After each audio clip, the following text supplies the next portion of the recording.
Oh, dear. All right, we're live. Okay. Hello, everybody, and thanks for joining. First, we'll introduce the crew tonight. Mr. Stephen Clark, world traveller. Hello, boys and girls. And Mr. Stephen Esquire Perrin, living the dream in paradise. Yeah. That occasionally turns into a nightmare. Thank you, Johnny. That's all right. Well, it is with a bit of a sad heart that yesterday at 9:12 a.m. Queen Sirikit passed away, which is the King of Thailand's mother. A wonderful age of 93 years, which is a really good innings for anybody, I think. But with that, and I actually think that she was a wonderful person.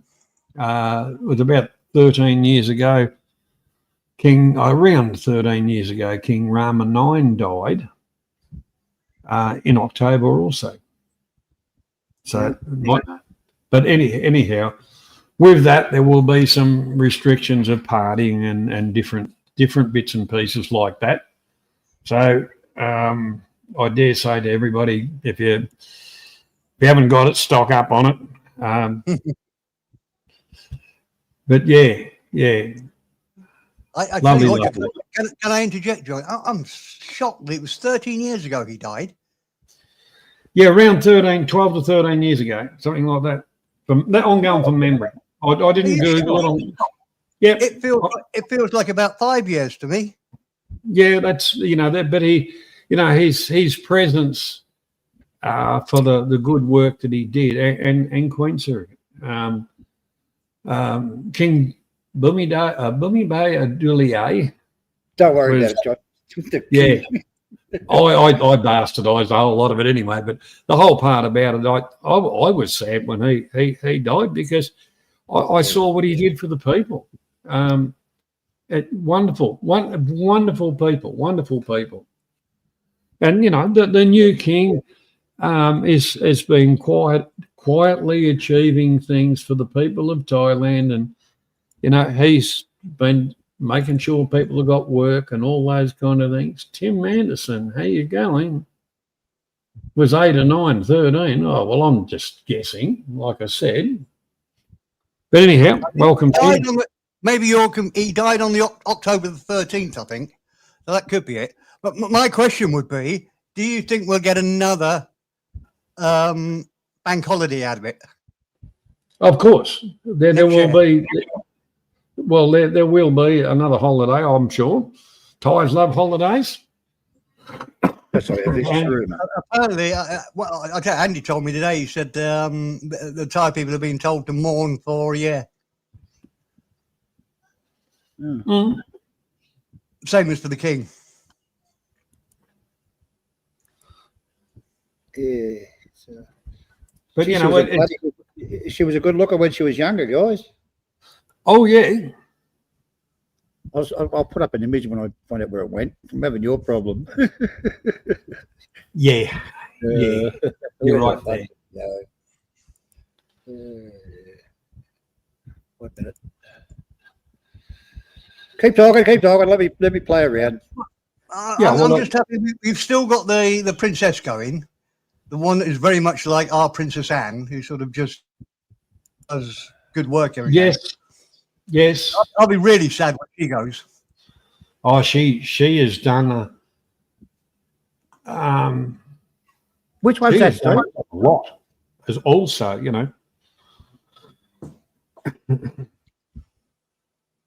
yeah, she has been a real achiever, with building projects for the people.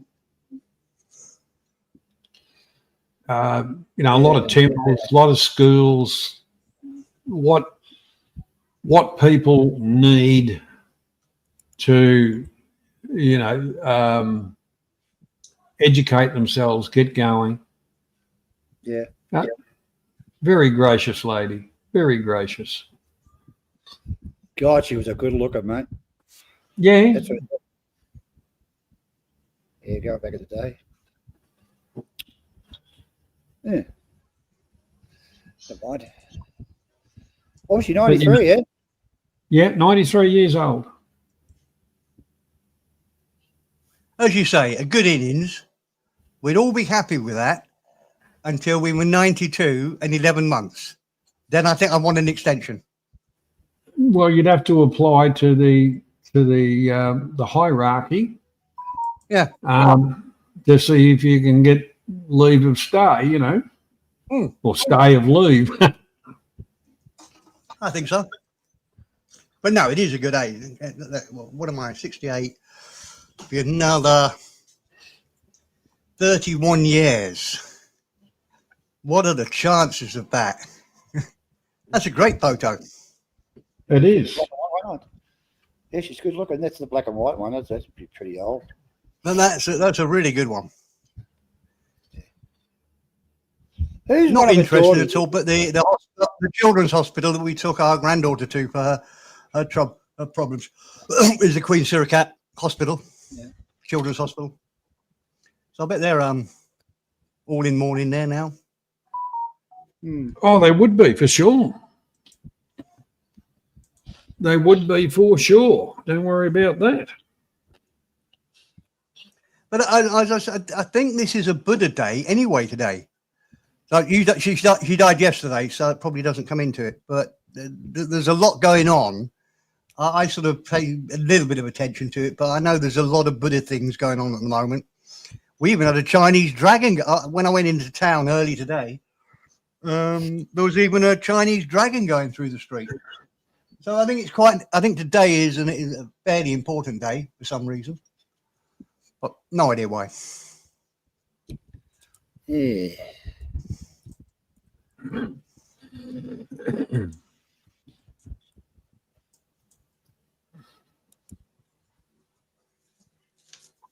Okay. You know the one I like of one of the princesses is she's slightly overweight. What's her name? Do you know, Steve? The guy? The girl. She's wonderful. I think that's one we were talking about, Stephen. It's the is it the King's sister? Yeah. The old king. Just I don't know if you follow the English royal family too much, but we've got a very similar one. She used to be very. The press used to hate her, Princess Anne, when she was young, and told them all to fuck off. She was very honest right at the start. She said, "No, don't follow me. I'm just doing my job." And she does about 3 times more events, opening places and visiting hospitals and does about 3 times more than any of the other royal family. Yep. And I think that the princess that you're talking about, Stephen, the one that was, I think she's lost a lot of weight actually. But I tell you what, Steve, she was good looking too when she was younger. She was really good looking. Really? I haven't seen any photos of when she was young, but she was very similar to. Am I right here, Johnny? It was a sister of the king, wasn't it? It's not his daughter. Yeah, she was the king's sister. Yeah, and she's very similar to the king in that she just.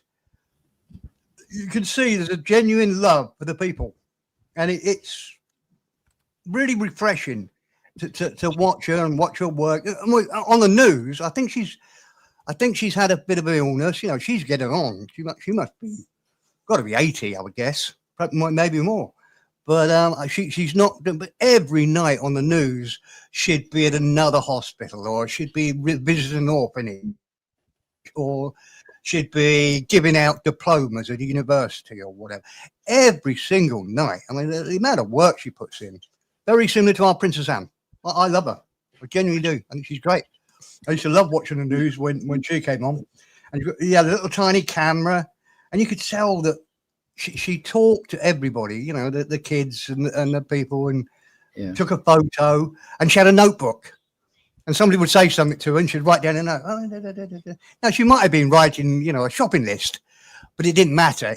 whoever she was talking to, it made them look as if she was really interested in what they were telling her. She's really good at it. I'll shut up. I do like her. Well, see, Yeah, so do I. my wife, when she got her degree at university, the princess, gave her a degree and, wished her well in life and all that kind of stuff. That was a big deal. That's I think her. you showed me a photo of that once. You showed me a photo of that once. Yeah. Yeah, long time ago. Yeah, that's her. What's if I get a young? What's her name? Oh, shit. Oh, I've forgotten her name. I won't attempt. Right. Surinder Horn, I think it's. No, I don't know. Yeah, just give me a sec. I'll get some more photos.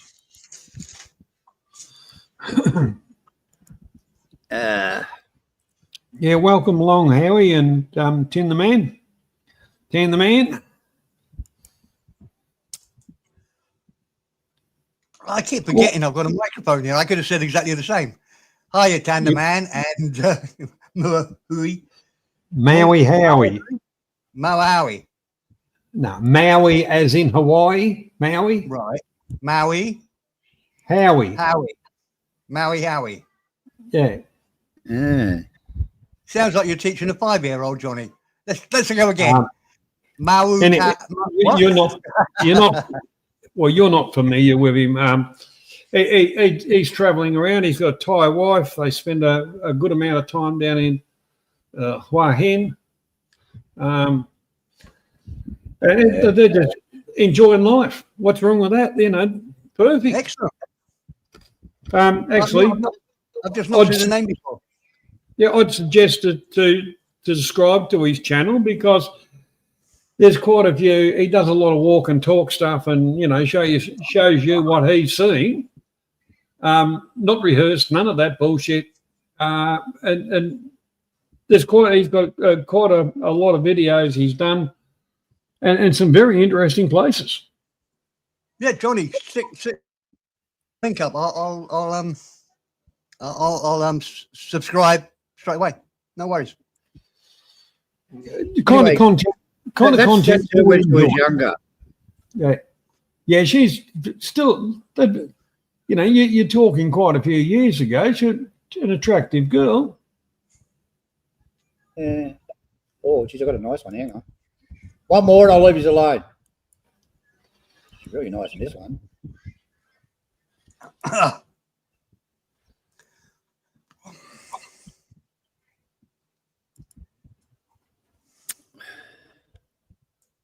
Got to be careful when you put up the wrong image. What time, Howie? I might be awake. Not bad. That's her there. Yeah.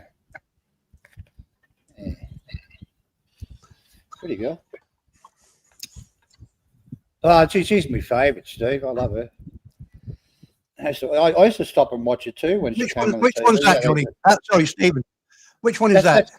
That's the princess, the king's sister. Oh, the one. Oh, wow. One we just talked about, the big one. Oh, the last photo you saw, that was her. I know. I can't see the resemblance in that one, but that last one, the previous photo you put up, I could tell that was the same older lady, slightly overweight. Now that one, I mean, she's very beautiful, but it doesn't look quite like her. Anyway, no bad no. But you can't beat this. Look at her. She's gorgeous. That's the actual queen that just died. But gee, she was beautiful. Is that the link of your buddy, Life or Death? I can help you. Great. Is that the that is actually, as you can see, oh, that's in somebody blue, joined us. Oh, right. A subscriber. All right, that's a great name. Yeah, we'll put a link up a little bit. We've just got a little bit of stuff to put out. Then we'll have a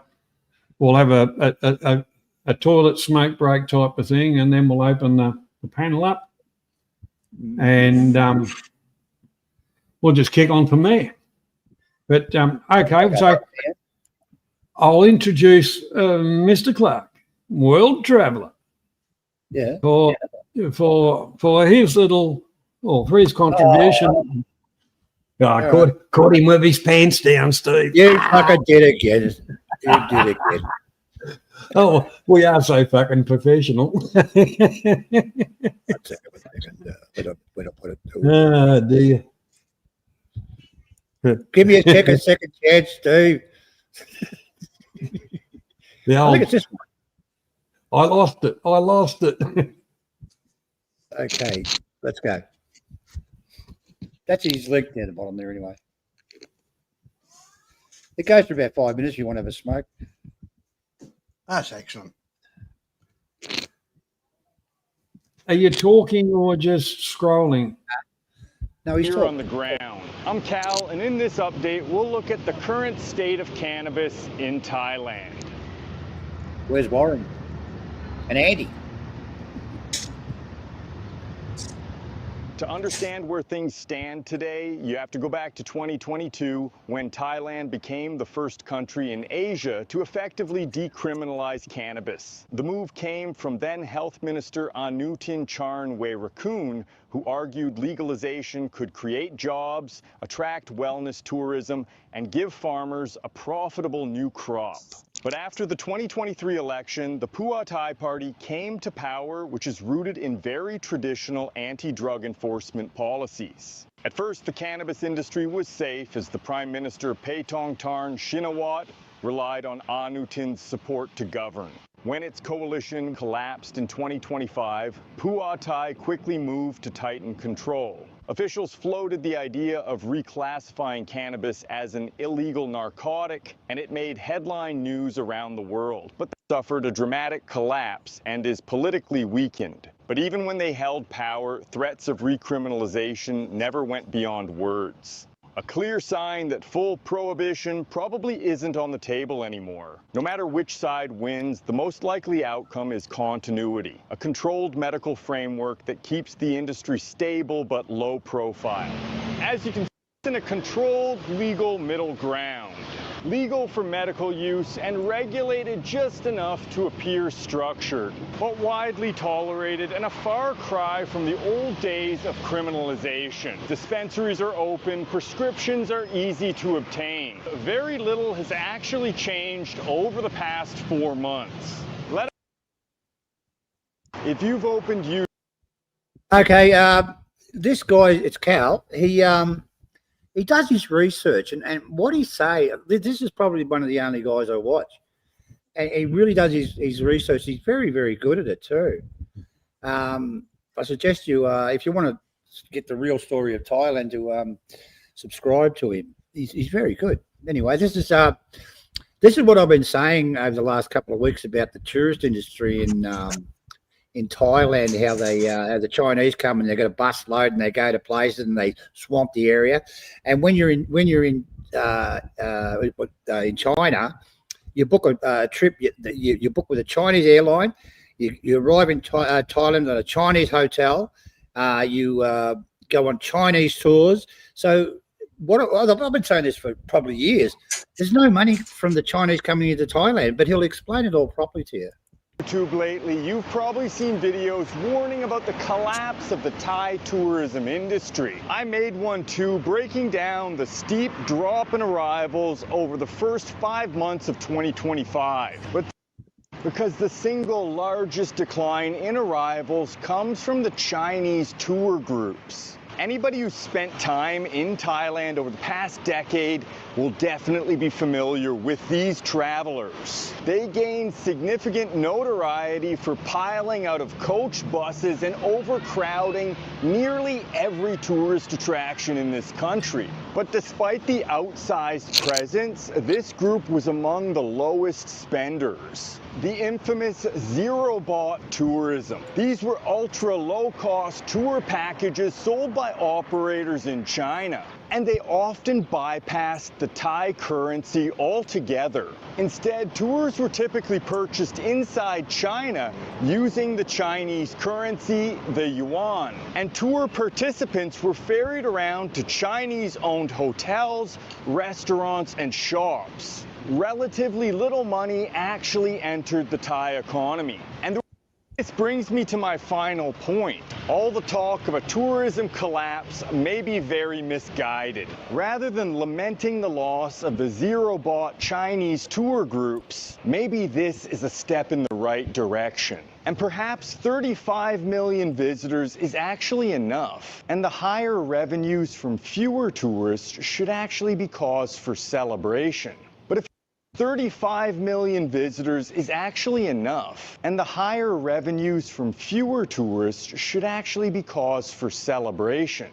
But if you're a tourist and you're looking at YouTube right now and seeing all the conversations around a tourism collapse and thinking this is a bad thing and it means you shouldn't visit, it definitely isn't. Because when it comes to visiting a tourism destination, less is more. The tourism experience is a lot more enjoyable if there are less tourists, especially when those missing tourists happen to be the tour groups that used to crowd out every major attraction.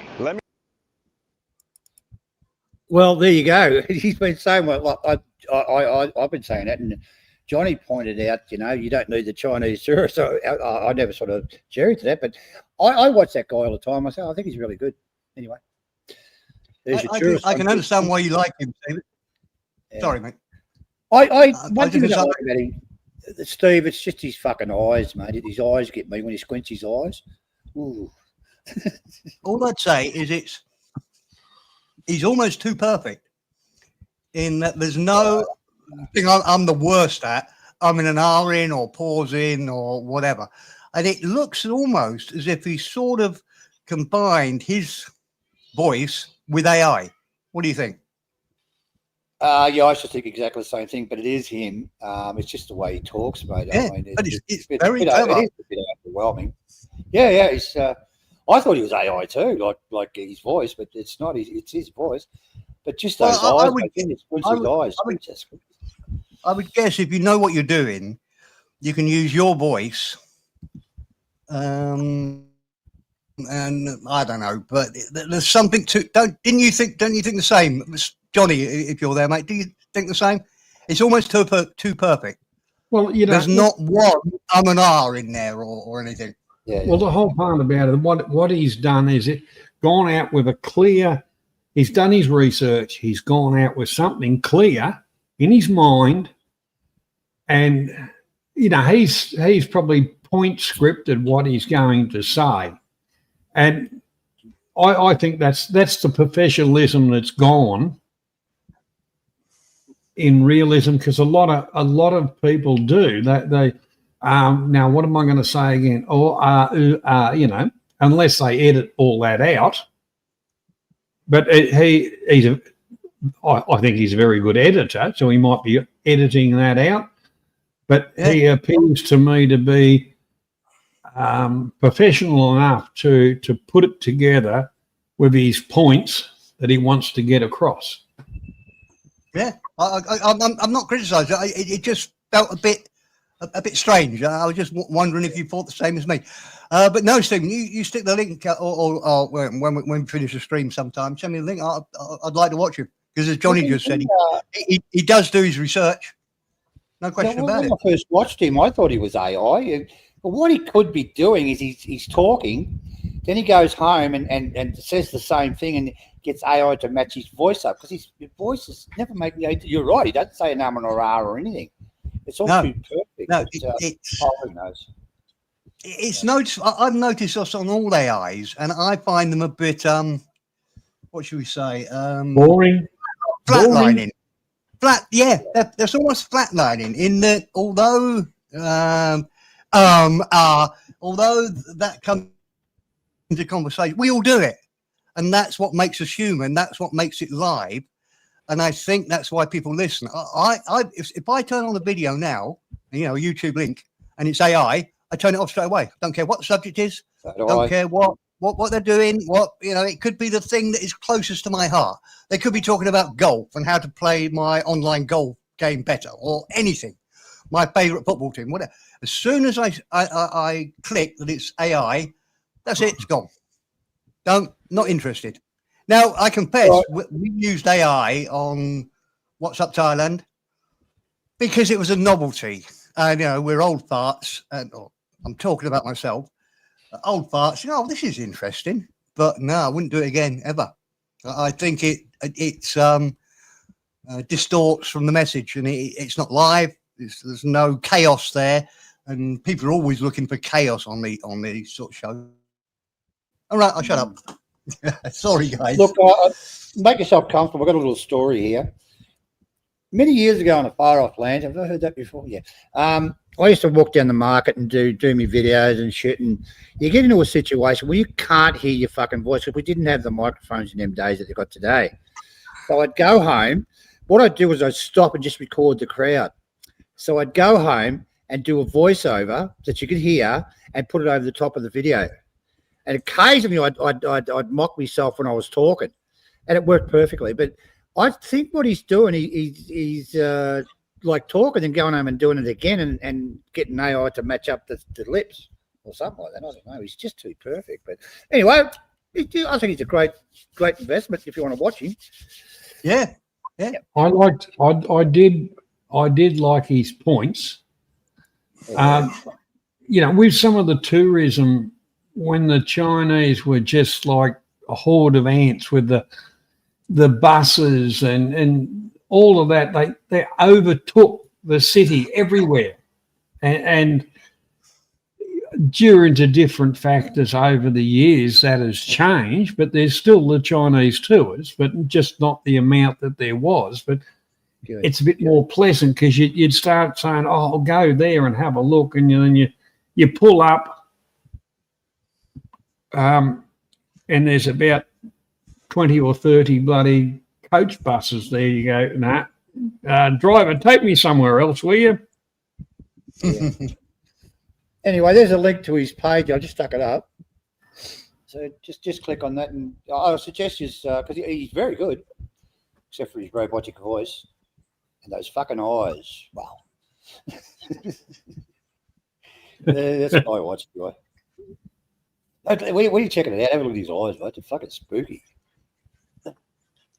Yeah. Craig, if you've overcooked your chicken in the air fryer, well, the dog will like it, maybe when it cools down. Vanilla ice cream, that'll do it. That'll do it.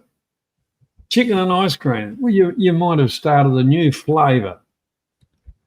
Oh, whack it in the blender. Man About Oz. G'day, mate. Welcome along. Shall I time Man About Oz out? No. Don't come in fucking hot, Man About Oz. There you go. Anyway, so who's up next? Mr. Parent. Okay, before you put it up, Johnny, let me just I'm just going to say hello to Oz first, otherwise he'll fucking kill me. Give me 1 second. Yeah. It's not coming up. There's Hang on. Normally it highlights it, but it doesn't do that. Man about Oz. I got to spell the whole thing out. What am I spelling wrong? I don't. You know what I mean? Normally, if you put like "hi you" at man MAN, it will come up with. It fills it all in for you. Nobody understands what I'm talking about. But anyway, okay. So the next little clip is totally outside of the Thai stuff and what we're talking about, but I find it really amusing. It's a little program in England called QI, standing for quite interesting. And this one's got a couple of subjects on which we've talked about very often. If you like it, the original series, I think it's been going for about 15 years, this BBC program, QI, quite interesting. Hosted by a guy called Stephen Fry, who is a sort of posh, very clever guy, well-read, comedian. And he's got another guy with him who's on every week called Alan Davis, who is totally the opposite. Welsh, and he's obviously clever, but he plays the fool. And the concept of the show is there's lots of things we think that we know the answer to. And this program asks the questions. If you come out with the obvious answer, which everybody thinks is right, you get points deducted.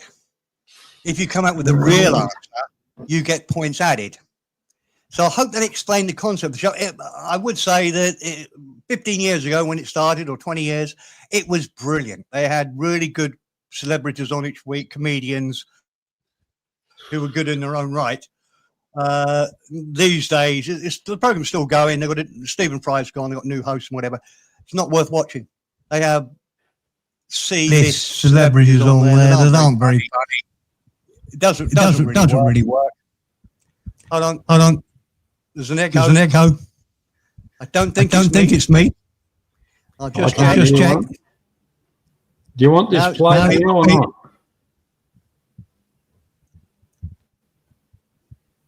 Play it. Go on. Here we go.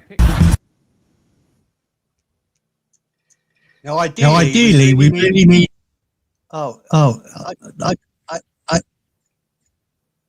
don't know why I'm echoing. Am I echoing on your side? Yeah. Right. I'll go out. Come back in again. I'm just trying. I haven't touched anything. No, I'm removing shit. You're right. Testing. Oh, right. You don't. You're right. Okay. Yeah.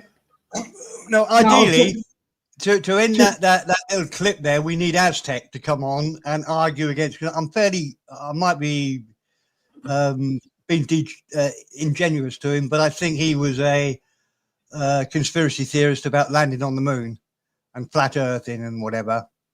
But the biggest thing, I don't know if anybody's interested in this more. I think most people, 2 points I want to make. I think most people do believe they put the man on the moon.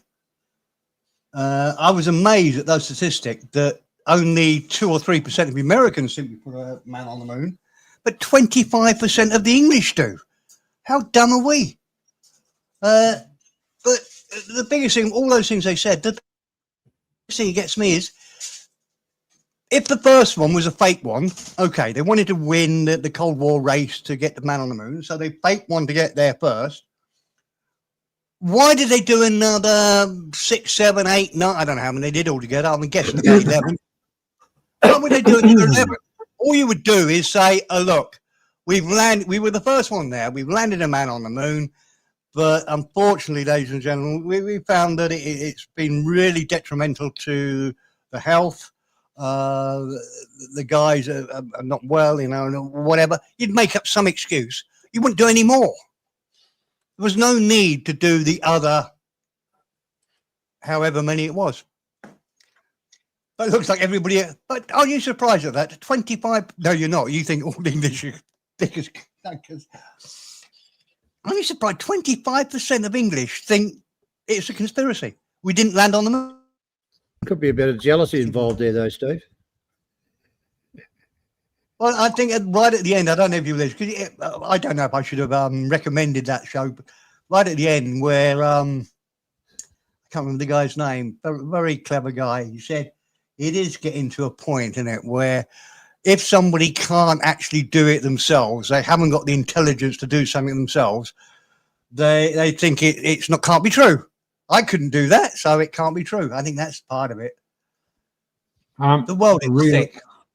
Realistically, the English didn't do anything like that because the allies with America and all the rest of it, and the English were realistically, when you go back to then, they were still rebuilding and all the rest of it.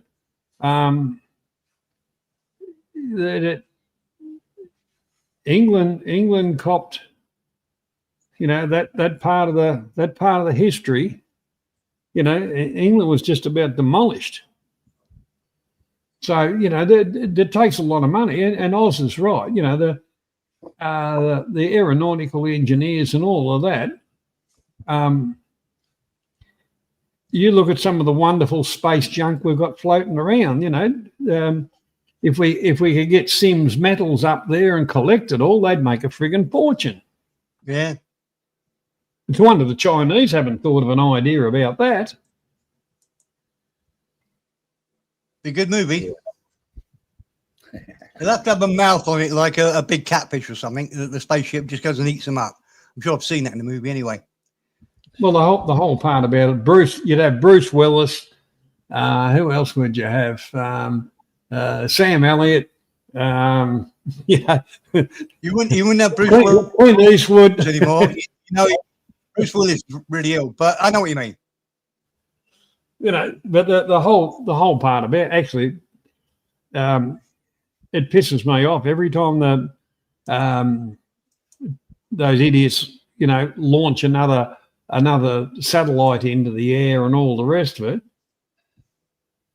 We're going to have net zero. We're not going to create anything that harms the environment, and we'd tax the fuck out of yous and all the rest of it. One of those spaceships going up burns more than probably 500,000 cars. And what do? Leave a whole heap of junk surrounding our planet. If you have a good look at some of the stuff, there's more crap up there in one layer. It's obviously they must have panel beaters up there somewhere to fix the fucking spacecraft, because it'd be that bashed up and pranging into shit. Yeah, John, if they bring into one of those, like even a nut or a bolt, it'll blow the ship up. It'll go clean through it. So I don't know. Well, they're all friggin' nuts for going up there anyway. I've just been on the internet, mate. I don't know this. They reckon there's 6,600 tons of space junk orbiting in the Earth. That's a lot of junk. Shitload of it. Hey, I couldn't even damage it. That means little nuts and bolts are flying around. You'd want to get hit by one of them doing about 6,000 kilometres an hour. Well, the thing is, if it drops in orbit, well, they hope that it'll get burnt up. But wasn't there a couple of weeks ago in Western Australia there was a space junk landed? Wasn't a bit. It was half the size of a fridge. Oh, well, the whole part about imagine you're driving down the highway and all of a sudden it'd be knocking on heaven's door.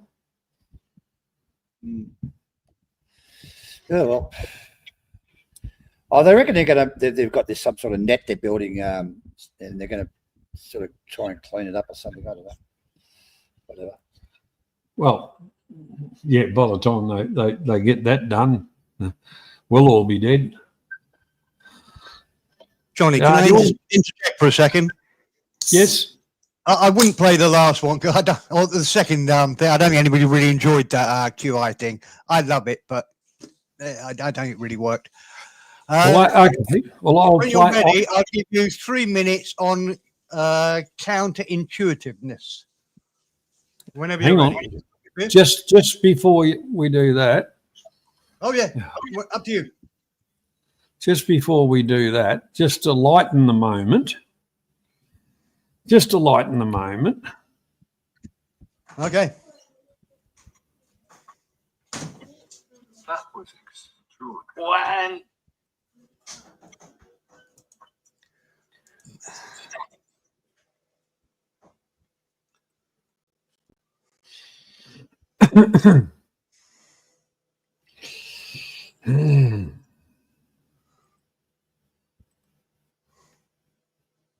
Oh Jesus, Johnny! I'm just looking at that. That said it was half the size of a fridge. It ain't. It's the size of a car. Yeah. Oh yeah, just to lighten the moment. Oh, for fuck's sake!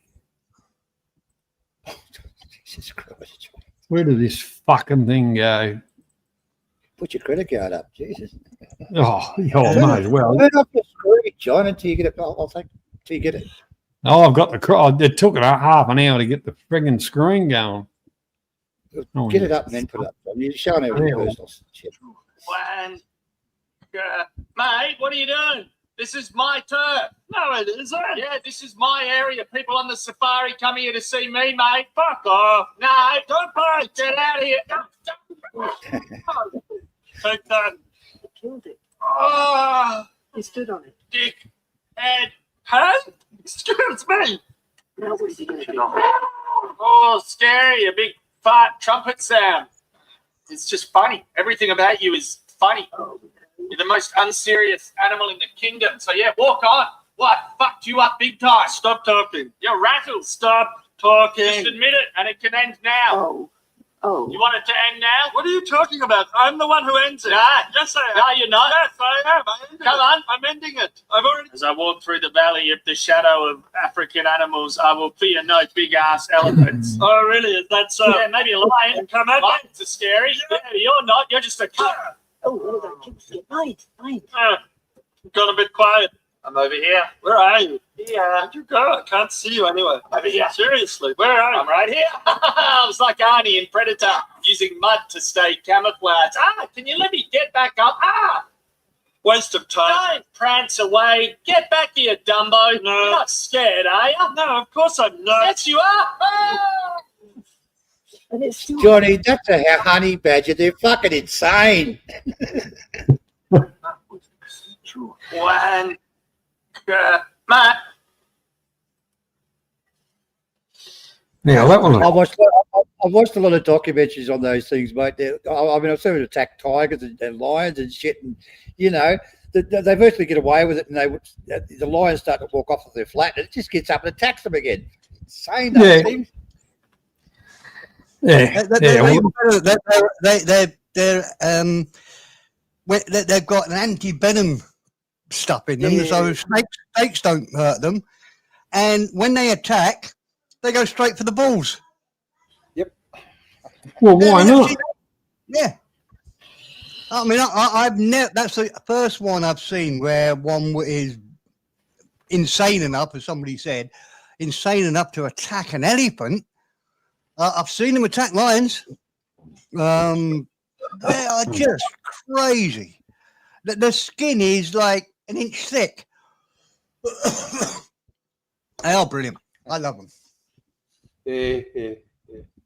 I watch them all the time. They've got a nice name, a honey badger. Sounds really cute, doesn't it? Oh, I bought a honey badger for the kids. They get to you. Jesus, if you're in Africa, you don't need a spear, you need a cricket bat. Fucking belt with They them. are the most. I think they're the most evil animal on the planet. I can't think of anything worse than that. That's immune to snake bites. That isn't scared of anything. Is almost immortal. You know, I can't think of anything anywhere near as dangerous. Yeah, you're an interesting animal.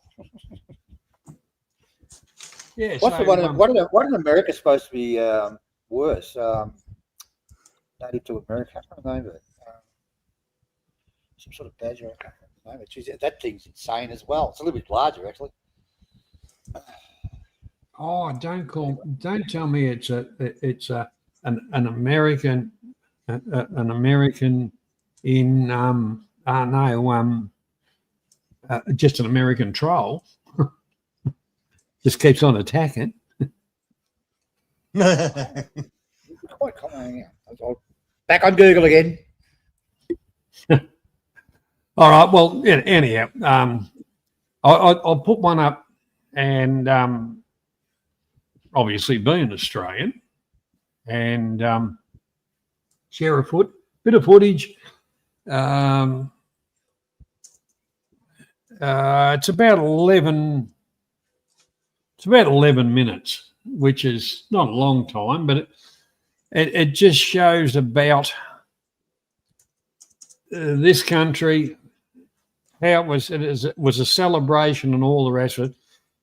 And as we know, Americans love to, have the world record of everything. Well, a group of Australians, it took them quite a while to set it up, actually broke a record, which is realistically in the nature of what transport and things were like that when this country was born. So bear with me, folks, and I'll put it up. And I hope you enjoy it. And then after that, we'll see if there's any discussion between us, and then we'll throw the panel open.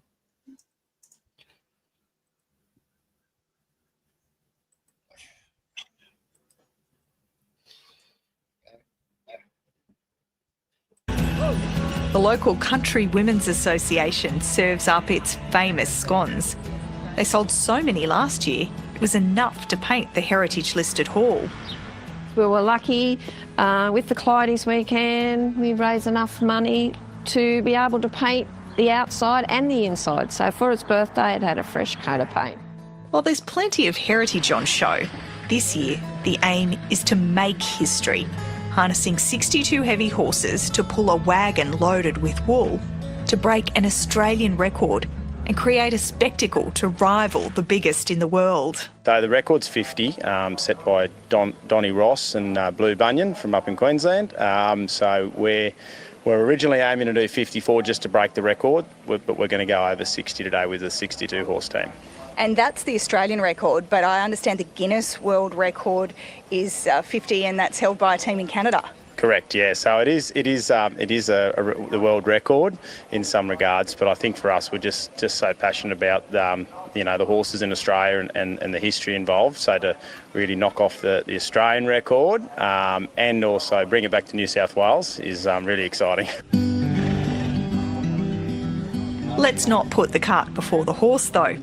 This record attempt has been a year in the making, drawing on the skills of some of the country's leading wagon drivers, or teamsters as they're known. Good girl. Come in, Blondie. Steve Johnson's been working with heavy horses for more than 50 years. Okay, Nugget, you can be first off down this way, please. It started off as a bit of a hobby, then it became a passion, now it's a way of life, yeah. He has more than 20 horses, each one with its own personality. Who's the boss, other than you, of course? Oh, well, I'm the number one boss, that's right, and you've got to establish that.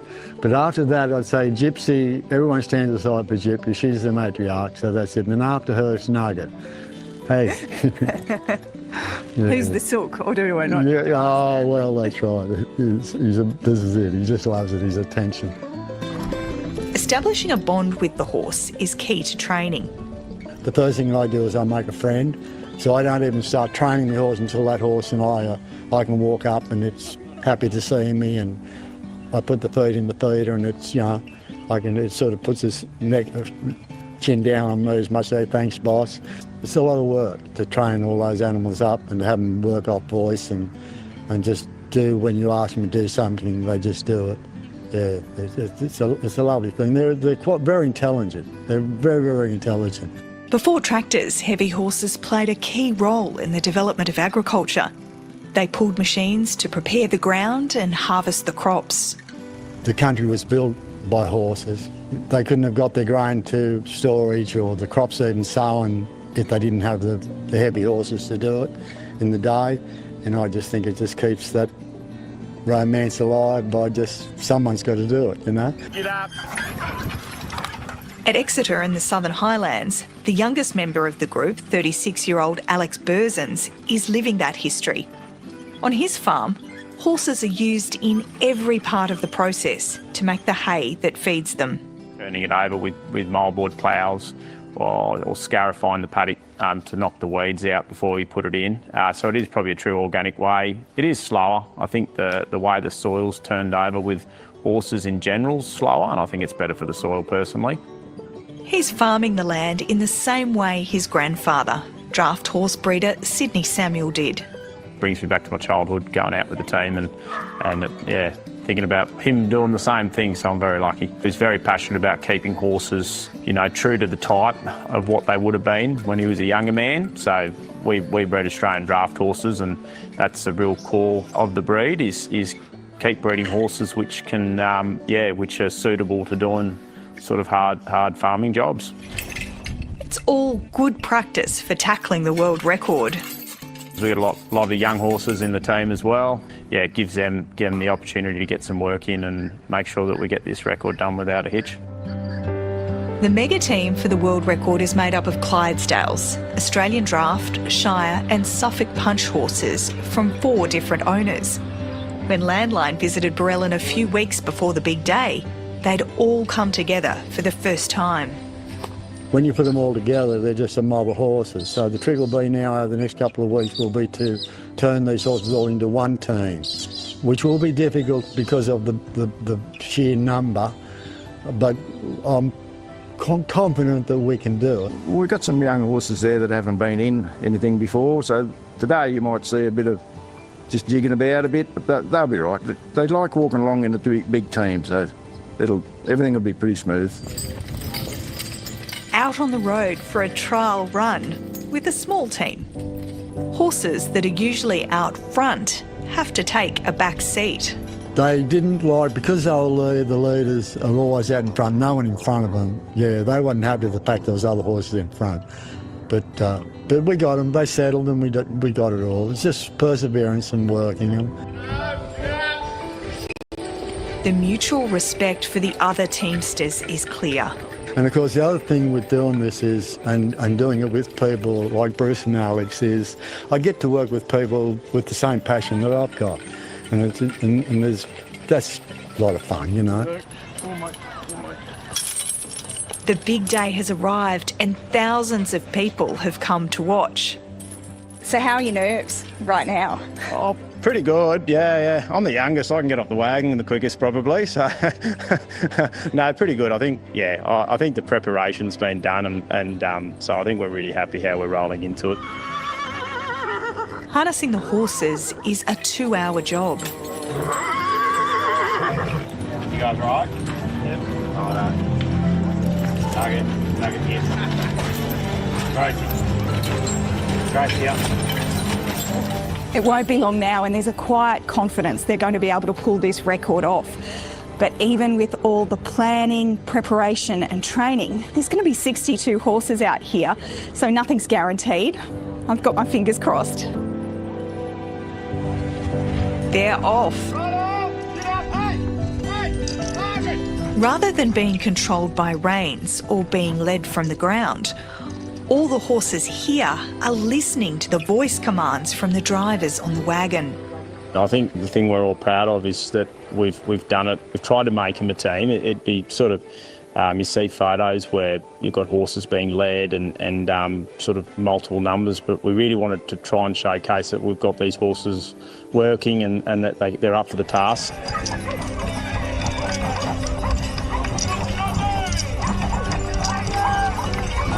The crowd wasn't disappointed. Amazing, absolutely amazing. Yep, makes me want to cry. To harness up 62 horses in a wagon at one time, and then when you see them and they're there all placid and, you know, usually you get horses together when they're not mates and that, they're biting or kicking one another or something, not one step out of line. And do you remember when horses were used for working in agriculture? Yeah, when I was a kid at home, that's what we had for the farm work and that, yeah. What was the best thing about watching this today? Seeing how many they were and how they did it. It was very surprising how they could get them all on and do 2 full laps around the thing. You know, I've seen working horses during my life, but nothing of this scale whatsoever. The team of 62 horses in harness has beaten the Australian record of 50, set in Queensland in the 1980s. While the Borellan record won't be officially certified, it is greater than a 50-horse team in Canada in 1995 that's listed in the Guinness Book of Records.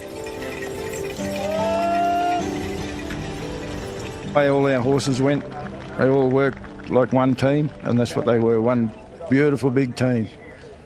And I hear that you went ahead, climbed up on that wagon today, even though you had a bit of a run-in, and you've hurt your leg. Oh, yeah, she's just a bit damaged again, but anyway, that's... Horse-related injury? Oh, yeah, happened this morning, but got to carry on, haven't you? Not enough to stop a world record, hey? No, that's for sure. This is the best feeling I've had for probably ever. Yeah.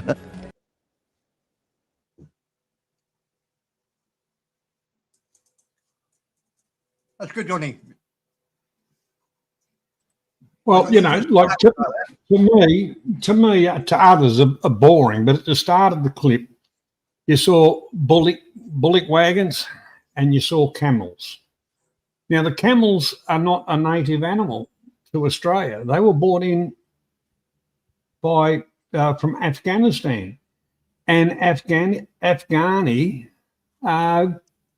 camel drivers, and out through the outback and all the places which they were the transportation. They walked all over the desert.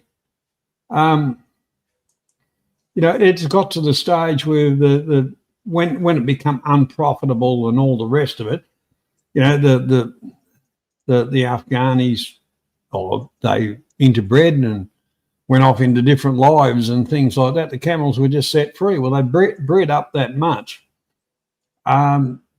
Australia's actually sent camels back to the Middle East. So, you know, that's just you know, one of those things. But, you know, it's something that I remember horses and bullocks. You know, not that I'm that old, but you know, it was there. You know, it's a part of history, and it's a good part of history. You know, as far as I'm concerned. Can I just give you one interesting fact about those cart horses and everything else? Yep. It was the biggest. Well, no, the biggest industry was whaling. But horses were a really important part before Henry Ford came along and sorted it all out. But it was disgusting.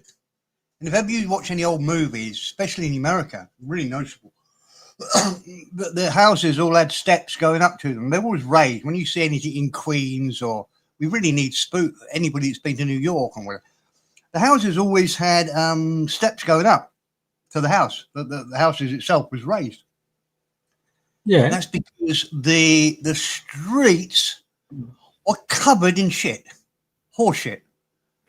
Yeah, horses would die, and they'd just leave them on the streets. You know, we have similar stories in England when, you know, sewerage went into the streets and just rolled down the roads into the River Thames.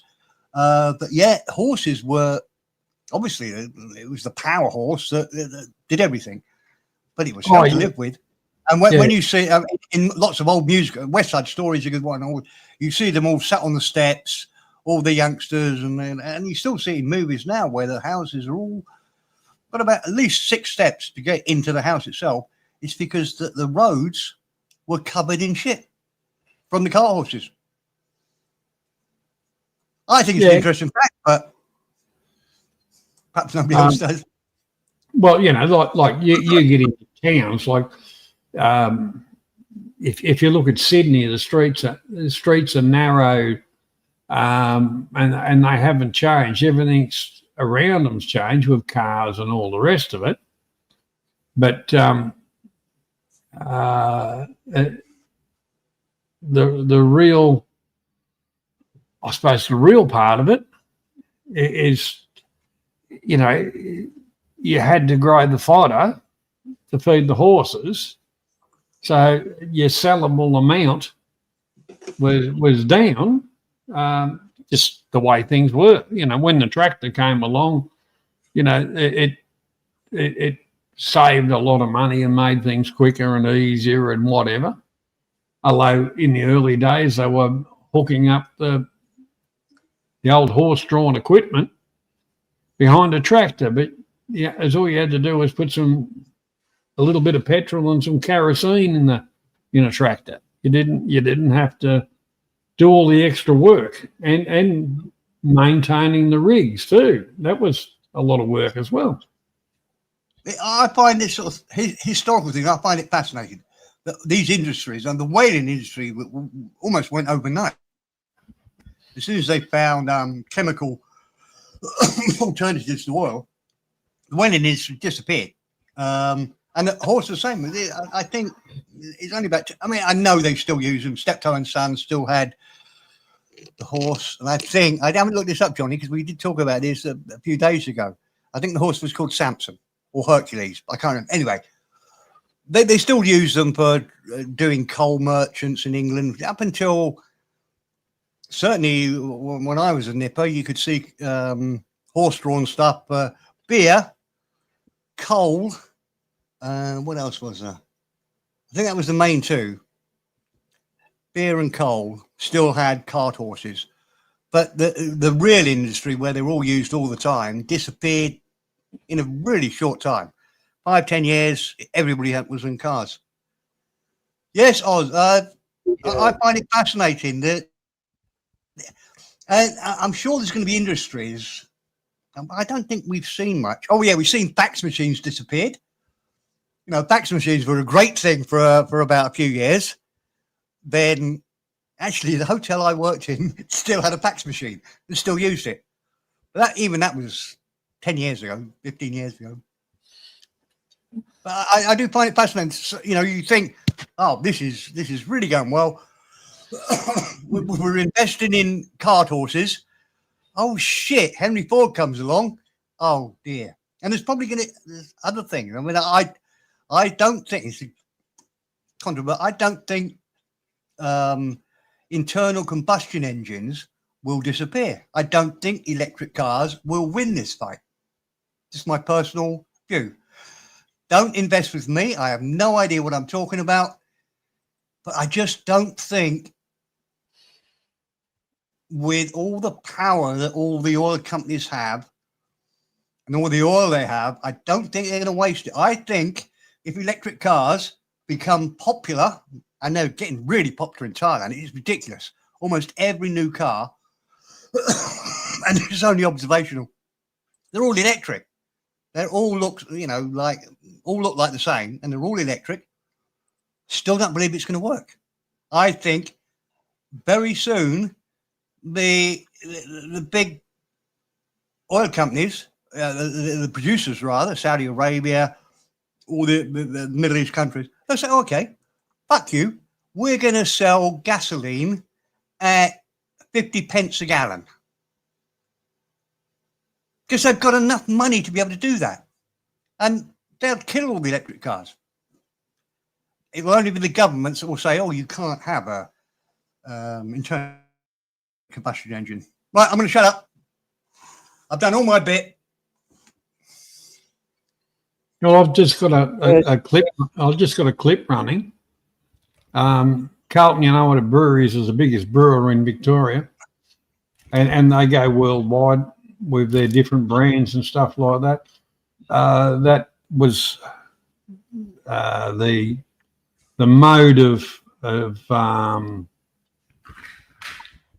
what do you call it? The mode of transport to deliver beer in the old days, and that was just one of their advertising clips. But those horses, the Carlton United horses, because they were advertising things. The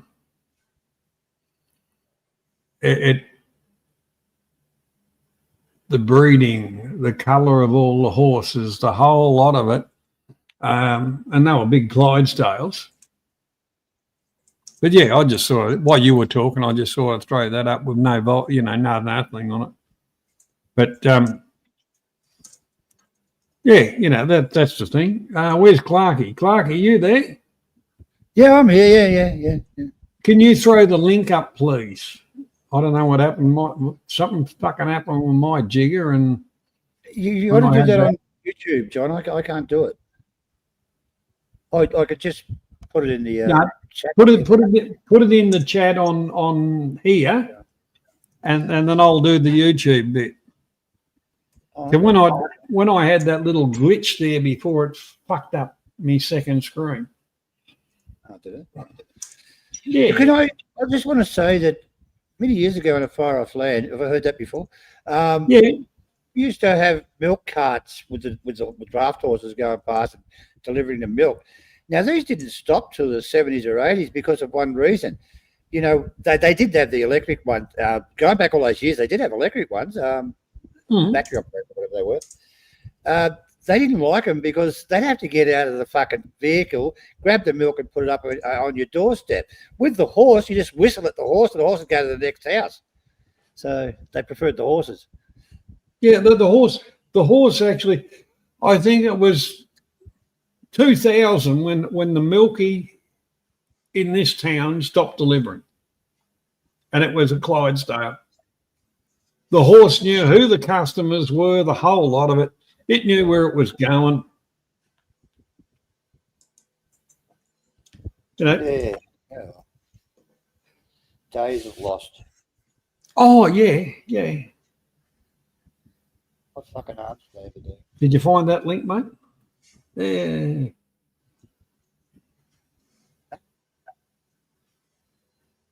Yeah, I put it up. Where'd you put it? In the chat?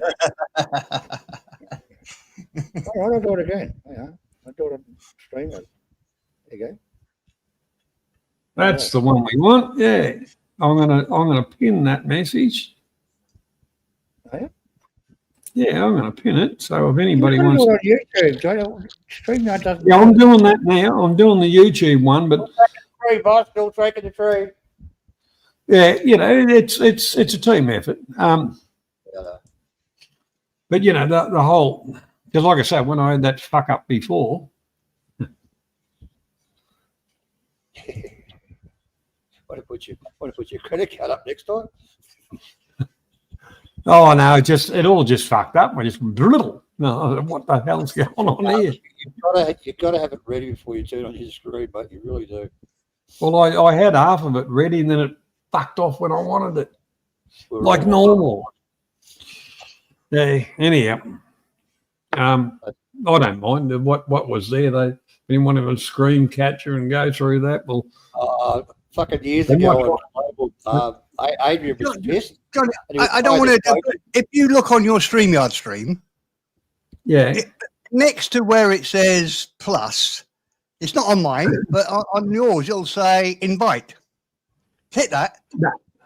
I've got that. I've got all that, Steve. But the reason I couldn't put the link up with that hiccup with the bloody what happened is Google's taken over up where the friggin' where the link to the whole lot is, and the only way I'm going to fix that is turn StreamYards off and then turn it back on, and that means the whole lot's gone. So we're not doing that. But we're a team, so we can work through these things. Well, what we got to do? No, we got to get people on here because let's face it. We've got the link up now, straight. But the link's up. Right. That's all done. Just I haven't got the link on. Why are they knocking on the door? Well, you know, anybody that wants to come along, fine. Yeah, people want to come on, they can come on. Right, hold on. Copy the link. Let's see if I can. Yeah, it's already up there, mate. All right. Yeah, it's up there a few times. Oh, this comment has failed to post to Johnny Siam. Okay.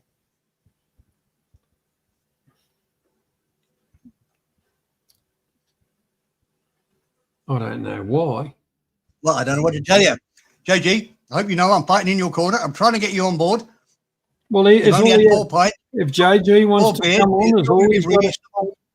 Sorry. Well, sorry, Oz, Stephen. You go first. If Oz wants to come on, that's fine. Anybody wants to come on, hit the link. The link's there. Well, I'm going to take this opportunity to go for a cigarette break. Well, you can do that. We'll hold the fort up. Okay.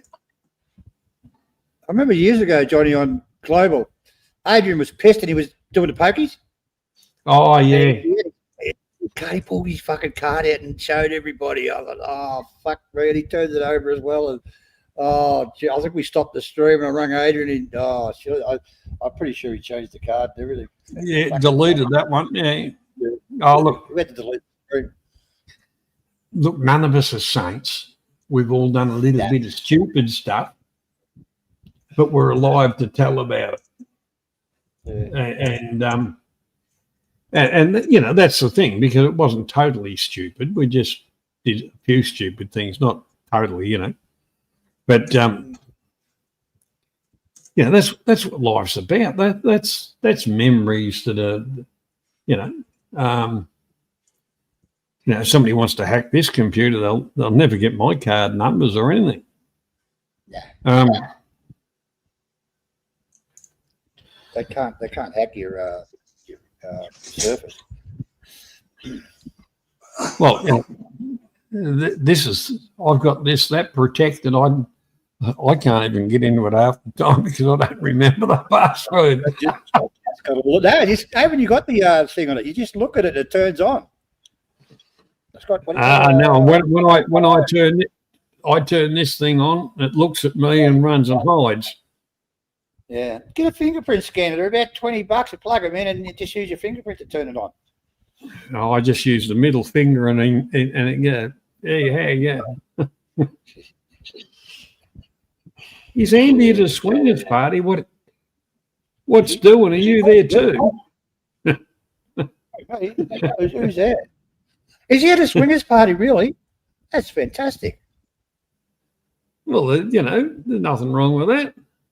That's all right. Each to their own. Yeah.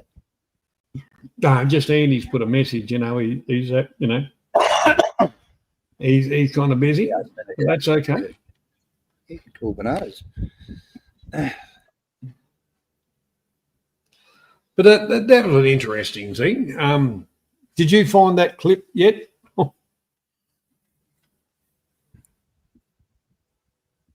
What are you looking for? The hairdryer clip. Oh yeah, wait on. Yeah, I got it. Yeah, it's ready to go. You want it now? Yeah, may as well. Okay.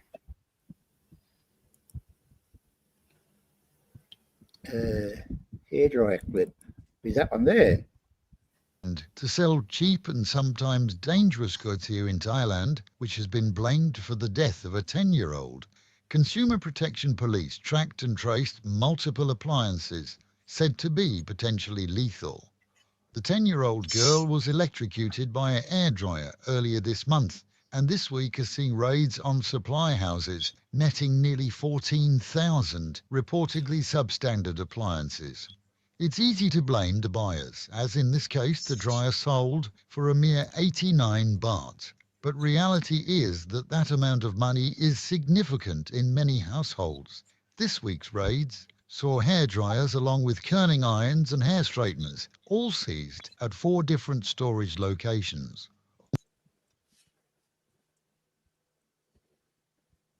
Yeah. That's horrible, really, isn't it? Well, it's you know, and the other one, as we were talking earlier on, it's not the first time there's been dodgy appliances come in from another country. I would have thought that due diligence would have come in on Thailand side of it, and it's unfortunately that it is. It's very unfortunate, you know. You know, at 10 years old, I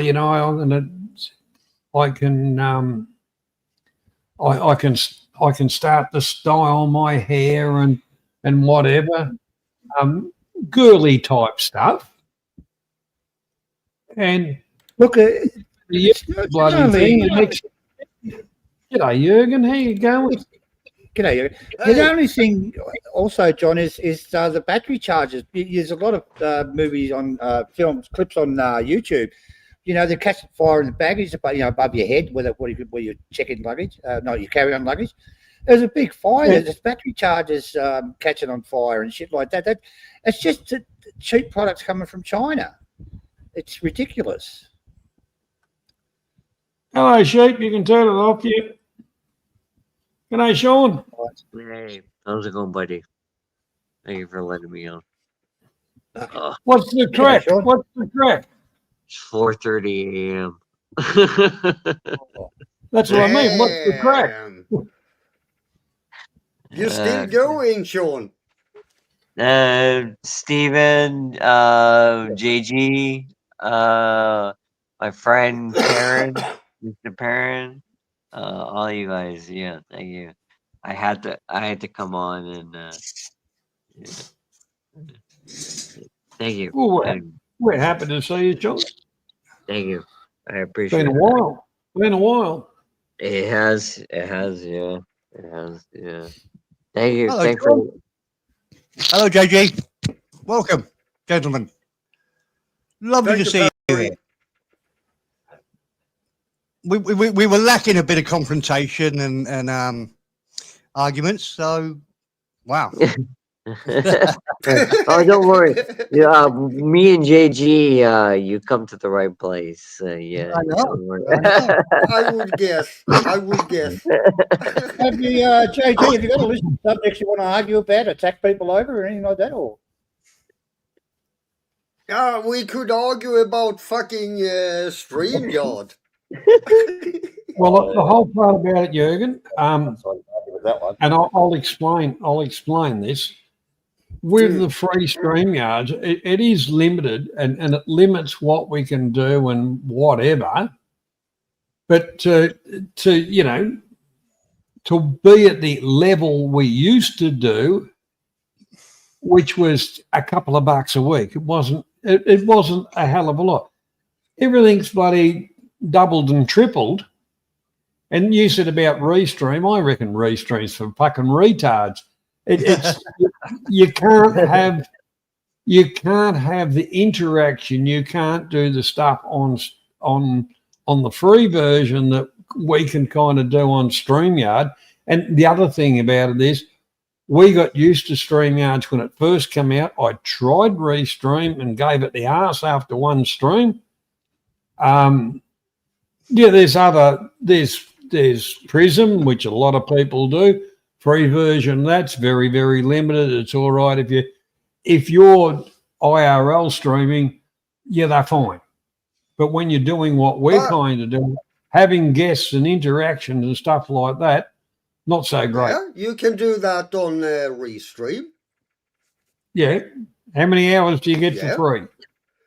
So what exactly is it that you can't do on Restream that you can do on StreamYard? Oh, just about exactly anything. What? Here he goes. Here he goes. It's fucking the same. I think I came on the wrong time. I don't know. Rip him apart, JG. Get stuck in it, mate. I'm on your side. It's the same, Johnny. It's harder to. You can do exactly what you're doing on StreamYard. You can do on Restream. You can. Tell me one thing you can't do on Restream that you can do on StreamYard. Tell me one thing. Can I ask you a question, JG? What's the difference between them? What's the cash wise? Which one's the less expensive for the value for money? Which one do you think? Restream is the best one. Value for money? Yeah, Restream. Okay. You don't have to pay anything, and you don't have. Here is the selling point. You don't have to think about how much you have streamed. No, he's because thinking like an Restream Indian. don't have a limit. Okay. Can I ask the relevant questions? Because I think I looked at it and it didn't work. How easy is it? I don't know why you can't fucking get it to work. Okay, JG, you talk, then when you've finished, I'll have a go. Tell me when you're ready. I'm finished. I'm All right. finished. When I checked it, well, question for you. You can talk. By the way, question for you is: how easy is it on Restream to invite a guest onto your panel? It works just the same as on StreamYard. No emails, nothing. You don't need to invite somebody, but you just put up the link and we can join. Yeah. Okay. Yeah, that's good. What hang about on, hang on. You've got to have a Restream account, I think, from memory. I've got a Restream account. You know, I signed up for a while ago and played with it a bit. Bullshit! No, you don't. Because the first time I went to click on a link, it kind of said, well, it might have been a sales thing that I didn't get around, but it was, start here and do this, you know. And, yeah, what the fuck? I don't like Restream. I don't like it. I reckon it's... How many, JJ, another question. How many people can you have on the panel? I think it's the same as on StreamYard. 5 or 6, I think, is max on the free one. Let's see. Restream max. What's it called? Guest. Guess. Geez, he types fast. Those nimble little fingers at work. That's fucking bullshit. That's pre-recorded. He'd fucking probably typed that in before. Paid. This might be a replay. Free plan 5. 5. That's okay. 5's too many for me, so we're cool with that. It's a plenty for my streams. Yeah, no, I'm not joking. Okay, Sean. 5 people is far too much. Can I just a bit of fishing here? I caught some of Oz's marathon stream the other day, and Oz, I'm not being patronising. I think it was brilliant. You've got a stream that you wanted. So all the times you were arguing with us, so we don't want what you're doing, but no, I really enjoyed it. But the funniest thing about it was Spoon is on there, and Spoon has turned from Dr. Jekyll to Mr. Hyde. He used my line. He was running. He was a really good mod, controlling everything, not speaking too much. And he said to somebody, which is what I said to him about a year or two ago. He said, "Look, there's 5 people on the panel, so you should only talk for a fifth of the time." I told him that 2 years ago, and it was lovely to hear him say. He's changed into Dr. Jekyll. I'm right. Dr. Jekyll was a good guy, wasn't he?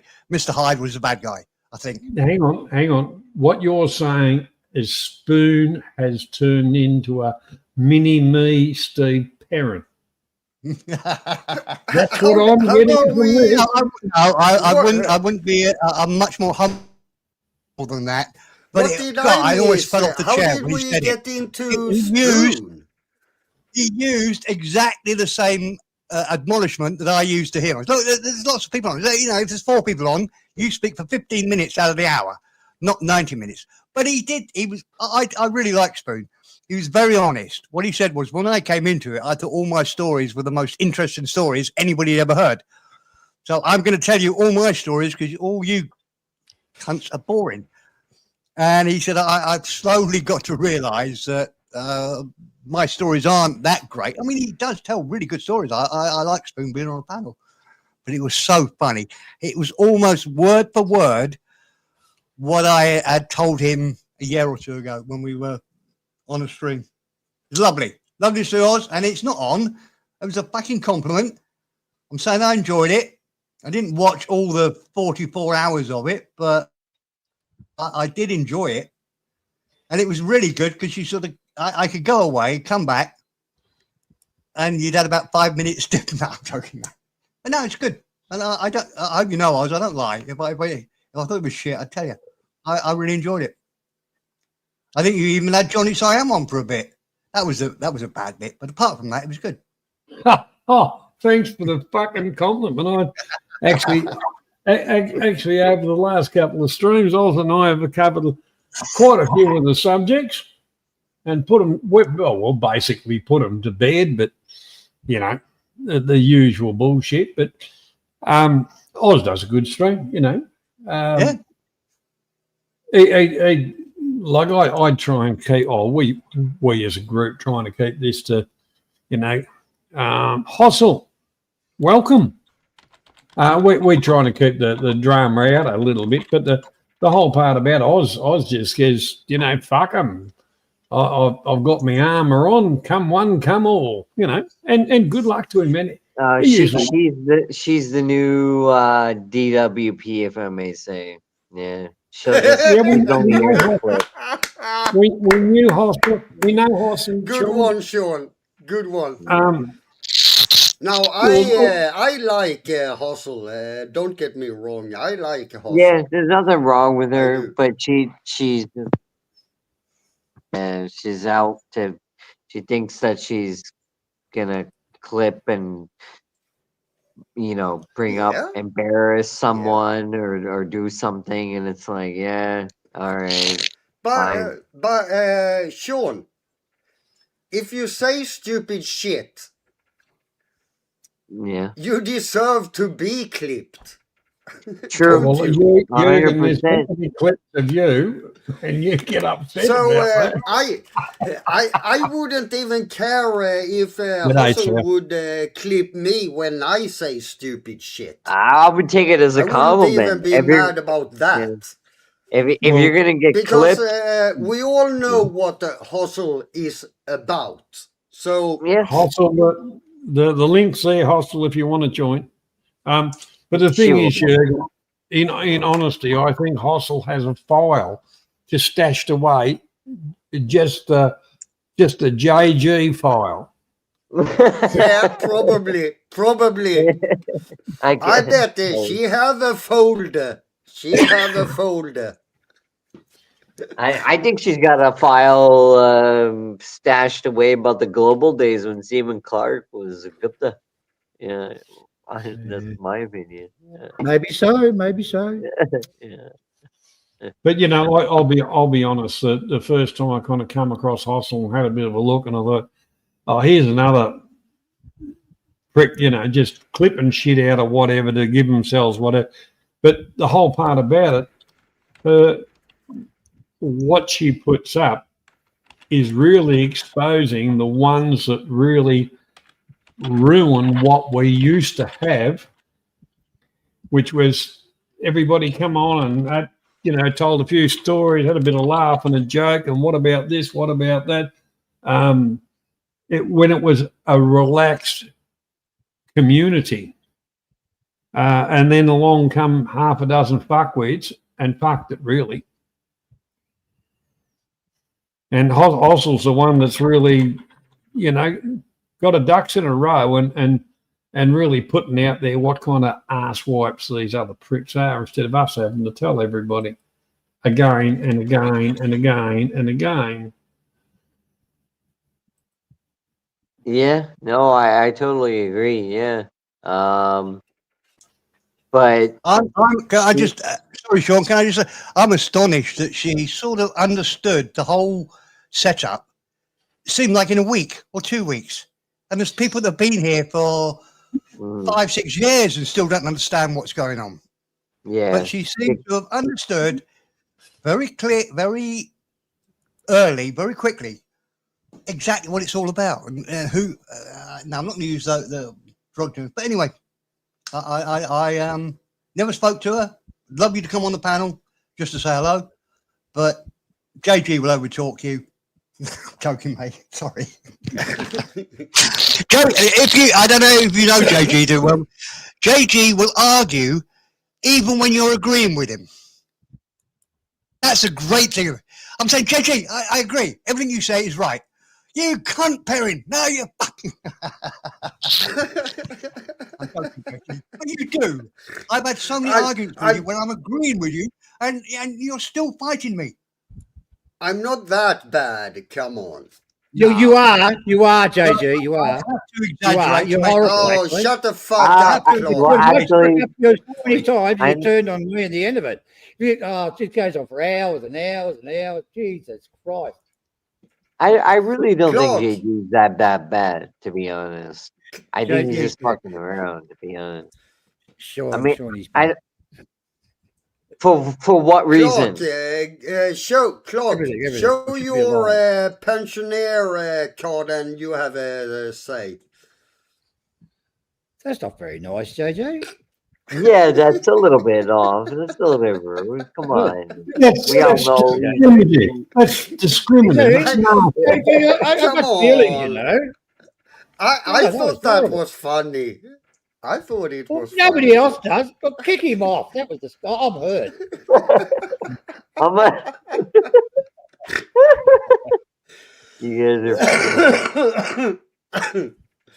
No, you know I love you, You know what? I Chuck. fell in love with JG when I seen the back of his head, mate. Show everybody your back of your head. Yeah, the there's chair, nothing go on. there because there's nothing there. No.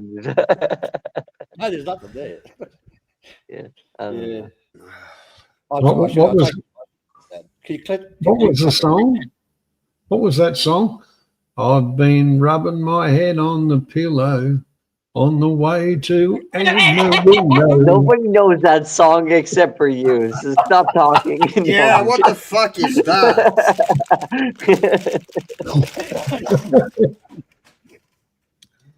I keep on hugging my pillow.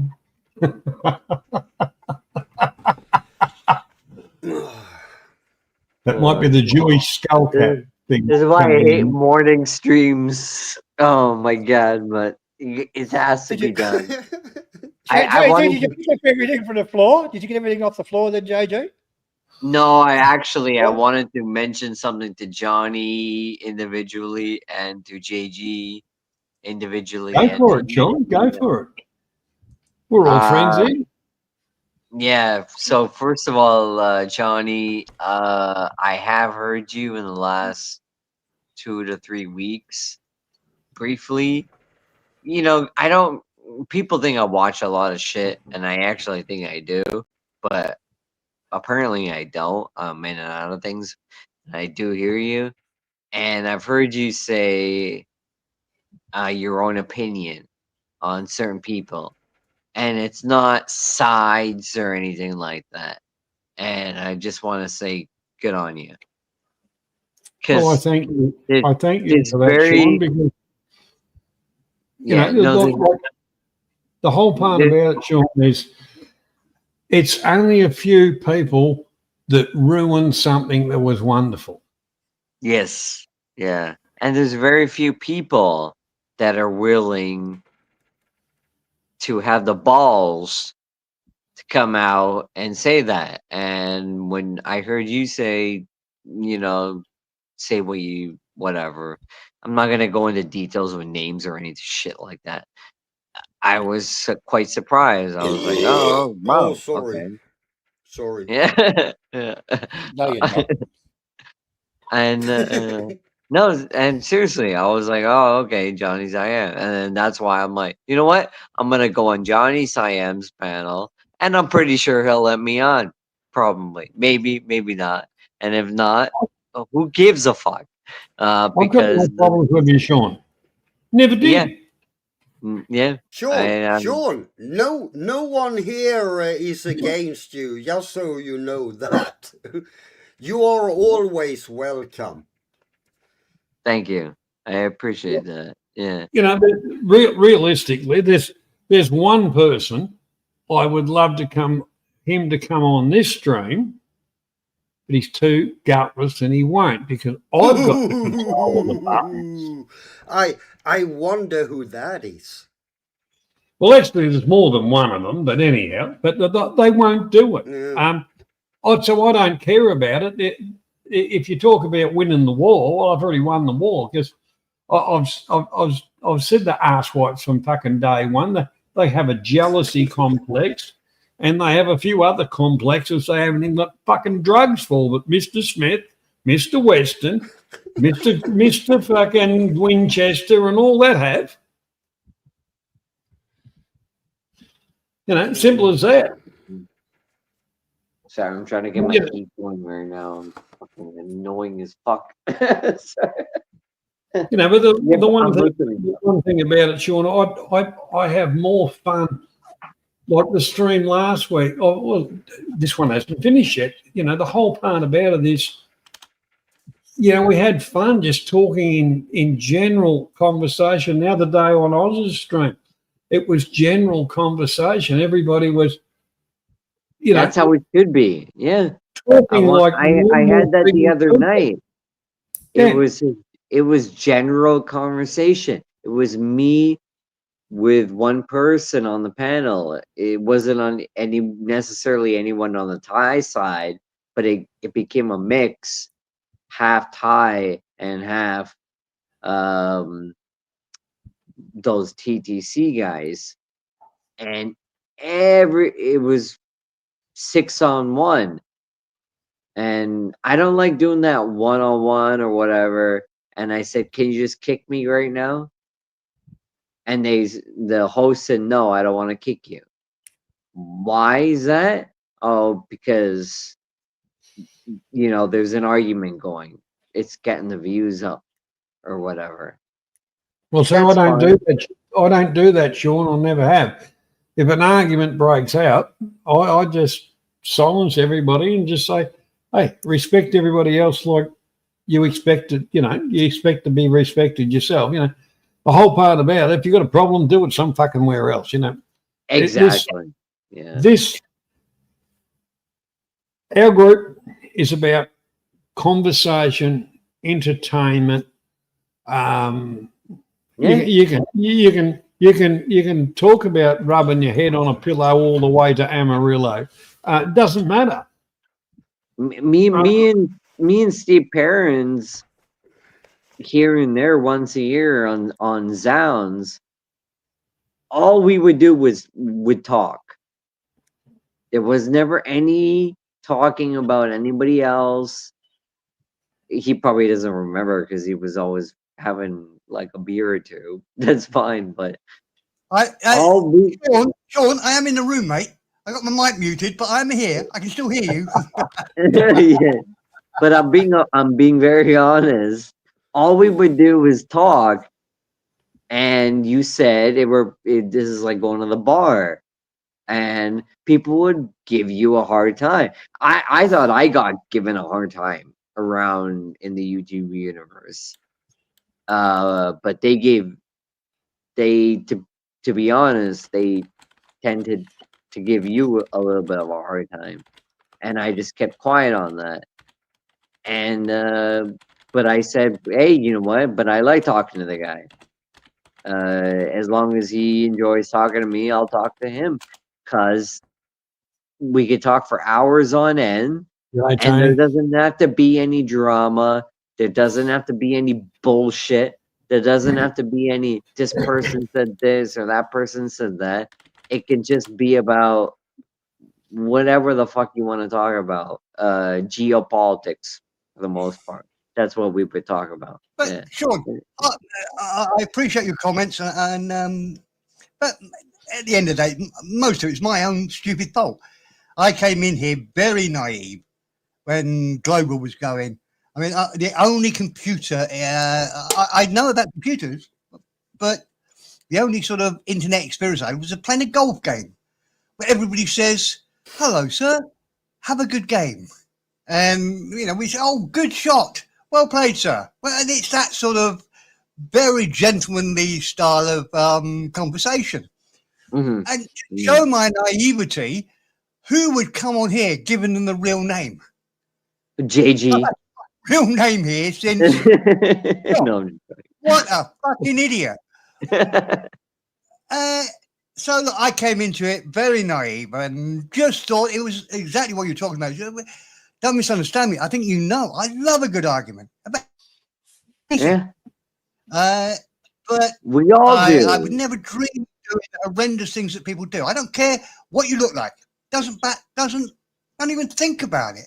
All these people that are so obsessed with other men's bodies, it's just weird to me. Yeah, no, I've argued with. Oh, sorry, JG. Don't worry, Perry. That's the thing. That is what the people use when they can't argue. They attack the person, how they look, how they act, or how much money they have. How much money they will always do that when they can't fucking argue. well, let's just say, I think we all went to school to a different levels, you know. When I went to school, there was always a debating team. And what you did is prepared your argument, and realistically, the teachers kind of, from knowing their students, knew what side of a selected subject people would be on.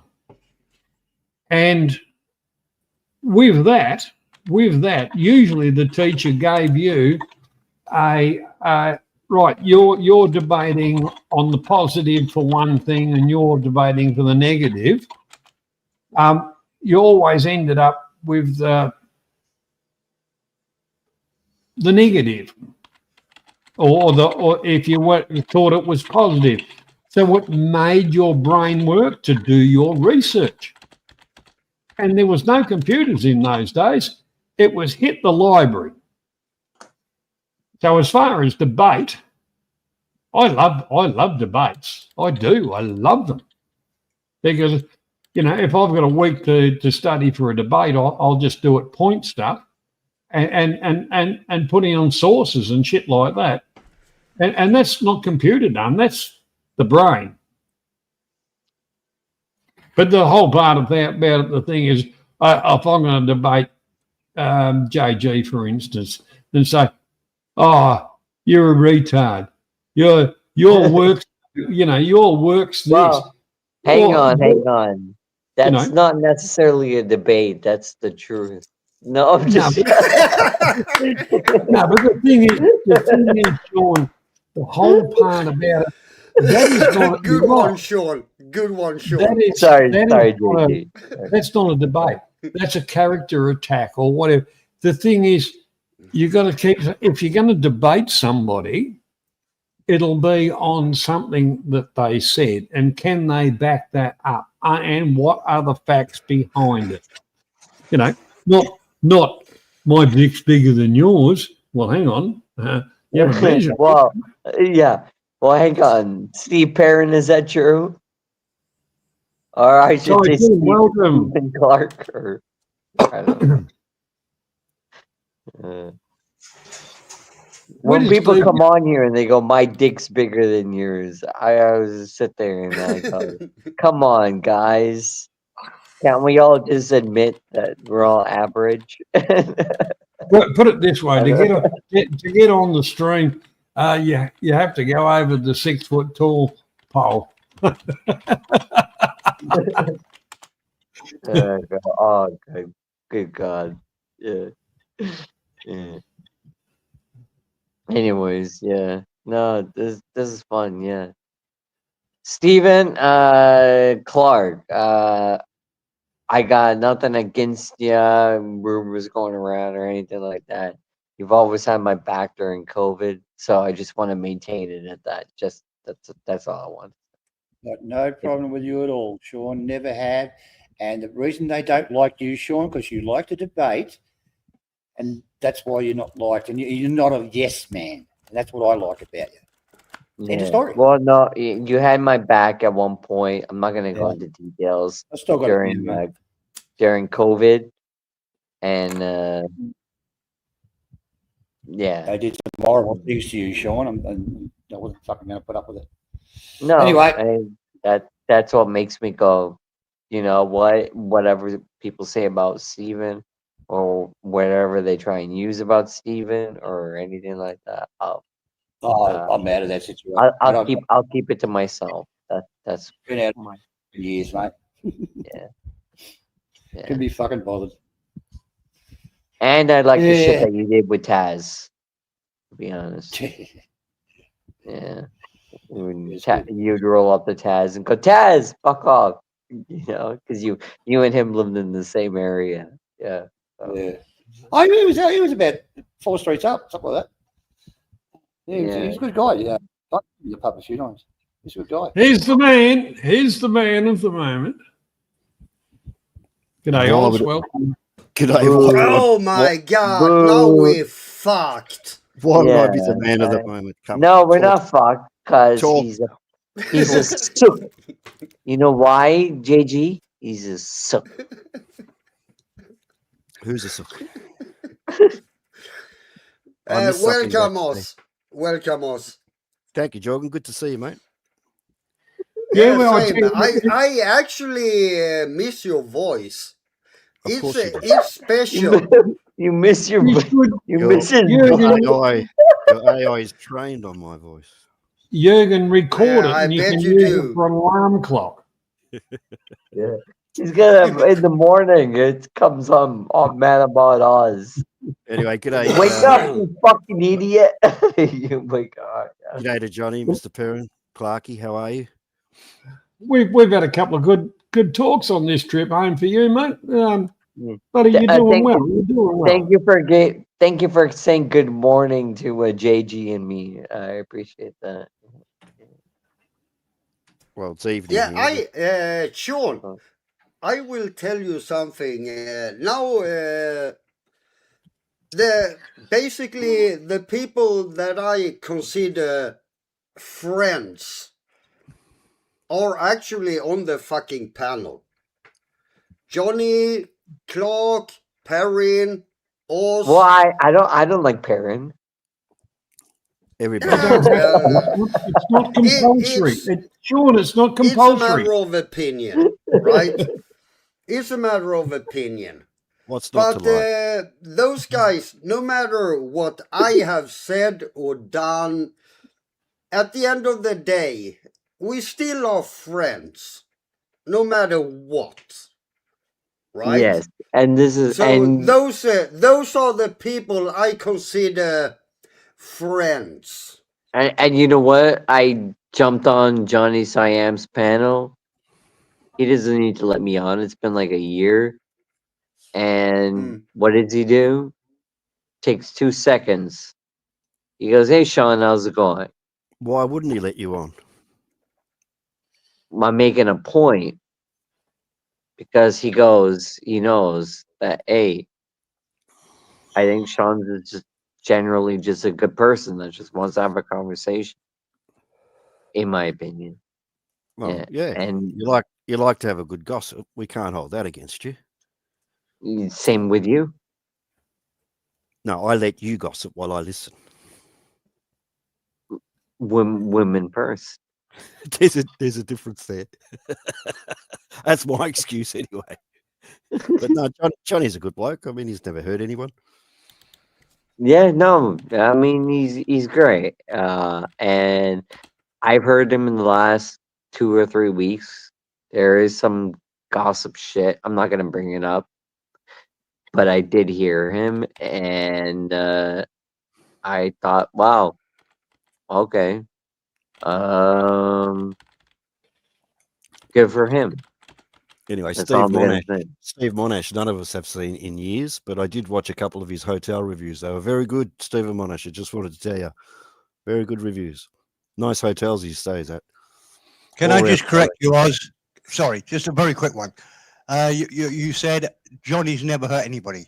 I think we both know Johnny is probably hurt quite a few people. We're not talking numbers. We're just saying we both know him. He has probably hurt a few people. That's it. All right, I'm not gonna argue. I'm not gonna argue with Perrin. Mr. Perrin on that one. I'm not gonna argue. That's between you. Oh, sorry.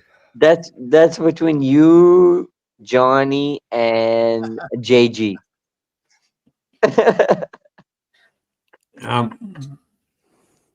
That's all I can say. Yeah, I know they don't want to admit they are my friends. That's okay. I've never said I wasn't your friend, Jurgen, and none of us have. I'm joking. I'm joking. What was Jurgen? What was the old joke? I go, fuck me, Dad. Here comes the son I never wanted to have. Yeah, and the father I never had. Johnny, just to interrupt, you've got another old school bloke, Trucker from Reno. Oh, God. Well, I don't know you, but welcome along, mate. Welcome along. He's old school from the first days of this shit. This is why I don't Oh, like yeah. coming on with the fucking Australians. He's not Australian. He's American. He's an American trucker. If he comes from Reno, his name should be John, because I remember Then it that would be record. Noni. John from Reno got the divorce fucking in the mail. Yeah. Oh, no, sorry about that. What did you say? Did he get the divorce in the mail? Yeah. That sucks. That happened a lot in the Korean War and shit like that, The girlfriends from Reno said the boys, you're not sending me any money because you're not getting any pay. So you can fuck off. I found somebody else. Holy shit. Yeah. Oz. Sean. Dave, welcome.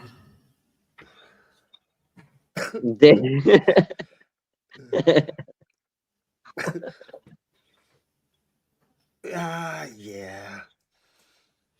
Oz, I love you. But I I don't care know what you- anyone says. That seems to be a problem. I know you do.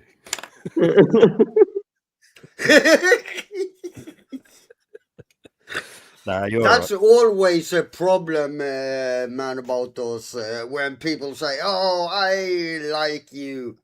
It's just when they If love you you say to death. that, you When they are love you to death. fucked. Like that over obsessive girlfriend that nobody likes, Oz, do you ever remember? So the first time when I wanted to go on StreamYards, it was in the beginning of COVID. There were 3 people that I thought, well, I'm not going on because I don't want to talk to these people. And I looked at RLs and I looked at Steps and I looked at Pick Bosses. Those are the 3 people that were streaming. It was a Friday night, my time. And I thought, I want to avoid Mike Chef. I want to avoid Internet Monster. And I want to avoid Man About Oz. Those are the 3 people that I want to avoid. And why? Sean. Yeah. I said, why to myself? Because they're going to rip the shit out of me. They're going to call me out. And you know what's funny? Internet Monster and Mad About Oz, and to a certain extent, Chef, sort of. That I don't want to go into detail about that. But they were all very etiquette, if that's how you want to put it, Gaza Sweden style. They were all very nice. Because I talked to Oz about crypto. I talked to Man About Oz about, traveling. And that's what they liked. And they all suddenly switched. They went, you sound like a poof, but it wasn't until we saw the dags hanging off your ass, Sean. They're like, what the fuck is up with this guy? And I would go, well, what's up with crypto? And they go, oh, okay, well, crypto is this and crypto is that and blah, blah, blah. Yeah, veracity. That's what I would do to you, Oz, for example. I go, remember veracity? And then you would get into that. They're not stocks and shares. You don't hold them for dear life. You buy and sell them. Anyway, that's your 5 minutes, Sean. Thank you very much, son. You're welcome, ma'am.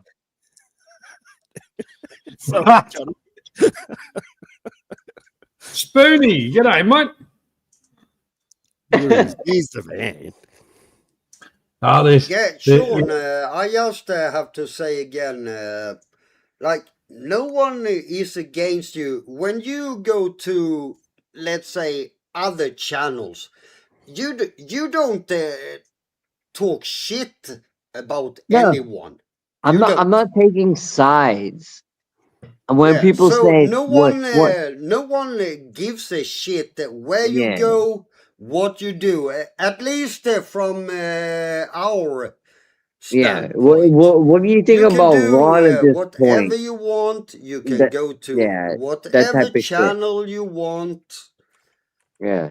And if you want What to do you come think? here, you're more than welcome. Thank you. No, I appreciate that. And Johnny let me on, and I was comfortable going backstage, and I could care less what anyone else says in the coming weeks or whatever. Oh, he was on Johnny Siam's panel or Yeah, whatever. but it's the They can same fuck off. when I go to. It's the same when I go to fucking 365 or Capios or Well, why do you Studies. Everyone, oh, why are you why do you there care about talking with them? why do you care about what someone else thinks where It you go? doesn't matter what you Where do, you want to go, Sean. go where you feel There comfortable. will always be people that aren't happy. Do you mind if the rest of us have a bit of a speak at the moment, Jürgen? Oh, just go ahead. I think Johnny tried to say Yeah, something I'm done. five minutes For now. Yeah, well, I'm the done whole for part now. about it is if you worry about who says what and that, see, that's the whole fucking thing. I couldn't give a fuck. And none of us really on this panel give a fuck. The other cunts, it's like fishing. They put out some bait to get a fucking bite. You have a go at them and it's just, oh, beauty, we've made ourselves relevant again. That's why I don't worry about them at all. And I couldn't give a fuck. I don't know what Sean's worrying about. Sean's welcome here. Always has been. And the whole part about it, all of us went through the nastiest pay. Remember my famous statement was all the cunts on YouTube become more cuntish because of COVID.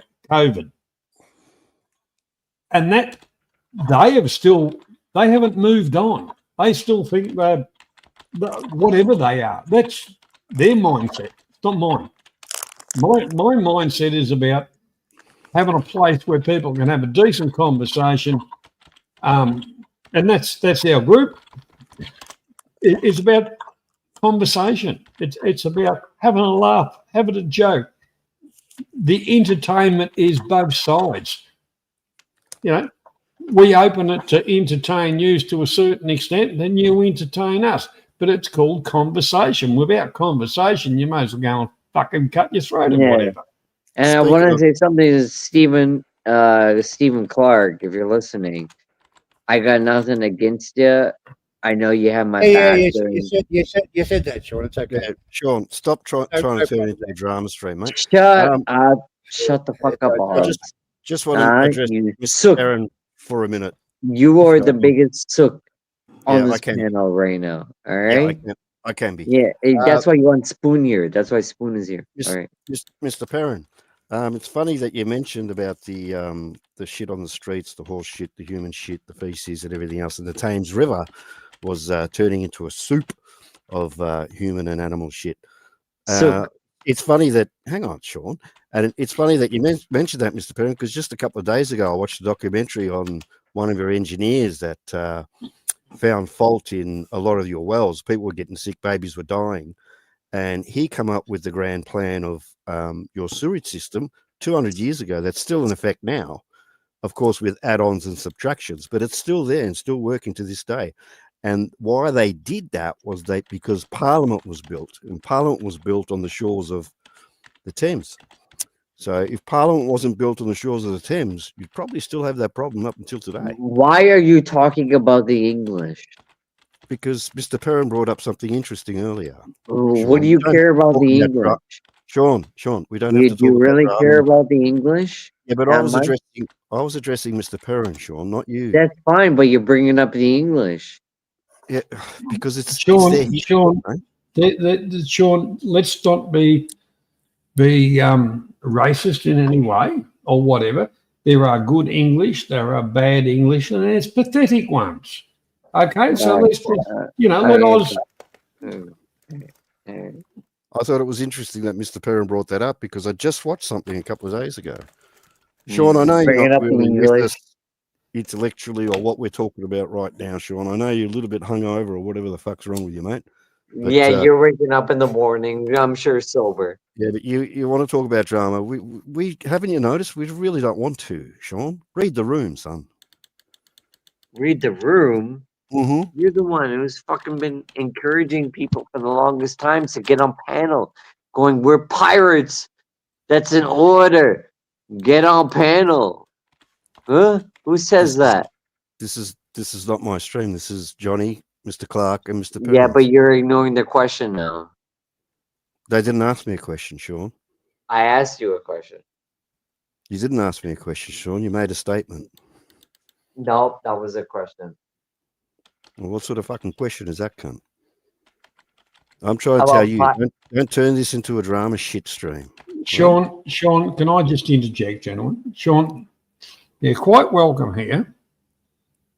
But I'm starting to think that the whole part All right, about... I'll wait. I'll wait. I'll wait. The whole part about conversation is somebody says something and then they stop, and then you have you can either agree or disagree and ask them the question. You don't overtalk other people. Okay? All right, fair enough. But I do know that I have more backing on this panel than. Well, the whole part about you've got about as much backing as it takes for one click. So if you don't want to let other people say what they're going to say and then take your turn or whatever, I'll kick you. As simple as that, mate. I don't give a fuck. All right, back to you.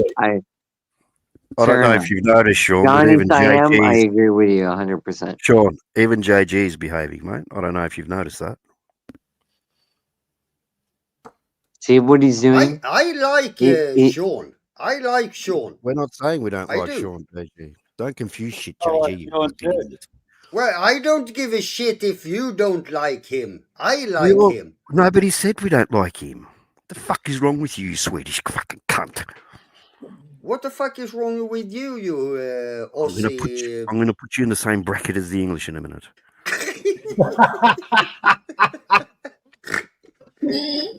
Johnny Siam, you have some love affair with Oz. I get that. It's all good.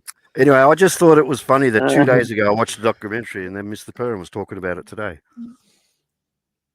G'day, Debs. Well, very good morning to you. Yeah, no, oh, sorry, Johnny.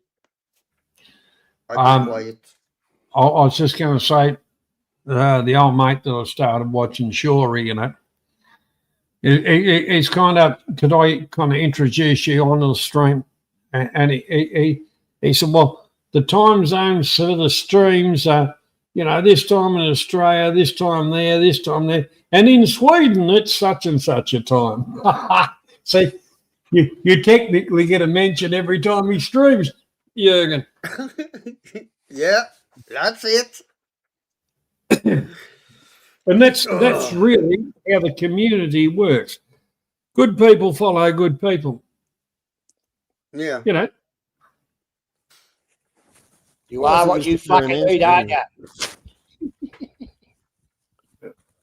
Eat your rice, Stephen. Eat your rice. I just give a fuck, mate. I've watched the fucking clouds for about 2 or 3 years. I don't even know what you guys are talking about half the time.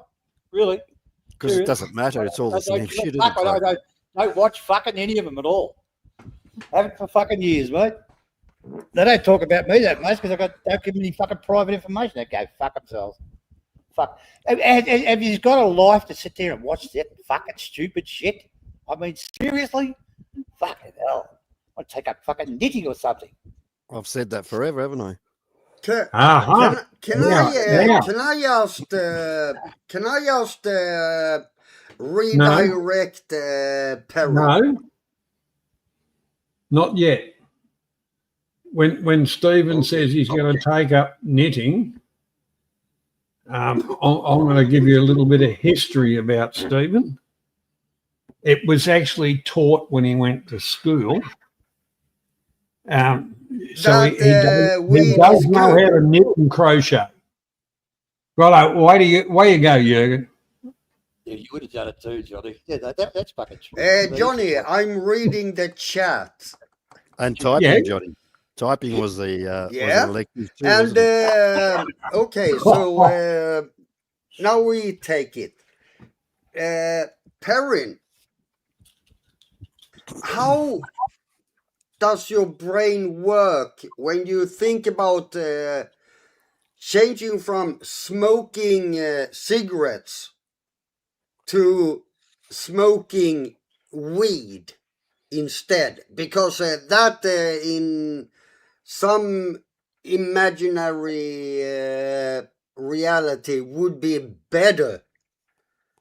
How did you think there, Perrin? How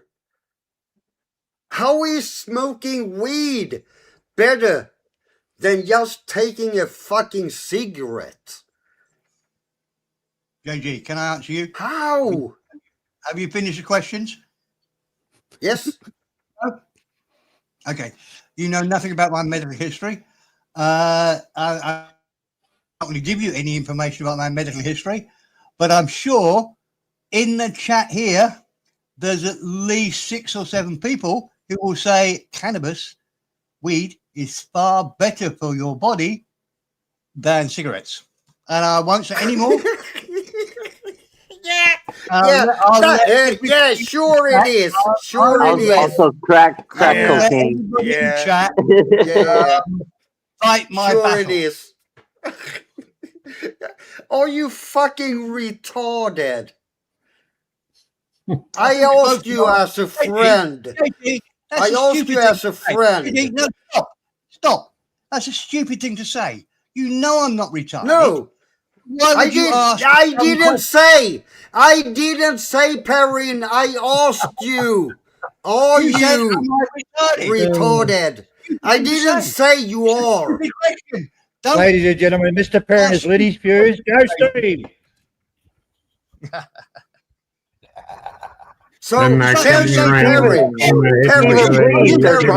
how is it better to smoke weed than a cigarette? Tell me how. Tell me how. You won't let the man How speak. is it better Morgan. to smoke weed than a Well, cigarette? Tell me how. You, Jorgen. Let him answer you, for fuck's sake, mate. Yeah, I'm waiting. Oh, you were. No, thank you, Oz. But no, I'm not going to give my medical stuff over. But I smoked. I was 13 years old, which is, Christ, 55 years. It's not doing me a great deal of good. Still okay. Lungs are still powerful. No problem. But I'm not as fit as I used to be. And I'm thinking, you don't see many old fat people, and you don't see many old people who smoke. So I'm thinking, with all these experts, and it was only a conversation, all these experts on this subject, and I know a lot of people who smoke weed. I know a lot of people who have cocaine. most fishermen in England are on cocaine. I've just avoided it for 55 years. So I'm thinking, what harm can it do me? If it gives me that satisfaction of having a piece of paper in my hand and smoking and being chill, why not? It's a question. And JG, it's not why you're a retard. It's just a question. It's conversation. You could be right. I could be right. But it's just a conversation. That's all.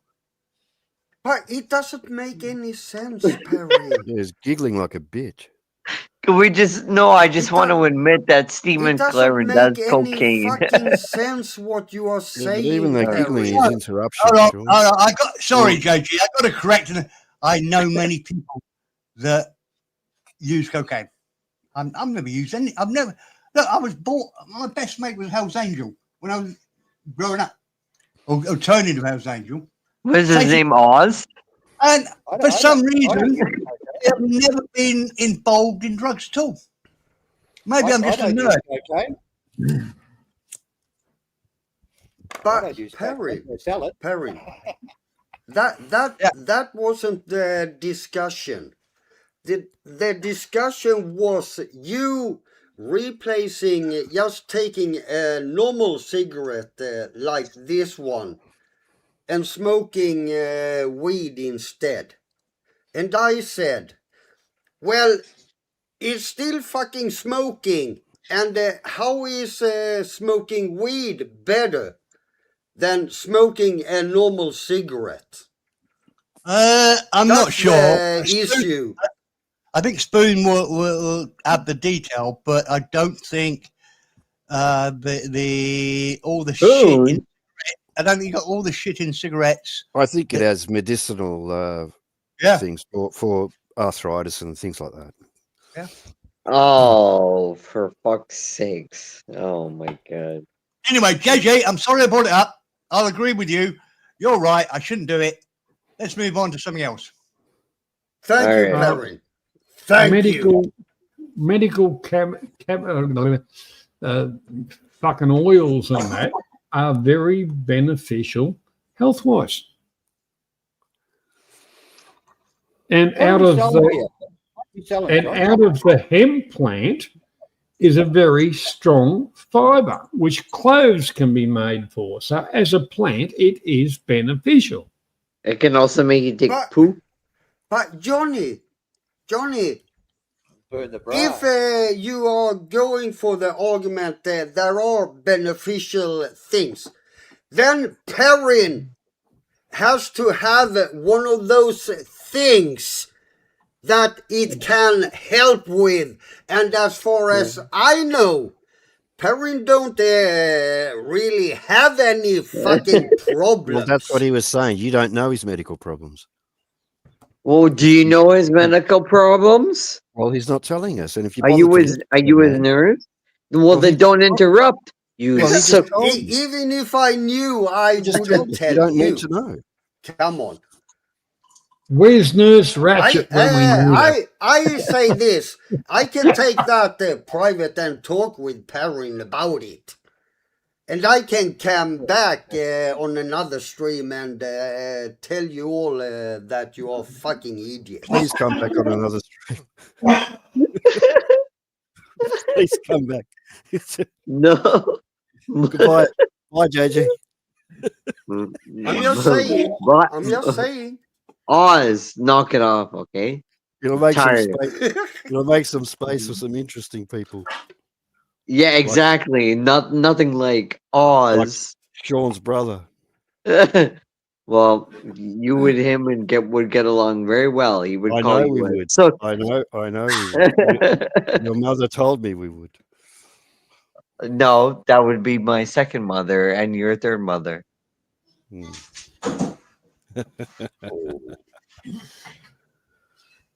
Anyway, which mother did you consecrate with, Sean? That would be the non-Indian one. The non-Indian one, as in which? When you say Indian, more information, please. I've already said a lot of information. Everyone always calls me out. They always information. We can fucking pass it around and get you fucking attacked. Sean's racist. How am I racist? If I have race in my family, how am I racist? You don't like your Indian mother. Well, you do not like your Australian mother. Why wouldn't I? Because you don't bring her up and you complain about your childhood. I've never complained about my childhood.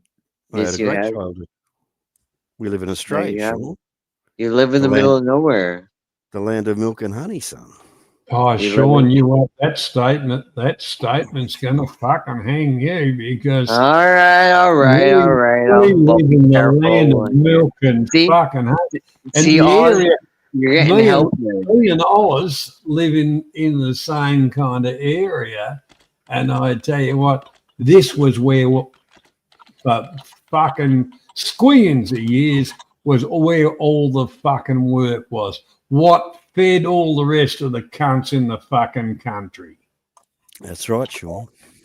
I agree, Why pack your bags and Johnny. head I back? What agree. do you- I agree. You don't know much about us, Sean, so don't even pretend and don't make shit up, son. No, Johnny Siam is talking about the Aboriginals in Australia. No, I'm not. I'm talking about the area we live in, the produce, the manufacture, the whole fucking lot of it was the first kind of area to really get going. Everybody knows about Sydney. They landed in Sydney and said it's a cunt of a joint and came down to Melbourne. Oh, all right. And that's the truth. And then they went up through Gippsland and all up and all up through and they said, this is fucking wonderful. I have a big And that's smile where on it my all face. really started from. Do your history, mate. Do your history. All right, no, I'll look Sean into just it. makes shit I up as he will. goes. He's just I will. he's scratching for drama. I'm telling you. It was what drama? What are you talking He's not about? going to get it tonight. He's not going to get on this panel. Tonight? Excuse me. It's morning time. Not for us, Sean. Yeah, you well, silly good bloody luck. around the time zone. How often do the Australians go live? What, 2 times a year? No, Johnny goes live once a week. Oh, yeah, that's right. What was the woman that was that you two liked, and then she kicked you off? Blue? Are you talking No, about Blue or Tony Kiwi or Pretty Eyes. What do you Pretty mean she Eyes? kicked us off? Pretty Eyes never kicked us off. She loves us. She wasn't Australian. She was American. And she loves us. What are you talking about, Sean? I'm not gonna go into detail. I don't need to go into So you're just making shit up because she's actually. No, nice. I'm not. No, I'm not. Because you're trying to start Alright, so shit. who's Now my you're internet- trying to be the drama queen. So you're talking alright? at me. Who's my internet Sean, wife? I'm not talking over you. I'm making a valid point. So who's my internet wife? No one. Pretty Eyes, you Oh, fucking idiot. oh. Pretty Eyes. Oh, what were you been cheating on Lily? How many have there been? For fuck's sake, you're a slut. Looking back at history, I am rather.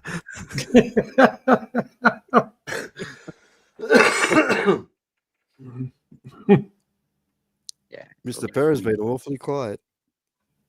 Well, he's I going think to he left the the panel. Sean, I'm going to turn your microphone off for a couple of ticks. Can I? All right, I'll turn it off myself. You know, just to let others on the panel if they want to talk. Mr. Perrin, what do you think? He's probably gone and made himself a cup Oh, of tea. no, I'm here. I'm just listening. I'm enjoying myself. Sorry. No, I take my own advice in that there's lots of people here. I'm quite happy to sit and listen. I'm chatting. You can see I'm in the chat talking to people. So I'm really good. But Well, I that's don't know okay. what you're talking I didn't about. want I Johnny, I can't multitask. I'm doing one. Sometimes I don't really listen. What was the question? Sorry. I said, I asked Sean to shut up for a little bit so other people could, put a conversation point in or whatever and hadn't heard from you a while. Johnny, don't worry. I am super happy. I think this is a great panel. I think everything's going well. It got a bit shaky there. I think Sean was getting a bit testy, but I think he brought it back, and I think everything's good. Well, very. The thing is, if Sean gets testy, that's not a problem. I can just get the fucking pocket knife out and remove the load for him. That wasn't a criticism, by the way, Sean. I think we need your testiness here, or testicles, or something beginning with test. I think you know. Look, thank you, Mr. Perrin. That was the first one. Johnny Siam. Next. You would be great on Kick. They love people like you who can fire off and get angry, and you're not a stupid guy, so you've got good arguments. And that's what if you look at the right, you've asked me to talk, so I do. If you look at the best ones on there, Ice Poseidon. I'm not saying he's a nice man. He's horrible, but he really knows how to generate content from nothing. And most of it is he goes with whatever. If he meets a street beggar and the street beggar says, "Oh, come to my house because I want to scam you to take your Rolex watch," yeah, okay. I wonder. He's very good at creating chaos. As much as we think we want to watch good quality YouTubers and whatever, you know, the things like, well, what's the gap? Paddy O'Doyle, CB Media. Nobody wants to watch that. You want to watch something where there's going to be chaos. If you want 2,000 or 3,000 viewers, you want to rub a neck. You want to see him crash and burn. And it's a horrible thing to say about the human beings on this planet, and I'm part of it. I sit and I'd love. Tell me to shut up when I'm ready, John. You know, once you start winding me up, it's hard for me to stop. Don't stop. There's a guy who's sailing from New York to Miami. It's about a 3-week trip at the most, and it's really beautiful. I would love to do it, and I've even thought of flying over there, buying his boat, and sailing it back up. But he's sailing down. He's a 19-year-old guy. He gave up on it, and he employed other people to do it. And I think we're about 3 months into it, and it's really beautiful. You can travel all the way down from New York to Miami without ever going to the ocean. There's an inland waterway system that takes you all the way down. Now, I would go straight into the ocean and go straight down the ocean because people who sail hate land. Because you hit land, it hurts you. But I'm watching it. I'm addicted to it. It's very shitty. I'm watching it because I'm waiting for them to die. I'm amazed they haven't died already. I watched a couple of vloggers that did die. Yeah? In sailing, yeah. Oh, they die all the time. It's actually not reported often. I said exactly the same to many years ago. I said to a skipper that did lots of deliveries, I said, he said just last week, there was a flotilla of boats that a few people were bringing down and they lost 3 of them. It's not reported. The great thing about sailing is it's still one of the free things on the planet. You don't need, if you go down inland waterways, certainly in France, lots of places, you need a certificate. It's called an International Helmsman Certificate. But any one of you listen to this, could buy a boat, set off around the world, and there's no license, you have to do this driving test first. No. I mean, obviously, you want to know how to, because most embarrassing things are moving into a marina or back in your own. Yeah, it's stupid stuff. You can just sail. You can do whatever you want. And it's a lot of them, Mr. Parents, seem quite affordable as long as it hasn't got a huge diesel engine in it. The sailboats, I mean, they're quite affordable, and quite some of them are decked out quite luxuriously in the cabins. Yeah, you just need to find the guy who has had enough. Fuck it, I've got to sell this. It's because the problem, they do cost you a lot to look after, especially if you don't have any manual skills, and you're in for marinas to do it and boat yards to do it. They say the what's the word for the ironmongery on a marina? I can't think. Oh shit. God, I'm getting old. Oh no, I think I know what you're talking about. That's the one where you danced around naked on the boat. Right? Yeah, you got it, Sean. Yeah, you're very perceptive. Yeah, that was the one. But no, boats are really expensive. You think if you've got an expensive car, it's going to cost you more money. Get a boat. Everything is 3 times as much.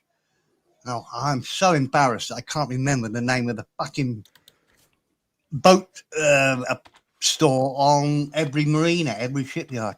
Dry dock. Huh? The dry dock. No, it's equivalent of an ironmonger. It's got all the stuff. Let's forget it. Well, they're called a chandler. They're called a chandler. That's it. Who said that? For fuck's sake. Johnny. Google said that. No, I know this because I watch a lot of you fucking fucking looked it up bathing. on Google. No, I was just out having a smoke and I was listening, and I thought it's a chandler. You know, fucking. That's the bathing It's called a chanterie. There's an L-E-R-E. But anyway, yeah, you're right. And everything in the chandlery is 3 times as much as you can find in an automotive shop. And most of those things are sort of transferable. But it costs you a fortune. Anyway, enough about boats. So citizen cruise around Europe, didn't you? On your boat, Steve, didn't you? Something like that. Say again, mate. Didn't you? You had a boat and you went cruising, didn't you? Yeah, I didn't go too. It was sort of midlife crisis. Bought the boat. Kept it in Southampton. Midlife crisis. Had a really good mate who taught me how to sail. I've never sailed a boat in my life. I had no fucking idea. And I did lots of stuff around Southampton, Isle of Wight. The biggest trip I did was I went down the French canals down to Barcelona and stayed in Barcelona for 3 months and then came back up. I got a bit of help. Going into this. Come on, it's pretty beautiful. But no, the Atlantic trip I did was on somebody else's boat. I was just crew member. But I went from Tenerife. I went from Gran Canaria to Barbados. Oh wow! 18 days across the Atlantic. So I've sort of, and I did a lots of. That sort of gave me the badge that I had half a clue what I was doing. So I got I didn't do too much. Look, I'm not an expert on it, but I did 4 deliveries, both to and from the Mediterranean. Not compared to most people, not an expert, but you can put me on a boat and I've got a clue what I'm doing. Just a little clue.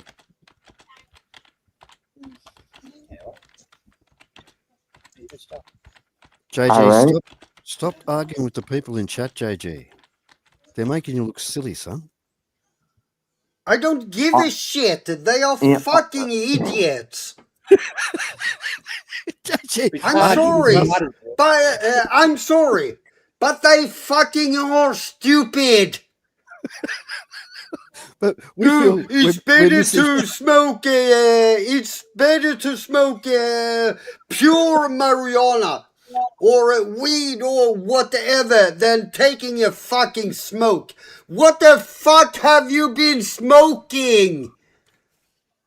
So you think they're mentally challenged, JJ? They're mentally challenged, are they? It's so fucking stupid. Come on! Don't make fun of Oz. Come on. Are they Excuse lying? me. No, I'm not taking any shit on us. That's on the chat. I'm so fucking tired of the chat talking shit. I remember the day when you used to do live streams and you got a see-through, what do you call it, a perspex canoe. It was fucking hilarious. Holy fucking shit. JJ's a sailor. Yeah, but can I explain the stupid shit? Can I explain the stupid shit they say in the chat? Go for it. I'll keep typing. Can I? Can't stop you. No one can stop you. Can I just make a little statement, gentlemen? Holy fucking shit! Interjection. Shut up, Erg. This fella that just wanted to come on with the StreamYards thingo, I couldn't let you on. It would have been good to have you join, but unfortunately, I couldn't let you on because. No, I can. I'm the most novice here. I will go backstage. No. I've seen the fellow a couple of times, American. But the thing is, no, you're still welcome. You stay there because I can't put any more. Yeah, but I don't want to. Sean, you don't have to make a space for somebody else. Is what I'm saying. Is I know you. I kind of know the other bloke that wanted to come on, but at the end of the day, the panel stays the way it is. That's why we've got the begging link up to say, well, sling us a couple of dollars and it'll help us fucking, Sean's going to sing your praises. Johnny, let me just interject. Johnny, I've had a really good time. I've yacked. I've had more chat than I really deserve. I've had a super time, and I might come back. But no, let me jump off. Thanks everybody on the panel. You don't have to. One of the best streams I've been on. He wants Really to cook his pork chop.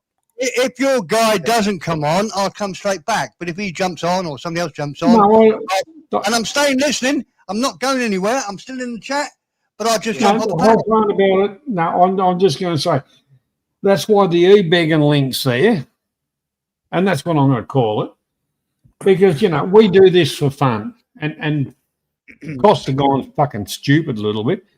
A little bit of love back would be helpful. And that's all I'm going to say about that. We've what we used to have, which was negligible. I used to pay it. Adrian used to pay it. Back in the other days, Stephen used to pay it. It wasn't a lot, but now it's gone fucking stupid. But anyhow, I didn't really want to do that. But if anybody wants to throw a couple of fucking bob in, well, that's fine. We'll upgrade and fucking. Where's the link? Pardon? It's pinned. No, the link. That's the link for coming on. No, I can only put it on the shack, and I'm going to put up one thing at a fucking time. Johnny. Yeah. Can I answer someone in the chat? You can, Jürgen. Thank you. Spoon.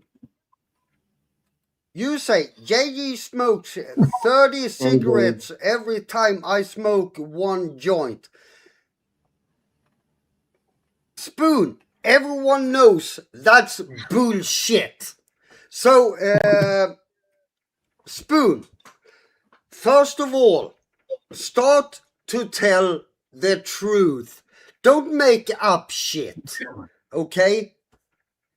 That shit never fucking happened in any universe. Okay? So, Spoon, you still haven't explained to me how it's better for someone to smoke weed instead of just taking a fucking cigarette. Okay, man. No one of you that say, oh, take the fucking weed. Yeah, take the weed. No one of you have fucking explained how will that get your life better. And in my experience, it doesn't make your life fucking better. Those idiots, they think, oh, JJ haven't tried it, so he doesn't know. Of course I tried it. If I haven't tried it, I wouldn't fucking be arguing with you. Yeah. Fucking idiots. So, in other words, I'm tired of this shit. What you're saying? Look, I'll buy right into this. I've known a lot of young blokes that have got into the weed and then a little bit of other shit and all that, and they've been wonderful, brilliant people, and they're all dead now because of their addiction overdoses and stuff like that. One led to another or whatever. Who's going to die? Shut up and let me talk. Maybe that's because they had a weaker whatever, constitution or whatever. But the whole part about it, only drugs I take, all right, is cigarettes and alcohol and stuff that's prescribed to me. But I'm quite, if that's what somebody wants to do, but like, don't peddle the wagon. Oh, this is all fucking fantastic. Or what? All right, you want to mellow out and become a fucking Lamington or a fucking marshmallow? Well, that's fine. That's up to you. It doesn't matter. That's your choices in life. How it ends, you no longer got the mental capacity to know what's really happening because you're living in a different fucking world to reality. That's all I got to say about that. Go ahead, Sean, if you want. He'll make something. Hey, man about Oz, your crypto stinks, and it'll always stink. As I said, you don't buy it like shares, mate. No, you do not like shares. You like crypto. If you treat it like shares, you'll always fail. Okay, then why do you go into crypto? Because it turns $1 into $20 very, very rapidly. You just go to the casino. It's a bit different, Sean. Don't talk to me about crypto if you don't understand it, Sean. Oh, I understand it very I don't well. think you do, son. I don't think you do. Okay, sure. We'll agree to disagree. I was just gonna say, Ty Tim normally makes the excuse that he's in the office. He can't call in. Ty Tim, call in. Who else makes excuses? Sean the Prawn. I would agree with Sean that. the Prawn goes on other streams and even serenades with his music. Why don't you come here, Sean the Prawn? So there's a couple of names. And he wants it. You know what he wants? He wants his pirate JG. He wants his pirates on. Yeah, he doesn't realize his pirates are nowhere to be seen. They're all pirates. We're basically, Sean. This is where you're wrong. We're all pirates. Nah, the pirates are over. You just don't get it, Sean.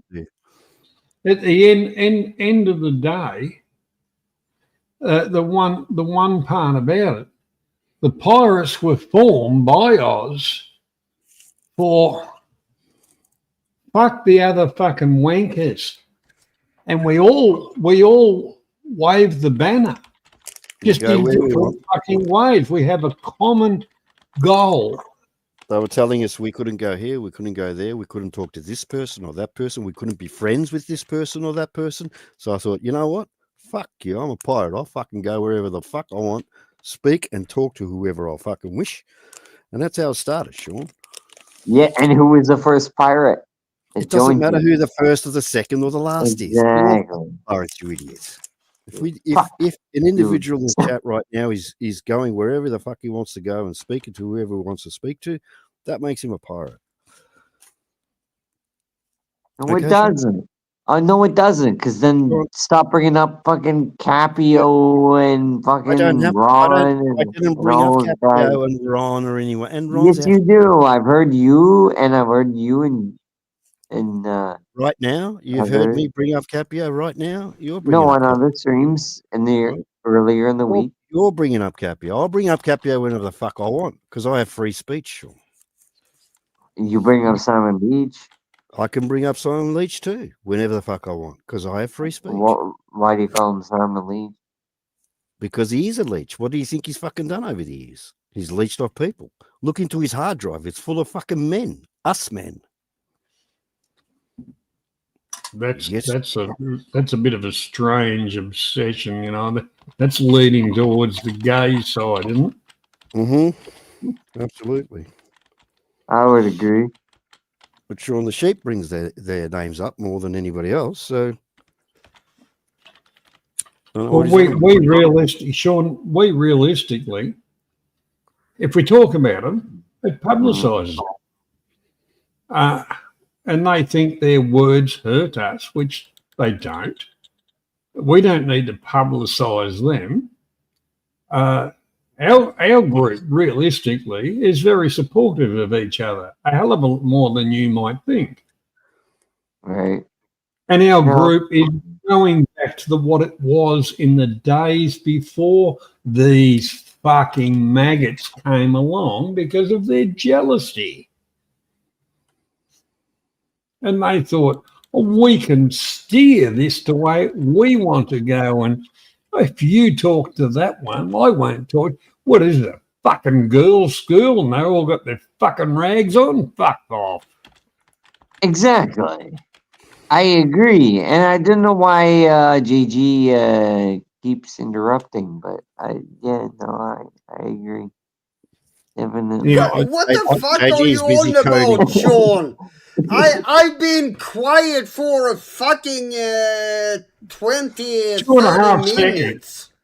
And I was going to ask Sean Holy a question. fucking shit. Oh, I don't know why JJ keeps interrupting. I have been quiet for fucking I don't know how long. Don't give me that shit, Sean. The stopwatch is running, but the thing is, Sean, I've been what do fucking quiet. What do you think of Jurgen's shirt? Does it look gay or not?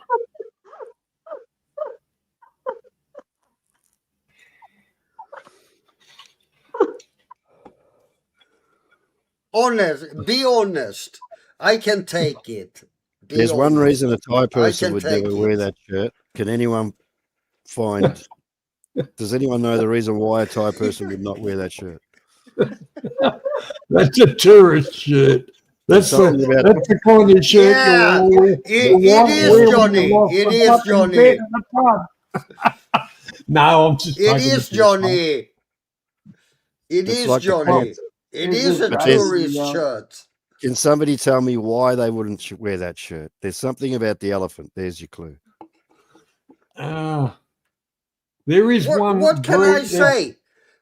If you had looked at the other rack, the lady bought it for me, so I have to fucking wear it. Yeah, because you're a Falang. Yeah, exactly, Oz. Exactly. I'm a Falang, so I have to fucking wear it. If you had a look at the next rack, they had the one with.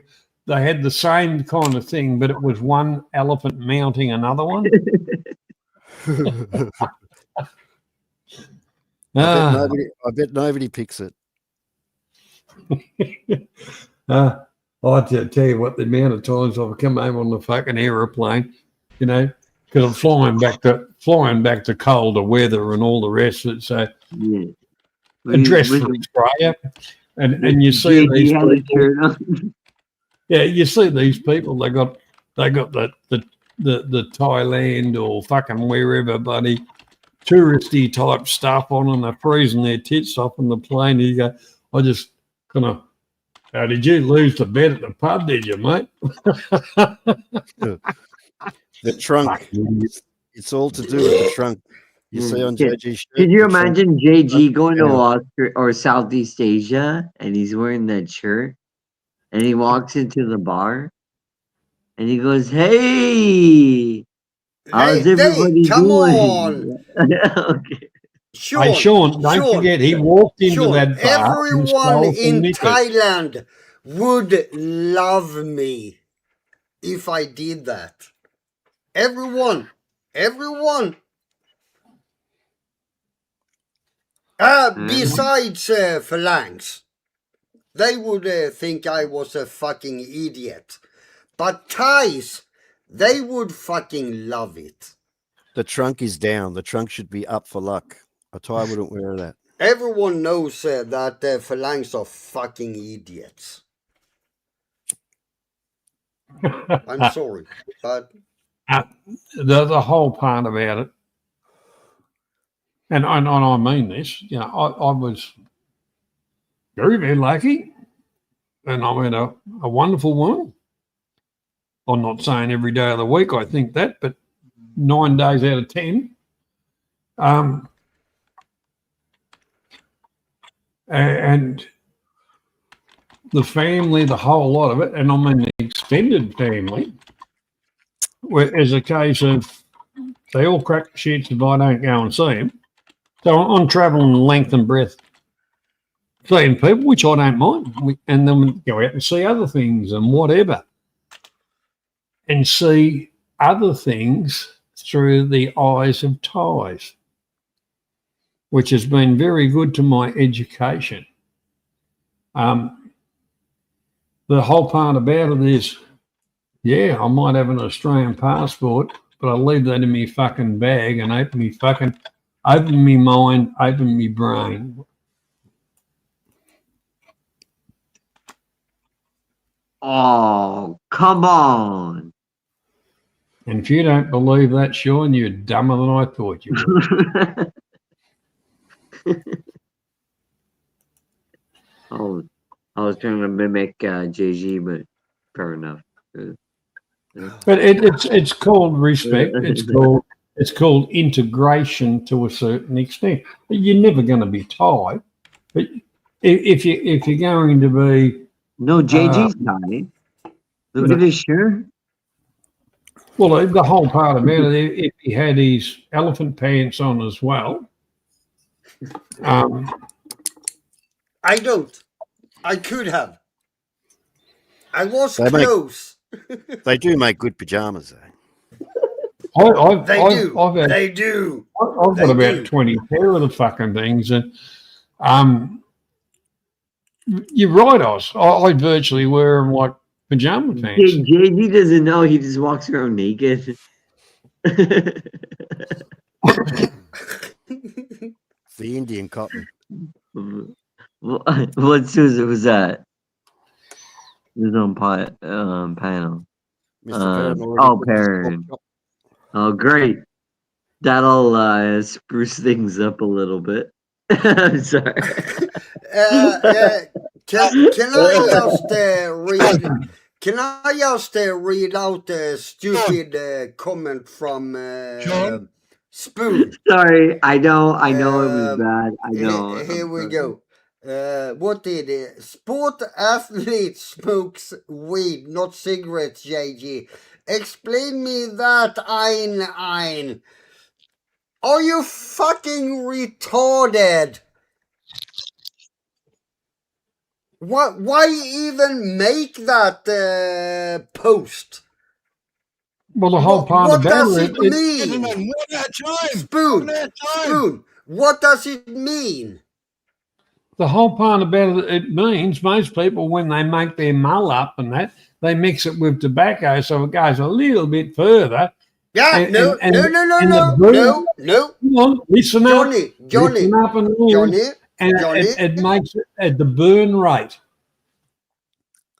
Johnny, if those people want to argue about weed being good, they can't fucking mix it with tobacco. Because if they mix it with tobacco, they are still fucking smoking. Hang on. I'm going to put the comment up again, and then you can. And they will never ever. Shut up and listen. Read the fucking comment, and then you can apologise to Debs, because the comment says, "Why would anyone mix weed and tobacco?" People around where she does just don't do that. So you can apologise to Deb anytime you would like to. So they are saying they are smoking it pure, right? Yes. How fucking stupid isn't that? I'm just asking. How fucking stupid is it to smoke it pure? Are you fucking a drug addict? JG, you got to stop this. You got to tell us why it's stupid. Don't Holy just call us all shit! Hey, No, JG, I'm sorry. I hate that drug shit. JG, your arguments are getting really pathetic. All you do is say we're all idiots. No, it isn't. JG, what you have to do is say, Steve, let me tell you why it's wrong to do this or why it's wrong to do that. All your arguments are getting really simplistic, like a 6-year-old boy. Steve, why are you we aren't idiots? talking Why do do about that? you.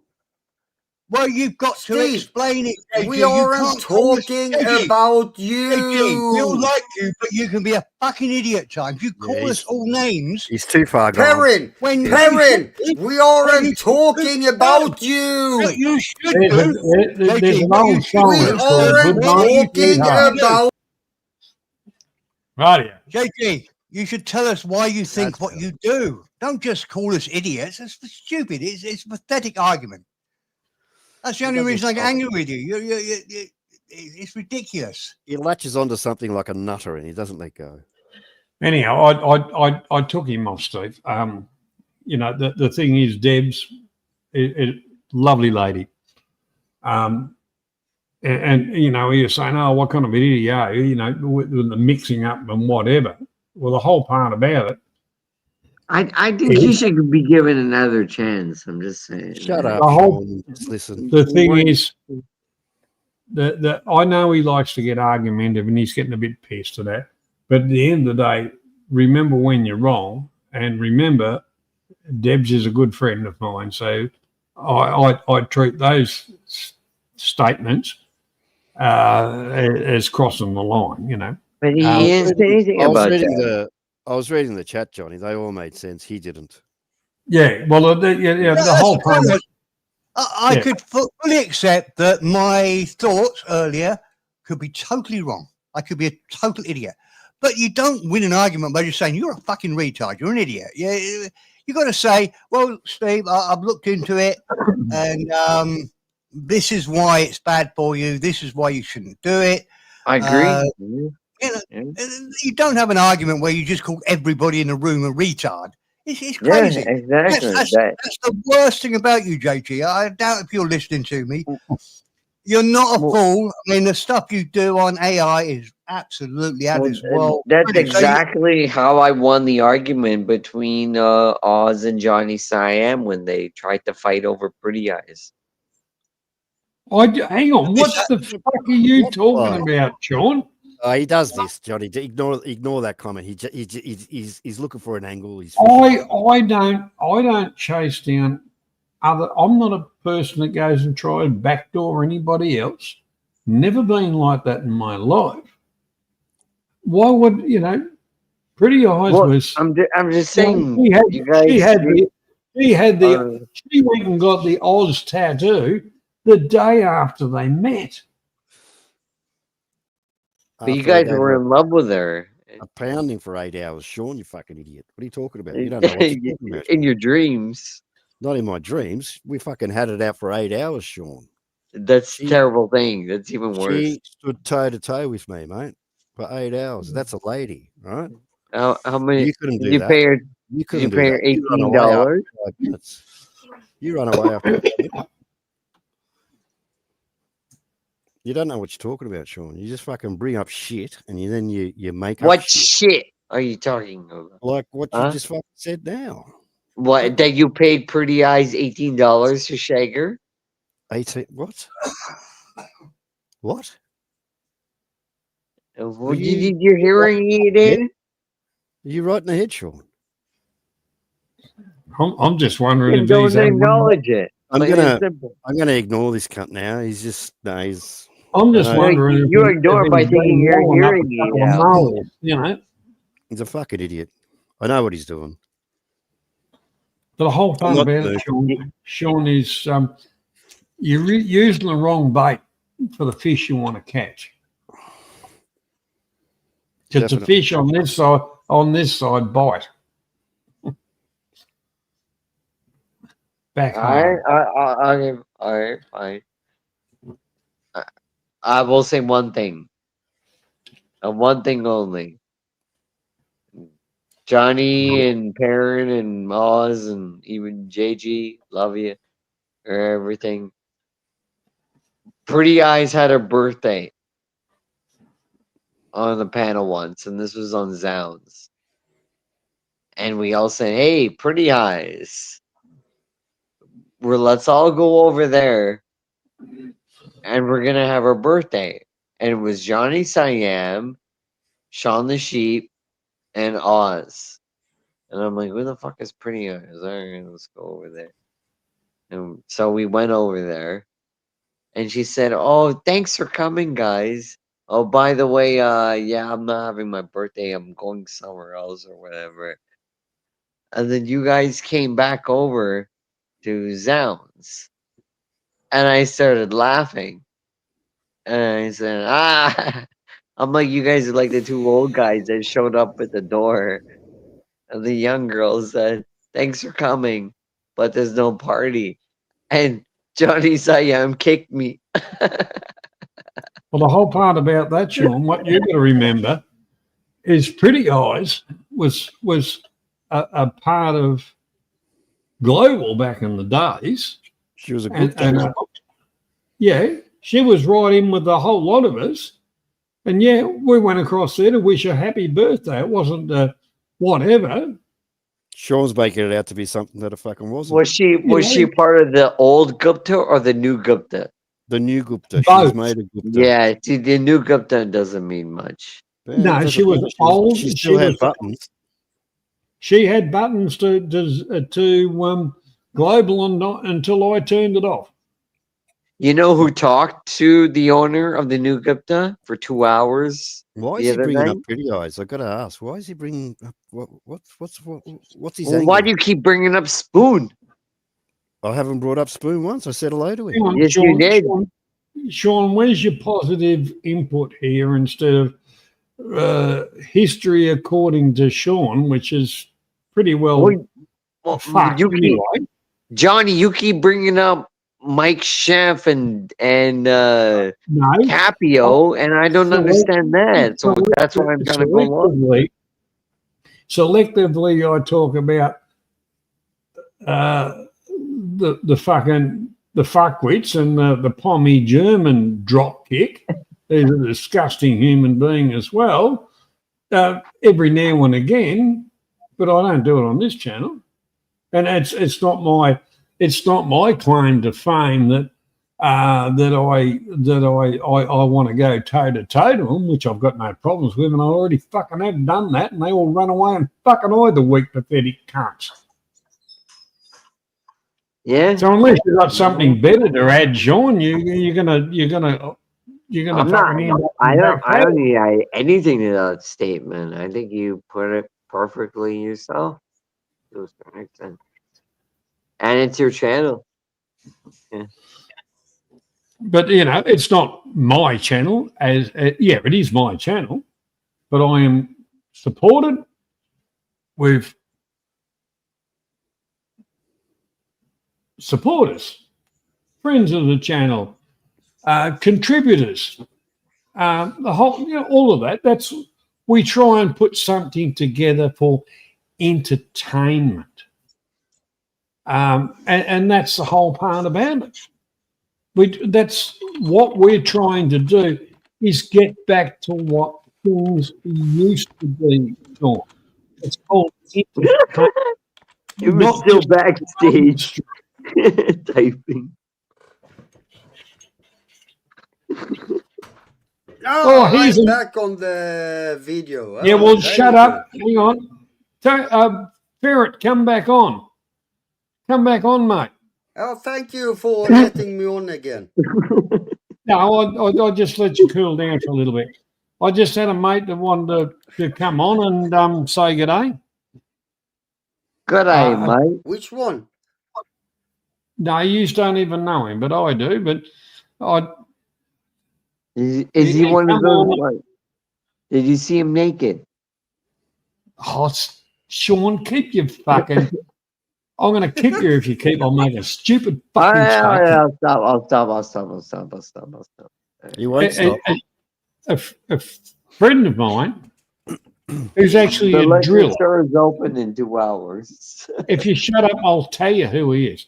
He's a friend of mine, and the whole part about it, he is a driller, and he's working in Papua New Guinea. He's just trying to come on. Is his name Craig Rusen? Just for general conversation and stuff like that. Just keep it fucking real. Come back on, Tony. Come back on. No, I had some jokes about that one, so I be quiet. Well, Tony that works offshore, right? No, he on land, mate. I thought Up he was in offshore. Fuzzy Wuzzy area.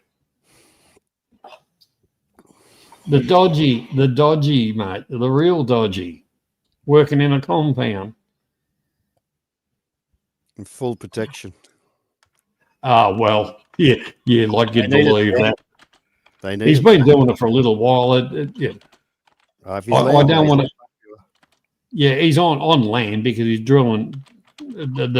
He's not doing exploration drilling. He's doing maintenance drilling, shit like that, you know.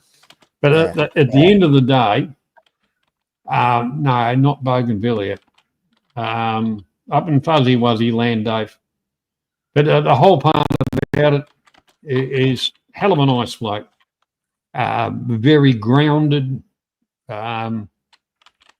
He used to actually own a bar. Grounded. He used to own a bar in Never Bali. fly Qantas. Sean. so okay, I'll stop. You just said that fucking 30 seconds ago, you cunt. All right, I'll go on mute. Yeah, he used to own a bar, well, bars, more than one, in Bali, and a hell of a nice bloke, and like I say, a very grounded person. Well, if he's got the balls to work in fucking Papua, he's our man. Mate, when I was talking to him before he went down there, I was oh, fuck it. You really want to do that? And yeah, there were, but you know, he's got a kind of a contract. He does the fly in, fly out stuff, but like you said, this is the last trip he's going to do. That's it. The rest is go back home and you know, take the high vis off and burn the fucking stuff like I did. And said, life's to be lived, you know. Yeah, Spoon and Hostel should both get a room in an old folks home. Yeah, because they're not going to get anything else in life. Plain and simple.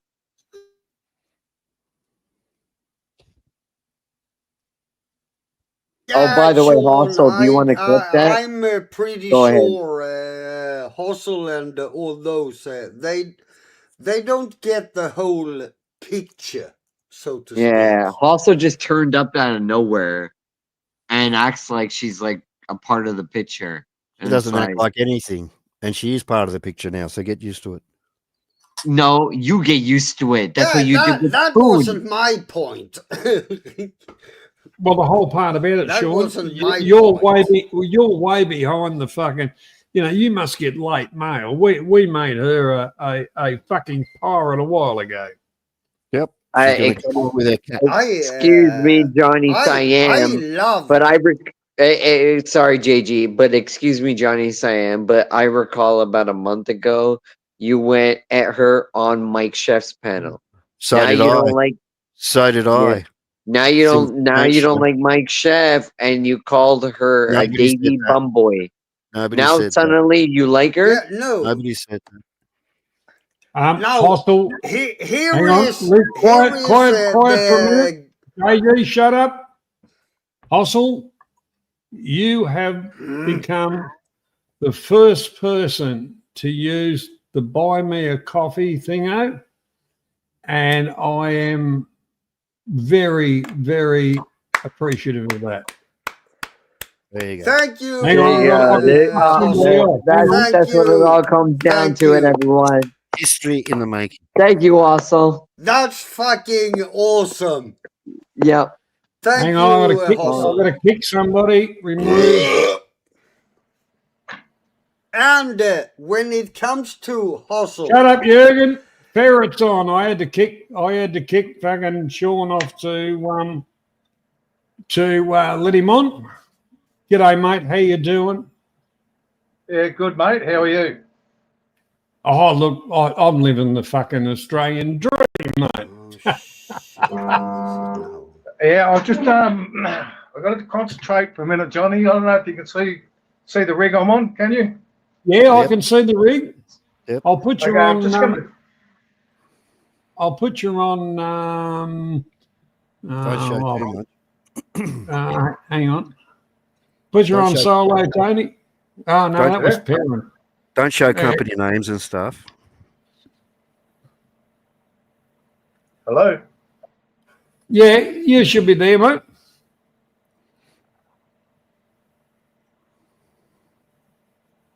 You there, Tony?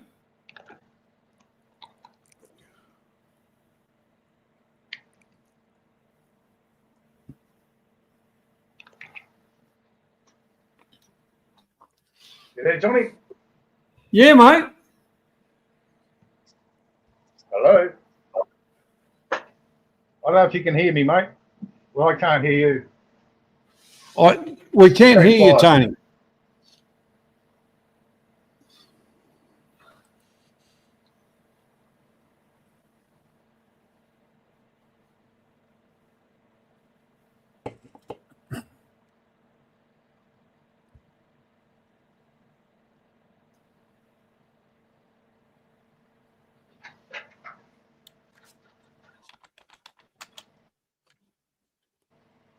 Well, what's that all about, John? He's underground, Spoon. Fuck yeah. Well, actually, what they do is drill ventilation holes, so it's big stuff. And he's out in the middle of nowhere, Spoon. No, Spoon's saying he can operate that fancy equipment, but he can't use StreamYards. He's just being funny. Oh, Spoon's a dickhead, but he's trying to, because it's a bit dodgy, and I'm really, we've known each other for quite a while, from a different genre, but a hell of a nice bloke. Yeah, he can't. Don't let him show stuff, Johnny. It's you know what this joint's like, mate. Oh yeah, well yeah, he's not ashamed of whatever, or No, I know. But they'll zoom in. They'll do this. They'll do that. You know what I mean? You know what they do, Johnny. Here he is. He's back again. Yeah, sorry about that. I don't know what happened. Can you hear me? Okay, mate. Yeah, mate. Can you hear me? Yep. Yeah. All good. All good. Now boys- it's all good. The boys just, are just saying. I'm just Oh, changing What is the. that? I'll get to it. I've just got to concentrate. I'm just. I'm on what they call a raised bore rig. I'm underground in a mine. I'm 800 meters underground, and basically drilling a hole.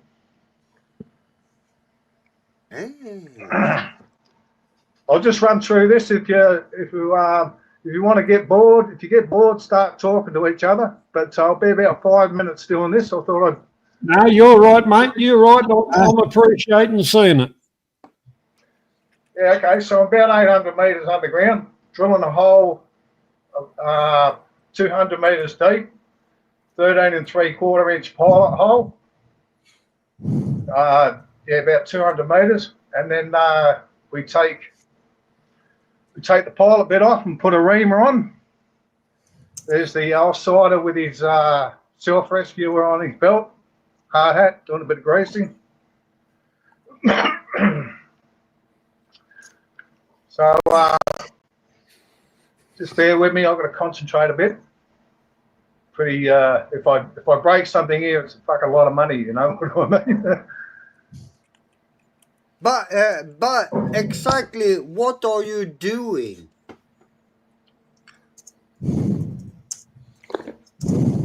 Looking for gold, JG. Okay, so this is a new piece of drill string I'm putting on. Yeah, but that's I don't want to be a bitch, okay? But that's computer generated, okay? So what are you actually doing? What do you mean it's computer generated? They're controlling It it. was Jordan. computer generated. There you have it. No, but it's stationary. It doesn't do Jürgen, anything. Jürgen, this is boring underground fucking holes in mines and shit. Yeah, Just but shut up and listen and learn, or I'll kick you again. no. If you come on here and show us stuff and say, yeah, we are doing this and this.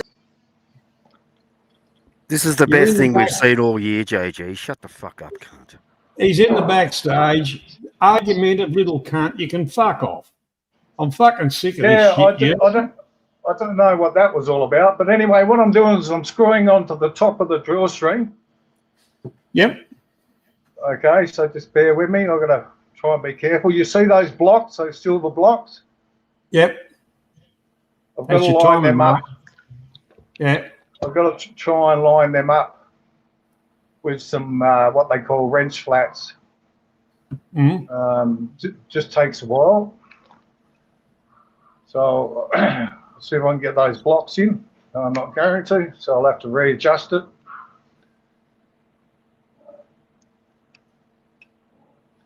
Just bear with me, the slows. Just a quick question. Yep. You're offside of keeping core samples? No, the core samples were done by geos. I've got a core report, so I know what the ground is like when we're, where we're at when I'm drilling, whether it's hard, soft.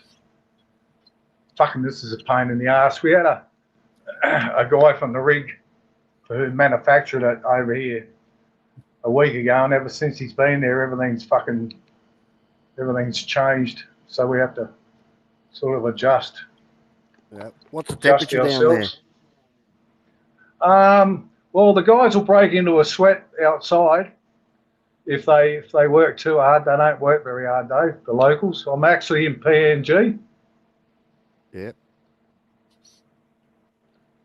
Okay, let's see if I can get this in. I don't know if you can see what I'm doing here. We can. No, that's not right. We can see the rig. Fuck, mate. We don't need Jeez, to see I get what put you're on doing. TV. I get put on TV and I fuck up. No, you're good. You're good to go. No, I appreciate this, Tony, and I mean it's an honour to see it. I have seen it before, but Okay, so those wrench flats have just gone in. So what I can do now is I can take the weight off. I don't know if you can see the rig going up, and I can open up the jaws.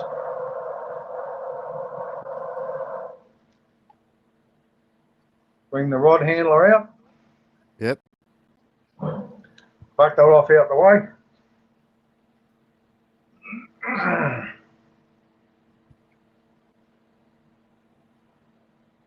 Okay, now I'll come down on the bottom thread because it's locked in up the top, okay? It's locked in by those 4 clamps. I'll come down on the bottom thread. Yep. Okay, so now I'll screw onto that bottom thread. Now, there's a guy down the back. We've got a dam down the back, and he's turned the water off. We have water running down this tube. Obviously, we don't want water coming out when we're changing the drill string.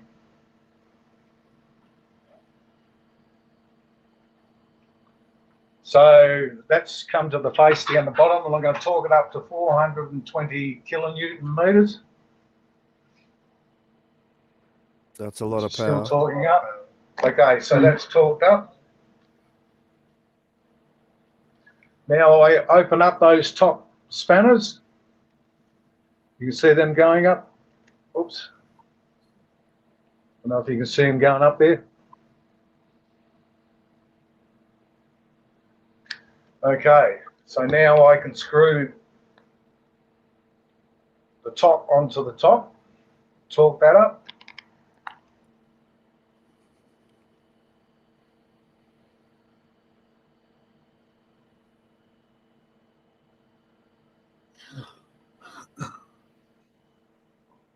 Okay, so that's torquing up to 310 Newton meters. That horn was so we can turn the water back on. Right.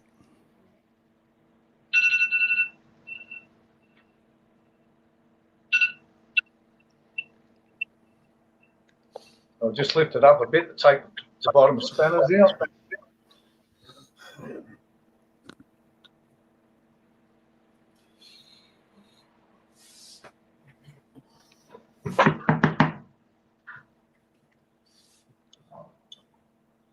Okay, so I'm ready to start drilling again. Tony, how long are your rods? 1.5 meters and about 480 kilos. Yep, well, that's a decent rod, mate. Yeah. How often? So, sorry. How often does your lackey go in to change and add another one? I'm drilling down about a rod about an hour. Every hour he's got to get in there and do his thing. Yeah.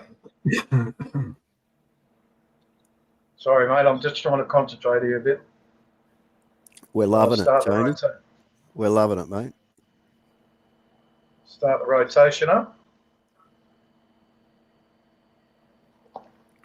I'll get this up at 28 revolutions.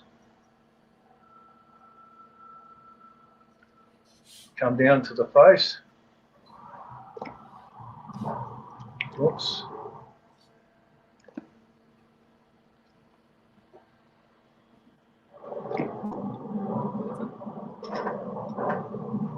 And we're 1560.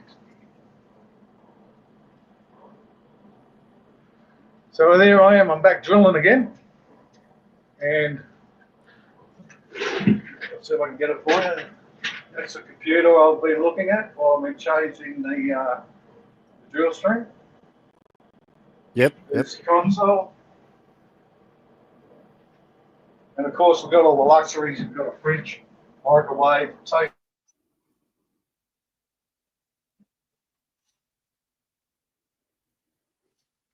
All right, we lost him there for a bit because he's There, mate. moved. You there? Yeah, we got you. We got you, Tony. Yeah, so over here we've got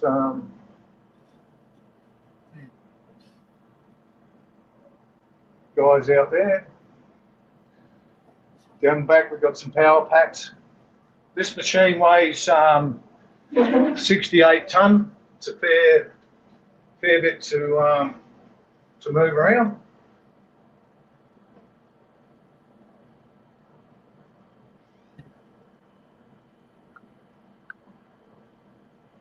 So there you have it.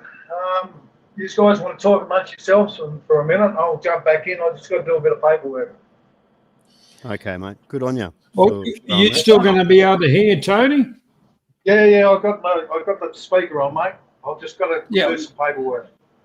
No, I'll be honest with you, mate. I appreciate you bringing this footage along. And next time you're back home, give me a yell and I'll fly across and catch up with you and have a couple of beers or three. Yeah, I think I might do a road trip. Either that or you can come over here. You're welcome here. You know that. Yeah, no worries, mate. No worries at all. Actually, this is the first time I've been on your channel. For those guys who don't realise, I do know Johnny through other channels. But I have actually been on the sidelines a couple of times over the years, but I've never been on before. So I just thought it'd be interesting to show you guys around a bit. And I, from the heart, mate, I appreciate it. That's brilliant stuff. You're 800 meters below ground. 1 kilometre. Yeah, kilometre. And I'm going to drill another 200 meters down. Yeah. Into a cutty, and then what we do is we take, like I said, we take the 13 3/4 inch pilot bit off, and we put it on a 5 meter reamer, and we pull the 5 meter reamer back to us, and it gives them a 5 meter hole for either ventilation or they can tip dirt down it from one level to the other level from a truck. Can I speak to Ferret for a second?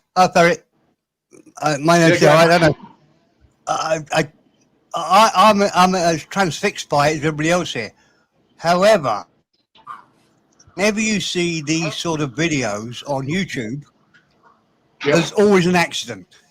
Something happens. So we're all waiting for the roof to fall down or to drill or it slips out. And so have you got a mate that you sort of don't really care about? Can you get him to, you know, look, just bend over that bit there and we can see we're looking for content here. Mr. Perrin, you have no shame. Look, we're all waiting for something to go. I mean, the shaft breaks, it shatters, fractures, bits fly everywhere into the camera. Oh, and I think you clearly know what you're doing. It's really exciting. Just there's got to be a guy in your crew that you don't really care about too much. Just, apprentice, something. Anyway, just a thought, just to get a bit of content. Carnage. Just think you about want it. To see, you want to see blood and guts and carnage. Well, I can tell you now, some of them are so horrendous. You know, the paper. I actually used to live near paper mills. We had about 5 of them. They all got closed down. But paper mills are horrendously dangerous. People get dragged into them. And there was a video I saw. It's probably been taken down now. It was actually on Facebook, not on YouTube. Facebook is really clever, and they sort of show you this thing and say, this video is of a bad context, or you know what, you might not watch it. And of course, everybody, if you say don't look at it, everybody says, right, I want to see it. And there was a woman sort of walking. I don't know if it was actually a paper mill. It's that same sort of size. There's 30, 40 foot long rollers, a yard height, or 2 of them on each other. And she got ripped in. She just touched the roller and it took her straight inside, threw her out. Yep, I can see that happening, Mr. Perrin. Yeah, well, there's a lot of accidents in the mine itself. We, being in PNG and coming from Australia, we're sort of very safety conscious. There's a lot, the locals here, how can I put it delicately, sort of evolution's left them behind, and we have to train them, and they're very, very hard to train, but they're nice people, you know, but very, very hard to train. But for accidents I know of in this job that you're looking at now, I know of 3 people who have died. Not on the rig here, but underneath. When we've finished drilling the hole, we go underneath the open hole, and sometimes rocks drop out, and they happen to be where they shouldn't be, and a rock will fall on them and kill them. And that's happened to 3 people that I know of. Yeah. It's a dangerous one. I love this story. It might not be a lovely story, but I don't know. Sort of, when you're a grandchild, you're sort of very close to your grandfather. I don't know why it works, but it always seems to work. If it doesn't for you, surprising. But grandchildren are very close to their grandfathers. And when I was about 16, it was a New Year's Eve party, and I sat talking to my granddad, who was a miner. And he told me this story about how it was a cave-in. His best mate died. He was trapped for hours. It could have even been a day. A horrendous story. And many, many, many years later, I told my dad, I said, do you remember Pop? We called him Pop. Granddad was Pop. You remember Pop's story about what, you know, the cave in, and, you know, his best mate died, and he'd never told his son that. and it's very it's very familiar. The grandparents find it much easier to talk to the grandchildren than they do to their own son. My dad was really upset. He said, "Why didn't he ever tell me that?" Because they know how better to explain it, I suppose. Yeah. Well, no, I suppose what it is, mate, about us is that as the father, you want to be the tough guy. You know, I can deal with everything. It's when you become being a grandfather is pretty cool. It's one of the best relationship you can ever have with grandchildren or whatever. It's just cool because you're not really have to lead them in life. You just give a little bit of advice. You don't have to tell them off. You don't have to do anything. That's up to their mother and father. So grandfather's really cool. Correct. Anyway, I'll shut up. I'm Well, getting just to diverse. Well, I suppose I'm touching on it, but you know, in the mining industry, there's unfortunately I've been single for many years, and I quite like being single. I've got no real. You know, if I want something, I can go to Indonesia or Thailand or something like that. But there's a lot of people who families break up because of the 2 on and 2 off. I actually work 4 weeks on and 4 weeks off. So month on, month off, I work, 5 months of the year. As I said before, I'm working in Papua New Guinea, so I don't have to worry about family. My daughters are all grown up, but a lot of people, a lot of them commit suicide because they get home and they find their fucking wives in bed with somebody and they lose everything, their kids and all that stuff. So, and look, I can tell you now, it's not as glamorous as what people think it is. Mining, you know, especially young families, young guys who've got young families. And then what happens is that they tend to build their lifestyle around the money that they earn, and they go out and buy the big boats and the cars and all that stuff. And mining has a cycle of probably about every 7 years. It's like the share market. It goes up and up and up, and all of a sudden it'll go bang. And then unfortunately all these guys that haven't packed their money away or paid it off their house have to sell their cars and other things because they haven't got the income coming in. They overextend. So, you know, it's not... One more question. Sorry, mate. Yep. No, you carry on. Sorry. No, you're right. But, okay, one quick question. I have a lot of friends who are fishermen from southwest of England, Brixham. They all come over. They earn a fortune. At the moment, it can all drop off, but at the moment, they're all earning a fortune. Record catches, whatever. And I did mention this slightly earlier on, and people thought I was joking. They are all on cocaine all the time. As they're working really tough conditions, in horrible weather, they're very tired. Cocaine really helps them. I just wondered, does that work in mining as well? If it's so hard. No, we get severely drug tested all the time. Over here, look, Australia, you get drug tested and you blow into a breatho every morning. Over here, there's no drug tests, and it's an alcohol-free site, so you can't get alcohol, but you can if you know how to get it. But as for drugs, look, I think people don't take drugs because of the job. They take drugs for recreational purposes, and then then they come to work and they get busted. I don't think it's the job that drives them to the drugs. Okay. Now, it's certainly in England, I know it's the cocaine that keeps them cracking on, as it were. Yeah, well, you know, I do 12-hour days, and well, by the time it's over, by the time I get up and go to bed, it's probably about 17 hours.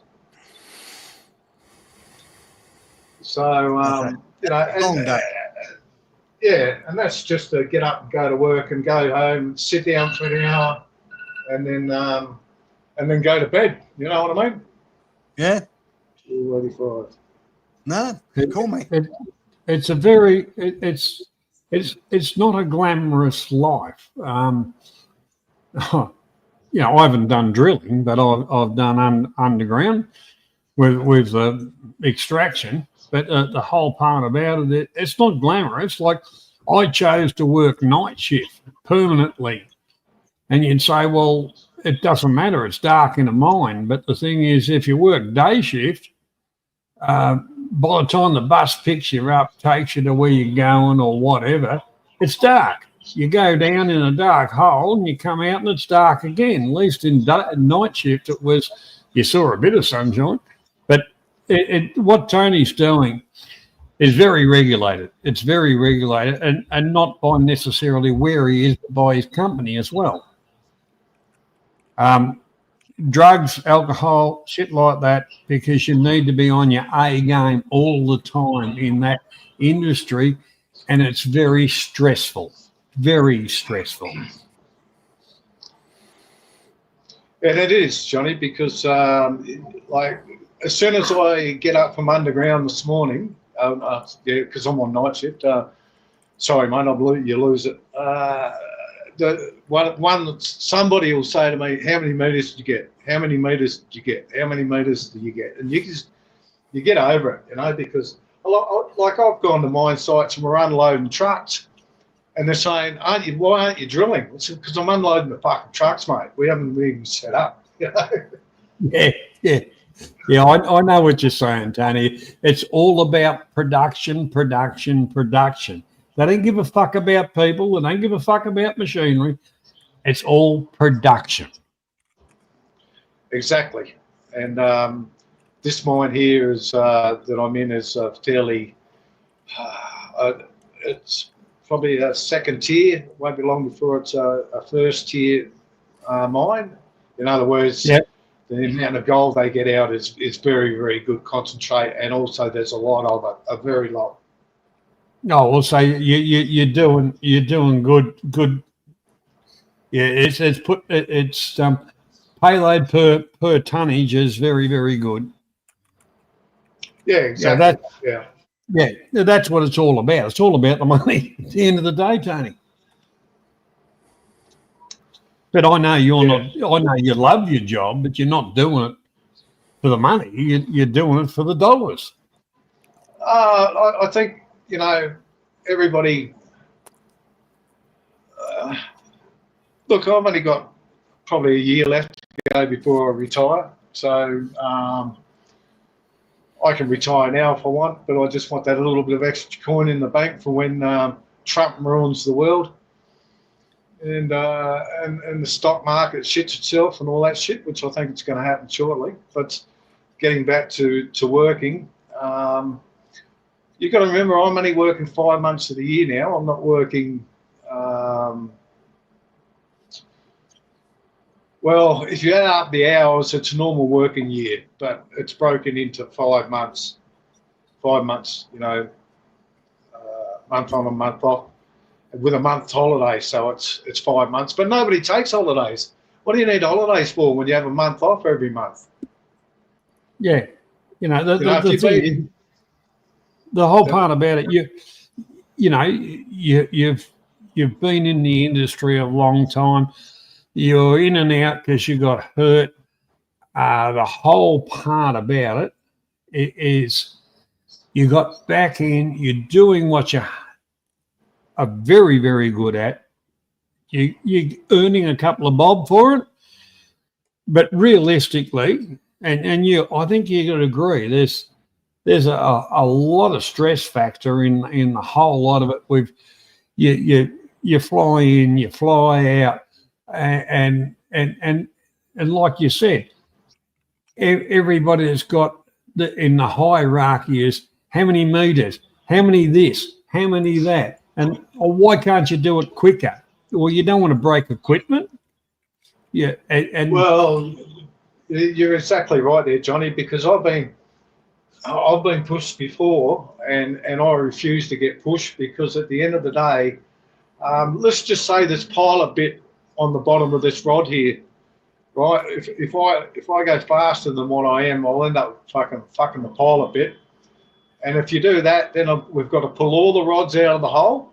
It'll probably take 2 or 3 shifts. Change the pilot bit.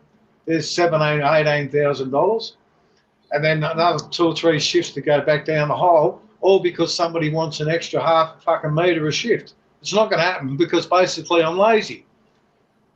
Well, it's not only that. If you look at your cuttings coming out, you can see the drill bit's not overstressed. It's doing a good amount of work, and without putting a lot of strain on the gear and wear and tear. Yeah, exactly. Like your cuttings will tell you everything, but I just, when I say I'm lazy, I'm not actually lazy. What I'm saying is, why the fuck should I?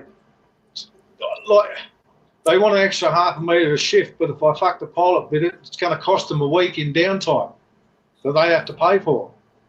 Yes. And what we do is not cheap per hour. I think it's about $6,000 or $7,000 an hour in downtime. You know, so if you've got fucking, you work that out times 7, 12, 86,000 or 860,000. I don't know, I'm a bit tired, but $7,000 an hour times 12 for one shift. And if you're down for 1 day, that's 2 shifts. You're down for 3 days, that's 6 shifts. Yeah. You know, the mine's got to fucking pay for. Yeah, it's well, gold's worth big money, but the cost to get it is worth fucking big money too. And when you look at it, they're really only running on percentages.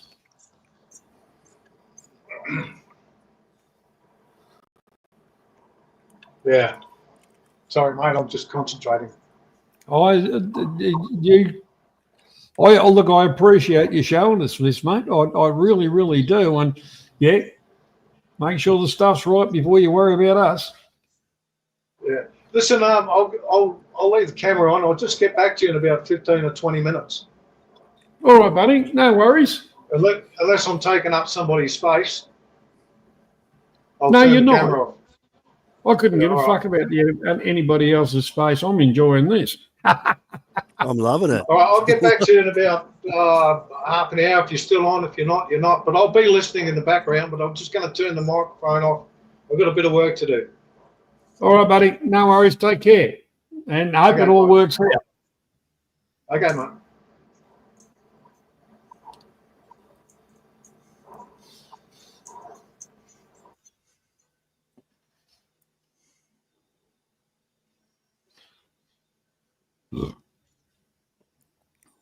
I was hoping he kept an eye on the computer screen as well there. Oh, talking to us, you might have lost some time there, Johnny.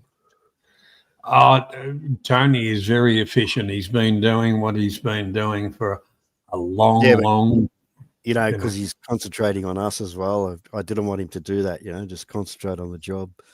Well, if you notice these charts, the handwritten charts before it gets, like you were saying, when he finishes his shift, he's got to enter all that data into the computer. Yeah. Whilst he's, bloody near a kilometre underground. And this is fucking brilliant. I was just disappointed. You don't see shit like this every day of the week. No, you don't. And I was disappointed in our two friends that thought that what they had to say was more important than what was being shown. Yeah, I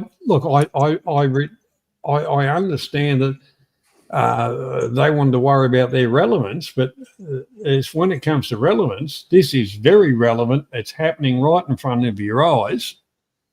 And I feel I reckon this is fucking brilliant that Tony's worked it out and come on, and we've known each other for a long time. through other different streams, like different streams type of thing with stuff. And he's got a wonderful bloke, wonderful attitude. Johnny. Yes. I keep forgetting that I have a microphone here and I don't need to yak in the chat. How far underground is he here? 800 metres, and he will go down to a kilometre. Another 200 metres. So that's a kilometre. Yeah. Well, a kilometre. can you ask him? I think you should ask. It doesn't really affect me, but who's his mobile provider? To get this good question. Digital. It'd be something to do with the because there's a lot of this stuff's computer and there's wires run down these bloody holes, Steve. That's not really Tony's worry, and the mine site's got to provide it. It's not mobile, that's for sure, But he's hooked his mobile into that, and showing us this footage. You're guessing at that, Johnny. Yeah, Johnny, I have to say, you're guessing at that. There's got to be a reason why that's just so cool. I mean, it's been a perfect stream. Well, he's got connection with the service. I can walk,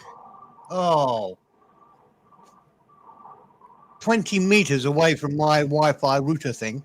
And it's actually internet. We're the only ones who have internet underground, so the Germans can talk to the machine if we have a problem. Yeah, what a great answer. Oh, wow.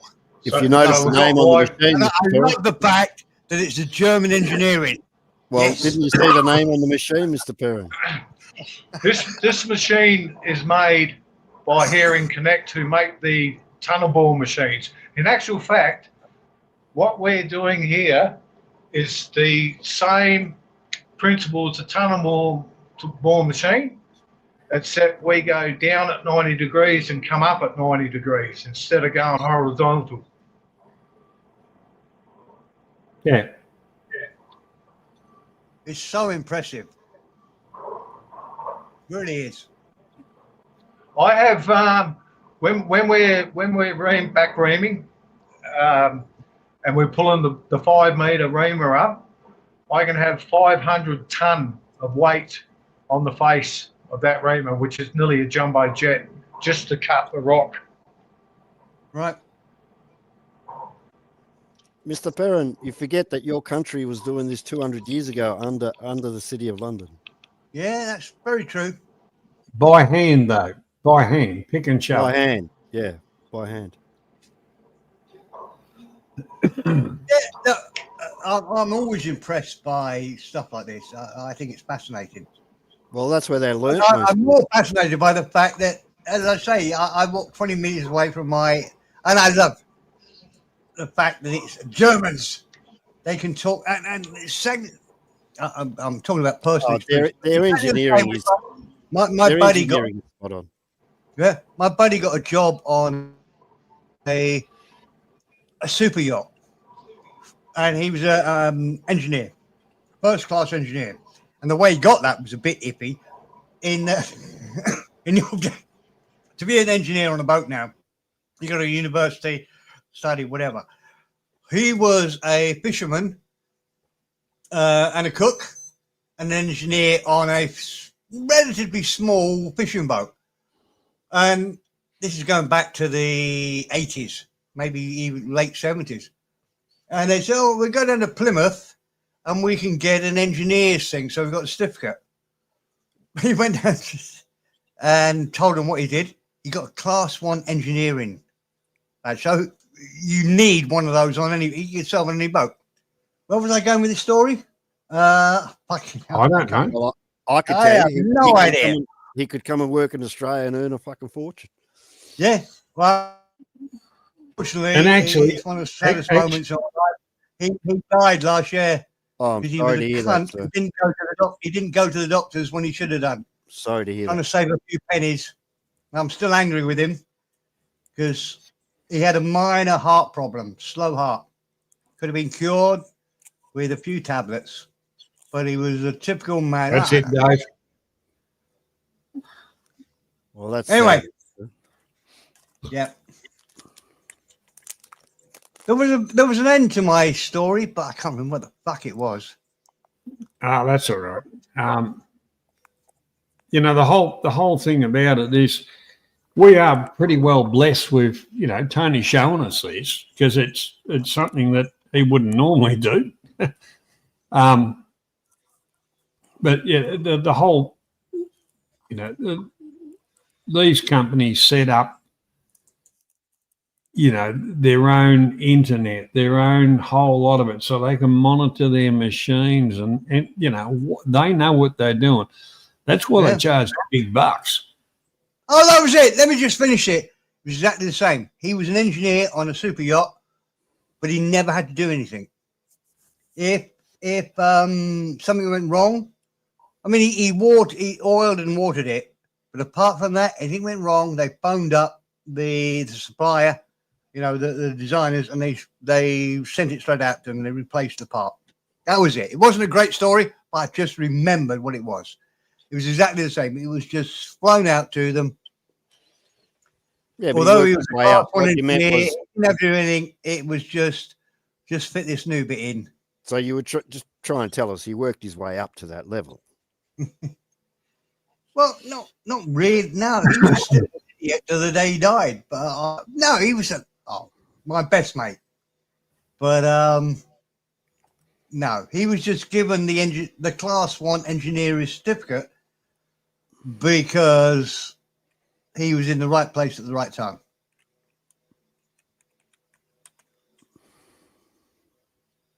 I'm sorry, it sounds like I've destroyed the conversation. I didn't mean to do that.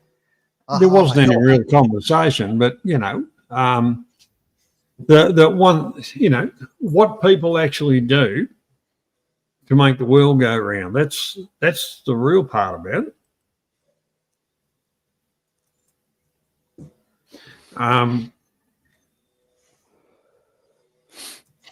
I also know another little story, same on the totally opposite view. I know a skipper that lasted for 15 years without any certificates, and nobody cared because he was a very lucky fisherman. He got caught up eventually when, you know, as time goes on, there's more regulation and whatever. So he's called Belgie Paul. So, well, where is your skipper certificate? I've left it back in Belgium. Okay, and then there we go. Well, can you get it sent out? He had nothing. He just turned up in Brixham and said, "Look, I'm a skipper. I can do this." And guys I know that are really, you know, professional guys, said nobody cared. He was a very lucky fisherman. He did well, so nobody's going to complain. He's bringing in the money. That's a good question for you, Oz. I think I'm a really unlucky fisherman. I've got all the gear and no idea. You don't take. Do you think luck comes into fishing? No, you don't take any hints and tips. Say again? You don't take any hints and tips. You think you've got the gear, but you've got no hints and tips to back you up. Yeah, absolutely. So maybe watch some Australian YouTubers that actually. Yeah, but now you're still missing my point. Let me just clarify it. I think there are lucky fishermen and unlucky fishermen. This guy, Belgie Paul, was a lucky fisherman. He understood how it worked. He wasn't a skipper, and he was apparently a horrible guy to sail with or to fish with, but he did get the fish. So women get more. Women, all right, I'll give you a hot tip. Women get more fish than men. Really? Yep. Yeah, I don't doubt that, really. Especially if they're on their monthly. No, it's great. Look it up. You're not joking, are you? No, I'm not. No. I'm not. The one thing about it, Steve, if you want to go fishing in the river, get a net, get some dry ice, put it in a plastic bottle, put some water into it, put the lid on it, and throw it in the river. Hold on, we got somebody talking to us. So I can't hear him. Is that? Now that's one. Ferret? That's Tony's. Offsider. That's the offsider. Yeah. All right. He does all the hard work there. He makes sure Because it's like I say, that it's getting down to the stage where they're going to have to put another shaft on, or another drill rod. For a split second, then I thought that was a sacrificial lamb they'd brought in to have some sort of disaster there. Well, he kind of is, because if anything goes wrong, he cops it first. But he's on the big bucks too. Well, Tony's dropped out, but anyhow, that's all right. Good on him. That was excellent, Johnny. Thank you. It really was, yeah. Well, maybe thank me because he's my mate. But that was lovely. I enjoyed it. I have watched boring and shit like that. Had a bit to do with it over the time. I've done the mine shit. I was just so disappointed in fucking our friends, JG and the sheep. I think that they're more important than this. Absolutely, man. But Oz, you couldn't have said it better. It's like we'd rather talk about stupid stuff than watch something. I've never seen that before. Probably never see it again. I know you guys haven't. That's why I wanted you to see this. And this is Tony's coming back on. That is etched into my brain now. Right, let's go back to Tony. I love it. All right, this is in the control room. How far off changing rods are you, mate? Not too far now. Another half an hour or so. Let me see. It's 12. 27 minutes to be correct, if I get it right. So it's about a centimetre a minute. Yeah, 1.5 metres for every hour. So I'm looking at 300 mil every 15 minutes. Right. Gee, pretty tough rock, Tony. No, actually, we can go harder. We can go faster, but like I said. Oh, yeah, I realise that. I can see your rotation speed. He doesn't want to damage the bit, so. Well, that's it. The longer the gear lasts, the more money the company makes.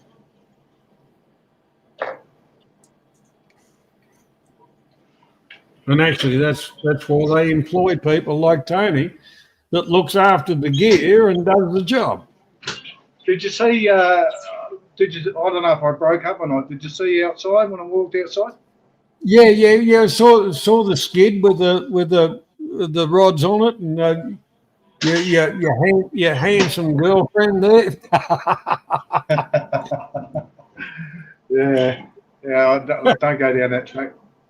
No, I'm not. That's a joke. You know that. Yeah, I know. I mean, don't get me started. I don't want to come on here and talk about Papua New Guinea people and stuff like that.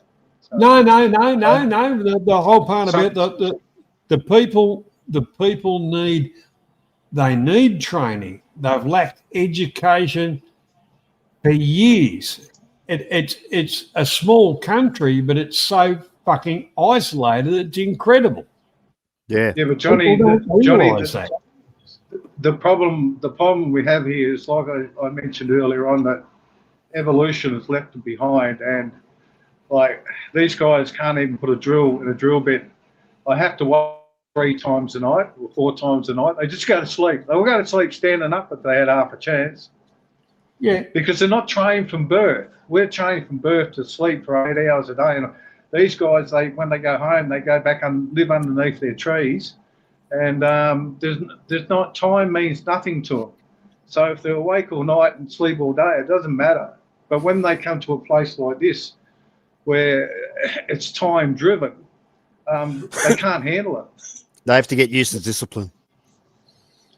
Yeah, but most of these guys are working with me are 40 or 50 years old, and there's a few young ones, but they just don't understand they can't grasp.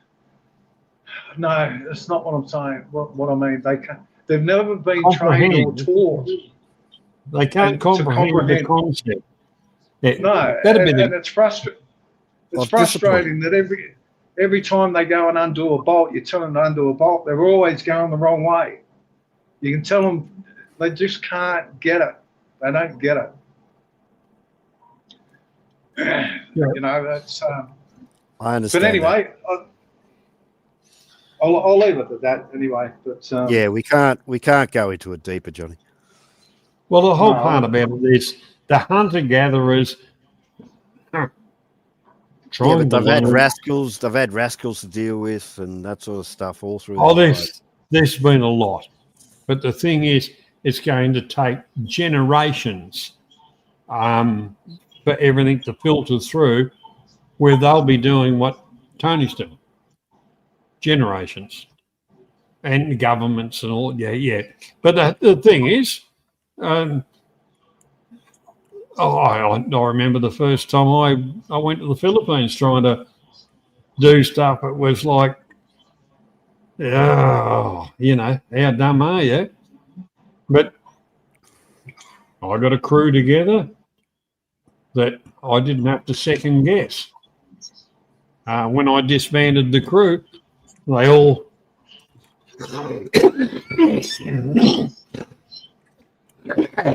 excuse me, went out and formed their own little companies and became semi-successful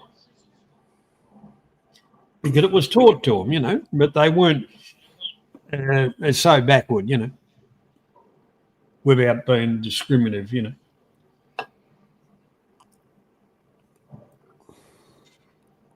Yeah, we've got to be sorry, careful. mate. I'm just doing some paperwork here.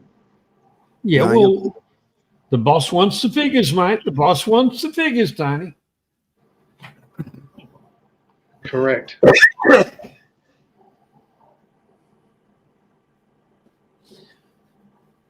So how many weeks you got? You've still got quite a bit on you, quite a bit of bloody work on this trip, haven't you, Tony? Yeah, I've got 3 weeks to go, mate. And in actual fact, after this trip, we go to 3 and 3. 3 weeks on, 3 weeks off. Nothing changes with money or anything. It's just the fact that 4 weeks is a long time here. It is a long time, and the offsiders and the locals, they wear you down because you got to watch them 24 hours a day or 12 hours a day when you're with them. You got to watch everything that they do because otherwise they'll hurt themselves. And the last thing I want is fucking blood on my hands. Well, if you go the work cover route, it's cheaper to kill them than it is hurt them. Yeah, but they're in Papua New Guinea, Johnny. But you don't want. You're right. You don't want that on your hands, and you're a 24-hour babysitter. You're correct, and that wears you down emotionally and physically. It does. So yeah, it's 3 and 3. 3 and 3 is a bloody good thing because, mate, anytime I did that kind of stuff, it was either 13 days out of 14 or 6 weeks. 6 weeks on and 2 weeks off. They're just flogging the guts out of people. They wonder why they had fuck ups. Yeah.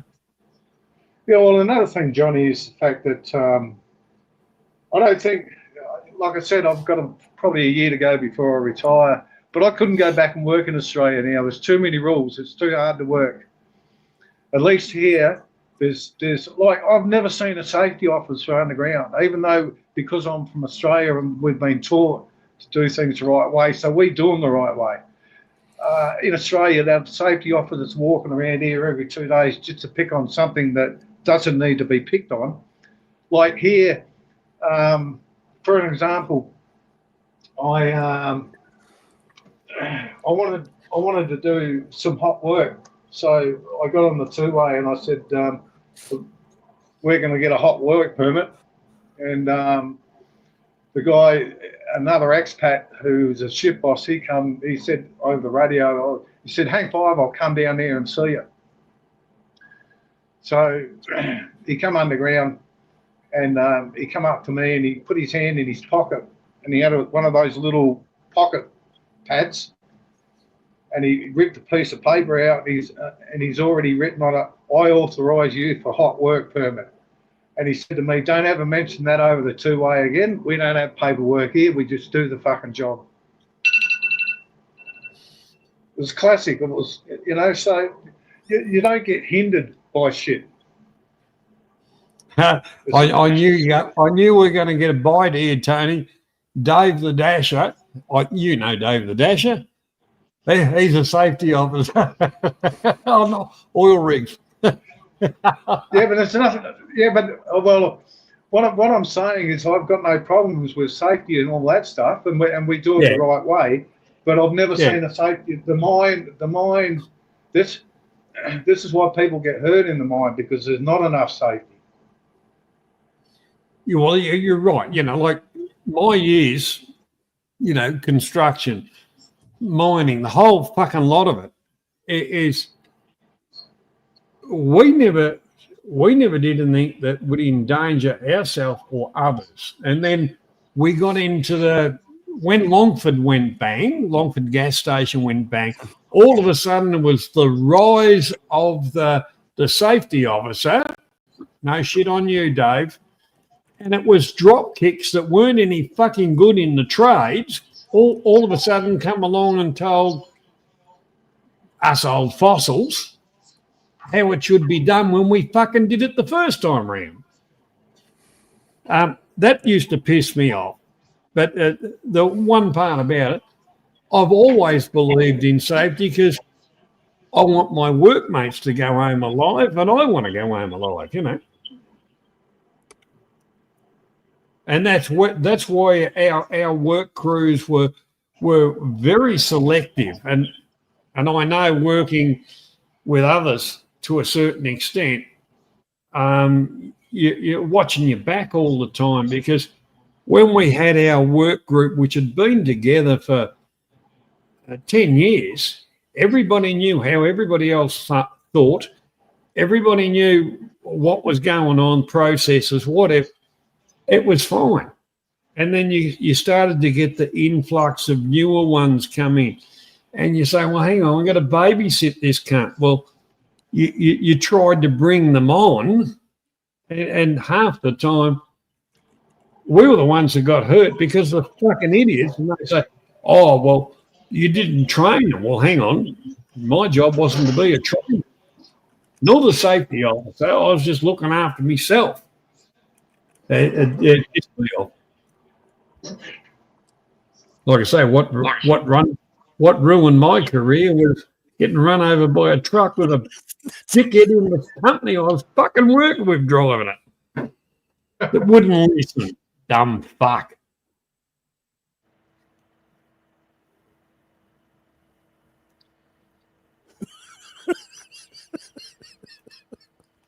Anyway, that's enough. G'day, Hostel. How you going? Thanks for your donation. That was very, very well appreciated. Thank you very much. Hello, gentlemen, and thanks, Johnny, for having me up. Always a pleasure. The buy me a coffee thing's kind of cool to see that sitting out there, and I think you only lose like 50 cents to the dollar to.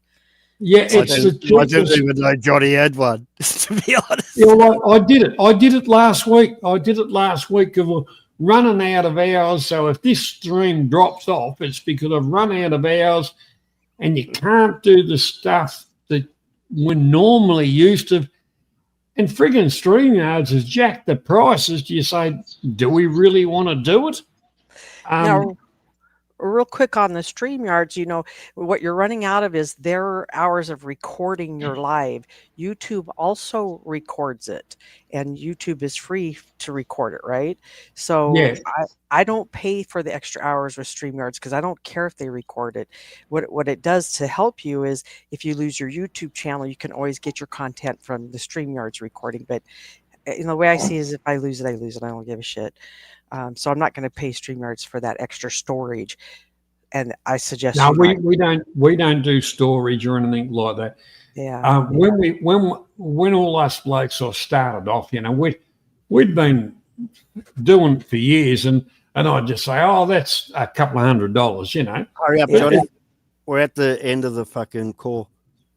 Oh, okay. And it's gone to, they want friggin' $800 for what we had for many a year. And then they say, oh, well, you can take a lesser thing over, and you say, well, I'm just about out of me free time. They've sent me, you know, Just quite renew a it few every things. 3 months. But, you know, at the end of the day, I thought, no, we'll go back to what we used to. And I just threw it up there to say, anybody that likes what we put out, you know, it's like playing for dimes or whatever, you know, throw a couple of bob in and that'll help us. And we'll keep doing it. We're going to keep on doing it until we don't enjoy doing it. Just keep renewing it every month or 3 months or whatever they say, and you get that discount. Or it's free. Well, I'll go for the big discount, but you know that's a cash payment, and the whole part about it. Look, I've kind of got, you know, a bit of tongue in cheek about it, because for 10 years I've paid for fucking user for StreamYards, and what have they done for me? Fuck all. They've got rich. Who with Fries just said something interesting there, because I did 14 hours. They didn't fucking cut me off. Yeah. They just yeah, when you and I were talking, that was for fucking ever. My wife come back downstairs and fucking yelled at me again, second time in the same week. Yeah, I'm just saying, if I just kept it going, that, you know, there was no charge. I don't pay for it. You just can't record it. I'm not one for recording. I don't give a fuck about recording. Oh, just the normal stuff that we normally did, you know. Just gives you if you want 9 people, and if you want, you know, I don't want. I fucking. What do you mean, mate? You've seen it tonight. Fucking 4 is fucking hard enough to handle. I know 6 gets ridiculous. I've said this. I've said this in the early days. It gets ridiculous. More than 3 gets fucking stupid. Mm-hmm. If you got the wrong people, that is. And just don't ever lose your YouTube channel, because that's where your content's going to be lost. Well, yeah, you know, like talk about content. I know, I don't know if it's possible for you to do that, Johnny, but that's really great what Two Fries said. Just leave it open. Leave your laptop open on this stream. Yep. And then set it private. I would there's got to be a limit to it. I can't believe it's that simple. Well, how come it let me keep going? Yeah, well, it actually, I've just got a warning message that I've gone over my hours. Yeah, you just keep going. Just ignore it. Keep going. Exactly. I'm not going to do an Oz stream. I'm not going to fucking do 48 hours. You don't have to do an Oz stream. You just leave it open. You can say to everybody, right, I'm going to bed. Let's call it a night. Just leave your computer open. And you set it private. You go up to the pencil and edit the live stream to private. You boot everybody so that they can't get back in. You make sure everybody's gone, right? Because anybody that's in this, once you set it private, is still here. And then when you're ready to go live, you bring it back to live with a new title. But on the hours, Johnny? Also, it sounds too good to be true, though. I don't think it's going to work. I don't even think he needs to do that, to be honest. On the hours, every time I log into StreamYard, it tells me I've run out of it, and I continue to log in because I don't need them to keep a record of my videos. I don't plan on ever relying on their content of mine. I'll always pull it from YouTube, or I just won't pull it. See, sorry, Hossel. We can see you, Tony. Just keep going if you can hear us, mate. Go ahead, Hossel. Sorry. I was just going to say I don't need them to back up my stuff. YouTube's going to already do for it, and I don't care if I lose it. Really, to be honest with you.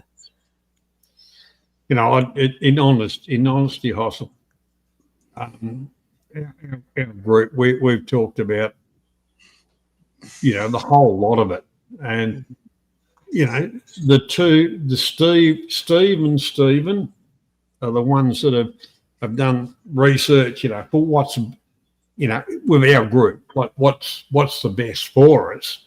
Yeah. No, Johnny, no. I haven't done any research. What do you think? I got no you idea. did. You had a look at a few fucking bits and pieces, and I've As looked at a soon as bit. it got complicated, I went, no, it's not good. I mean, look, That's StreamYard right. really good at what it does. I think I know JG, you're in it, is saying that Prism is good, but I'm sure I looked at it and thought this is too complicated for me.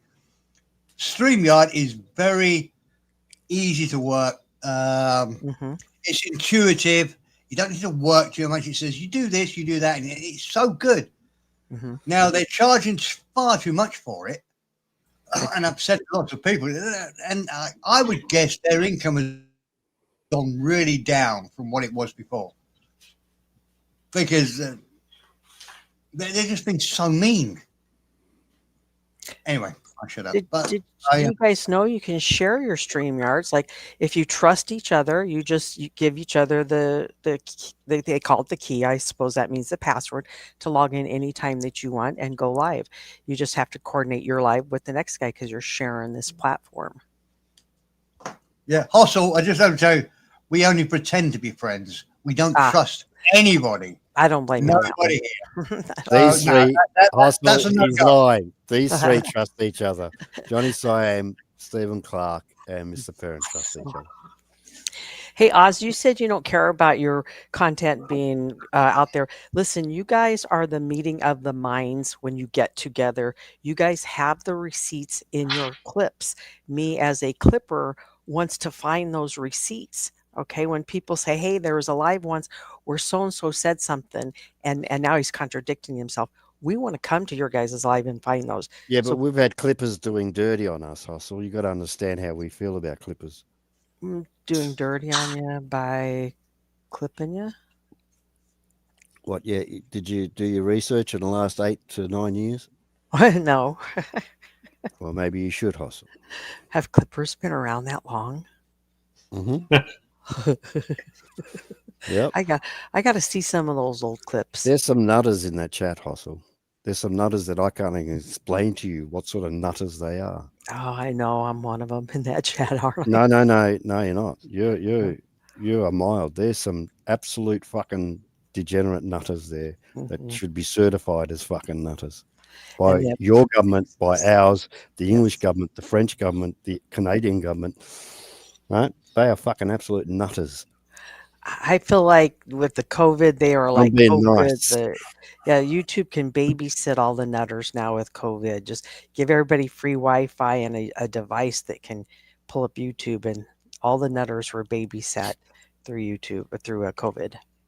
Yeah, correct. You are correct, because like here, for instance, the people who worked and whatever, and the ones that were needed to go to work or whatever, but basically, let's put it down to the drop kicks stayed at home, and even the ones that didn't work, the government just threw shitloads of money at them. $850 exactly per week. Yeah, and the thing is, after we've come out of that cycle, they got used to that. Well, it dropped down, so they don't go back to work, and they just go, oh, bugger. The ones that actually go to work and earn a few bob and that, we're the ones that are effing paying for it. Yes, we for are. the drop kicks to have a good life. Hustle, I worked all through COVID. I didn't have a day off. If I had a day off, they would demand that I have a week off to come back with a medical certificate to say that I was COVID free. I worked through it and overtime because I was already a home agent. So I was prepared, and it was there, and it was COVID. There was nothing else to do. So yeah, and then got the stimulus checks too. So. Well, I didn't get any stimulus checks or anything else. I just did 12-hour days as normal. Yeah. Everybody else got paid $850 fucking a week to sit on their fucking ass doing nothing. Actually, like I say, I didn't get any stimulus checks. I didn't get anything, but I've got to pay for it as a taxpayer. Well, get back to that. How is that democracy? Did you see Anyway, that? let's not get into the politics of it. We'll be here forever. No, but the thing is, you know, the whole part about it, what they did in this country is the pathetics got rich and the people that were missing out because of restrictions got fucked over. I agree. Yeah, anybody that got anything out of it, good luck to them. But the only thing I got out of it was bent over and fucked up the ass. Sounds horrible, Jody. Oh, it was fun at the time. They had lube. They didn't pull your hair, did they? Hostel, have you met Stephen Clark yet? I don't believe so. Hello, Stephen. G'day, you go. Or Ferret. Can I ask? Sorry, can I ask Hostel one more question? You can ask as many questions as you'd like. I'm not afraid of them. Well, I just did. No, I'm sorry. Right. Hostel, have you ever been part of the true crime community? No, I've never been part of it, but I love it. And I'll tell you what, I have to follow the crimes that have been solved because the unsolved ones, I can't forget about them. They won't go out of my head. But the solved, I can let those go and move on to the next one. The unsolved ones, I just will obsess on. So, yeah, I try not to do those. Can I just interrupt for a minute? Yeah. Well, I hadn't finished. I'll be back in a I minute. hadn't finished, Oz, but okay, you interrupt, mate. No, I was just saying I'll be back in a minute. Sorry. All right. Now, the only reason I ask is that it might be a slip of the tongue, but when you were asking for tips, if you guys know what's going on, if you got tips, you said we, and that's what all the true crime people say there. And I confess, I watched one story, and you might even know the characters. The guy running it was called the Glarer, and it was a story of a changeover of children at a gas station, and the daughter said, I don't want to go with mummy, I want to stay with my father. And it's a horrible situation to be in. And he did what I would probably do. It's all right, get in the car. And he drove off and then disappeared for ages. And there were two worlds at war about this. Unfortunately, I never saw the outcome. I don't know what happened, but they hated the Glarer. I mean, we sort of say our community is a bit toxic. It is nothing as toxic as the true crime community. You've got I'm not being sexist here, Hostel, but it's mostly women. I would agree. And they get so absorbed in it. It is ridiculous. Yep. Anyway, it was a great story. I loved it, but I never saw the outcome. It sort of, it sort of filtered out. I don't know. He ended up in I think he spent a bit of time. I don't know. But you just said it was only that thing that clicked the memory into my head. They always say, we want this. And I'm not having to go at you, Costa. I'm really not. I just wondered. We have another lovely lady on here that comes occasionally. I think she's got bored with the toxicity, called Blue Topaz. I know Blue. Oh, do you? Excellent. What are your thoughts? Don't be too harsh. I like her. Blue is somebody that will call you out, and she usually has facts and knows her shit. She will try to troll you as well. Like I've seen, the troll where I'm going to ask you a question before you can answer. I'm going to move on to 3 more questions, and you'll never catch up with the questions, that sort of thing. All right. But yeah, I do like her.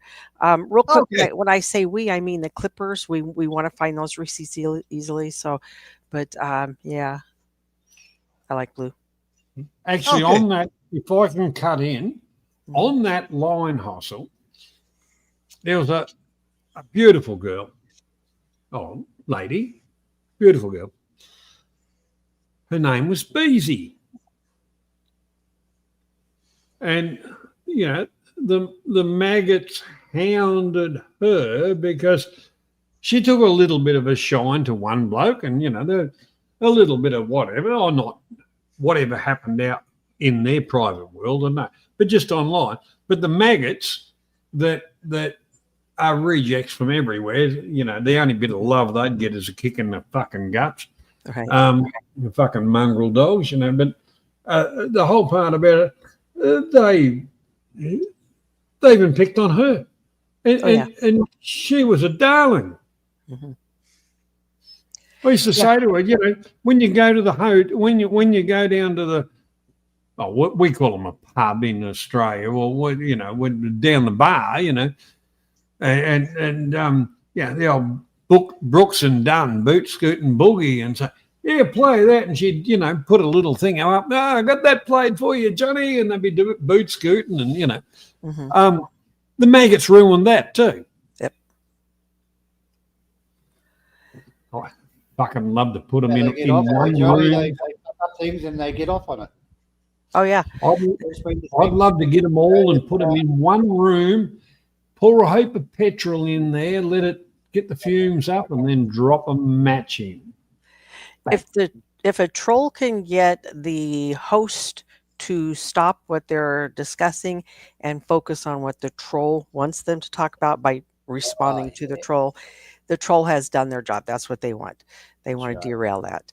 And you're going to see them everywhere, right? Unless it's a small channel with just a handful of people. But we want everybody's channel to grow, whether you're earning money or not. We still want it to grow, right?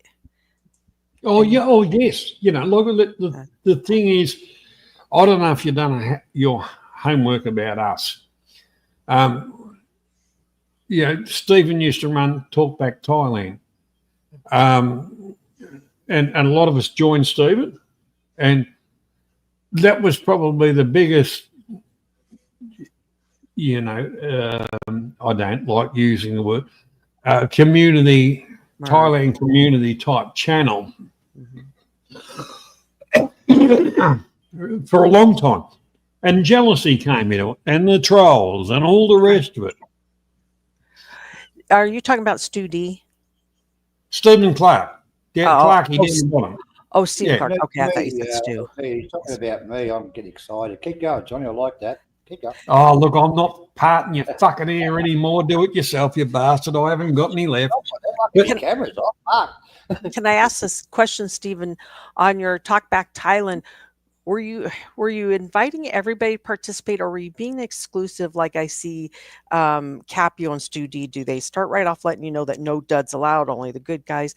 Some of us are like, what do you consider duds and good guys? Because I'm looking at your chat, and obviously it's not the same opinion I have on duds and good guys, right? Well, it was different in those days. We had a lot of people watching, a hell of a lot. You know, you get 120, 100 people watching. Yeah. And there was a lot of people come on, but I never used to. If they behaved themselves, they could stay on. If they changed their evil ways, I'd put them back on. Mm-hmm. You know, that's the way I worked it. But I've told Johnny lately to do the same thing. If, you know, a nutcase that from the past wants to come on, if they want to behave themselves, they can stay on. If they want to carry on like fucking ears, kick them off. So everybody was welcome as long as I live by.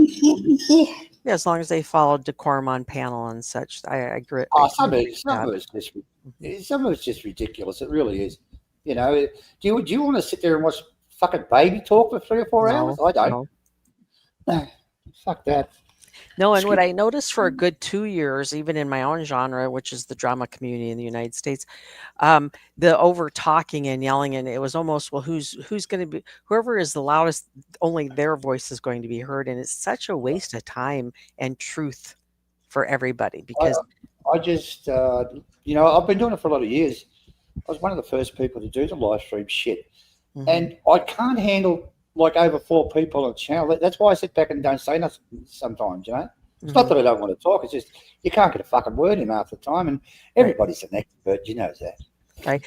And part of having a debate is not getting angry at you for your opinion, but discussing your and my opinion and seeing if maybe one can agree to agree with the other one, or to just simply disagree on the opinion, not to get all uptight and pissy about it. JG. That's what they do.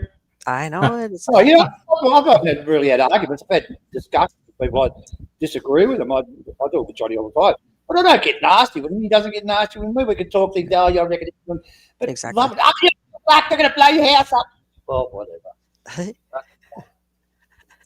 Yep. I mean, don't be mad at me because I've got a different opinion than me. You know that you might like me in spite of that. So I just don't watch it anymore. I don't watch any of them at all. I haven't done it for 2 years. I just don't want that. Just don't do anything for me. You know, it's the same old shit. Rinse and repeat. Rinse and repeat. it is absolutely. And I got better things to do in my life than listen to shit. But anyway, some people like it. well, you can always turn on YouTube and find shit. How often can you turn on YouTube and find some guy down in the earth fucking drilling shit here on Johnny Cyan's channel? Well, Yeah. the whole part about it, Hustle, you know, I go around a lot of different, and we're talking many, many years and many, Clarkie, we go back to the days of Google Hangouts with doing live streams. So, you know, we're friggin' dinosaurs as far as that goes. And it's something that we've watched a lot of stuff go on, and I'm not interested in it. I couldn't give a shit. I know who the maggots are. I know who the good people are. And if you notice, for instance, Jurgen, which I've known for probably 10 years, you know, when he said to Debs, and he was, to me, he was disrespectful to Deb's comments and that, so I flicked him. No, fuck off. Go away and think about it. Deb's is a wonderful person. And you know, the one thing is, and when we were doing talk back and the whole lot of it, Stephen used to say, how do you friggin' do this and that? Because I'd be wiping out shit comments and booting people and typing in about what we were talking about or whatever at the same time. But I out of the whole lot of it, I got a name that I'm very, very proud of, and Caprio has installed that name on me. Was the nastiest person on YouTube. That's you? Yes. I thought it was me or Chef. Well, the whole part about it, we're obviously we're all sharing the same crown. Yes. My people, my friends, I look after. Are you a nasty person, Russell? What was the question? Are you a nasty person? Nasty? Oh, I can be nasty. Yeah. Oh, right. We should get married. Make it a cat trick. Yes. Stephen Clark is famous for doing the makeup for Kiss, you know, on their Australian tour, and also inventing the temporary tattoo. I just downloaded Ace Frehley's New York. What is it? Yeah. Mind back groove, New York groove. Last night to play for on my next live. Well, just out of respect. Mr. Stephen Clark is a very famous person. No, right on, Stephen. My ex-husband, number 2, would fucking be amazed to meet you. He, at age 60-something, is still like part of the Kiss fan club and huge love. He just look him up. Everything. Clarky, you still got the video on your channel? Yeah, no, I was on the movie. Yeah, it's on the channel if you want to go and have a look at it. All the stuff I did. Have you got the short? You've got the short clip, Stephen, haven't you? Oh, I don't know where it is, John. No, just have a rattle through. We put him on the spot now. He's embarrassed. No, well, hang on. Let's go. Show me the proof, you know. Show me. No, this is not bullshit. Hustle will find it. She's a pirate. I'll find it. I've got a original. I'll take it. Well, we've got Stephen looking now. There's a short clip one, and there's the whole thing. But Stephen's very talented, artistically wise. Look, Johnny and Man About Oz, you're both back on the Christmas list, all right? Especially you, Oz. I'll put you back on the I said artistically wise, not the autistic wise. I think you're a bit artistic. Yeah, one of those, yeah. I'll send you a bomb in the mail later on this week. Yeah, you're fuck, Clarky.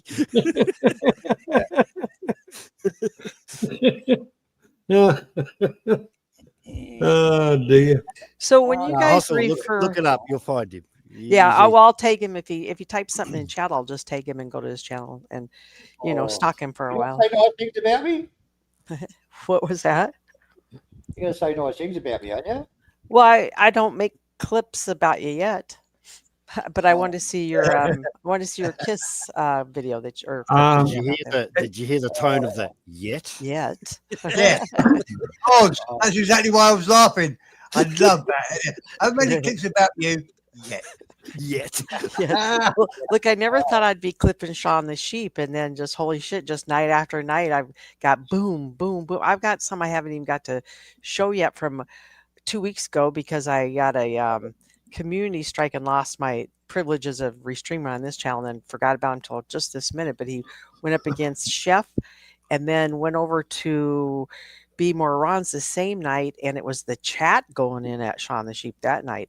I just thought I'd pair those two up together and run them at the same time. Yeah, Do you want me to play a little bit with Johnny or what? Fuck around with us. Yes.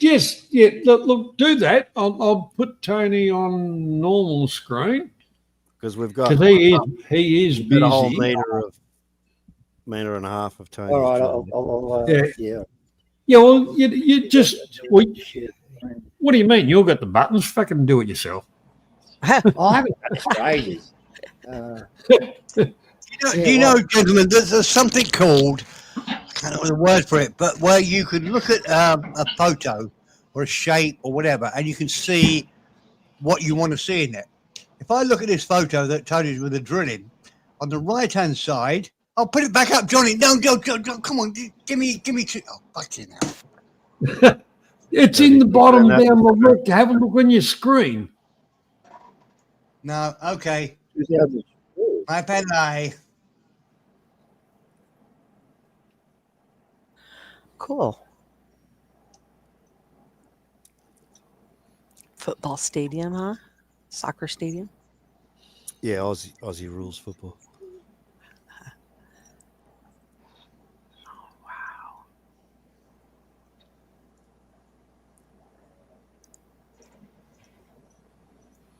We convert it for concerts when need be. Same as the MCG. Yeah, Melbourne. look how young everybody is in that. Paul. Wait till you see him. You won't recognise him. He's already come up. I saw him. Was he the ginger? Yeah. A name like Stephen Clark, I'm guessing Irish. I don't know. He's an Aussie. Oh, an Aussie. Oh, okay. So when you guys talk about your group, are you referring to Aussies? Are you referring to minors, drama, or not drama, but What do you crime? mean minor? Minors? No, we're just a Aussies. Aussie bunch of blokes that get together and fucking talk shit. All right. Well, the thing is, Hossel, we're all world travellers to a certain extent. Yeah. We have a bit of a Thailand base, but the thing is that gets a bit boring. But we look at other stuff all over the place. Yeah. And sometimes our interests do follow us. And that's fine. Variety's the spice of life, right? But the thing is, I used to be one of the fucking worst trolls around. But the real part about it is if somebody wanted to attack me or whatever, I used to go in bloody harder than hard on them. But that's old shit. It's crap. Yeah. If somebody wants to talk, smack down, whatever, I'll mix it up with my chest and fucking turn him out into bloody, the whole part about, I'm over that bullshit. I want to enjoy adult conversation. Agreed. Share a bit of a few things. Everyone, oh, well, I don't know about you, but everyone here is a world traveller on this channel. Clarky has been to more countries than they fucking invented. Mhm. You know, yes, it was a lot of years ago and whatever, but Clarky's living in Thailand, his dream. Oz's still down the road from me, and Steve Perrin's living his dream in Thailand. You know, quite a few of the blokes are living their dream, but they've still got interest in the outside world. You know, they haven't closed themselves off, pulled the blinds down, you know. Right, yep. Can we put Hostel full screen just for a second? I want to see this pirate patch. It's awesome. Put it up, mate. There you go. Yeah. Look at that. Look at that. She's a pirate now.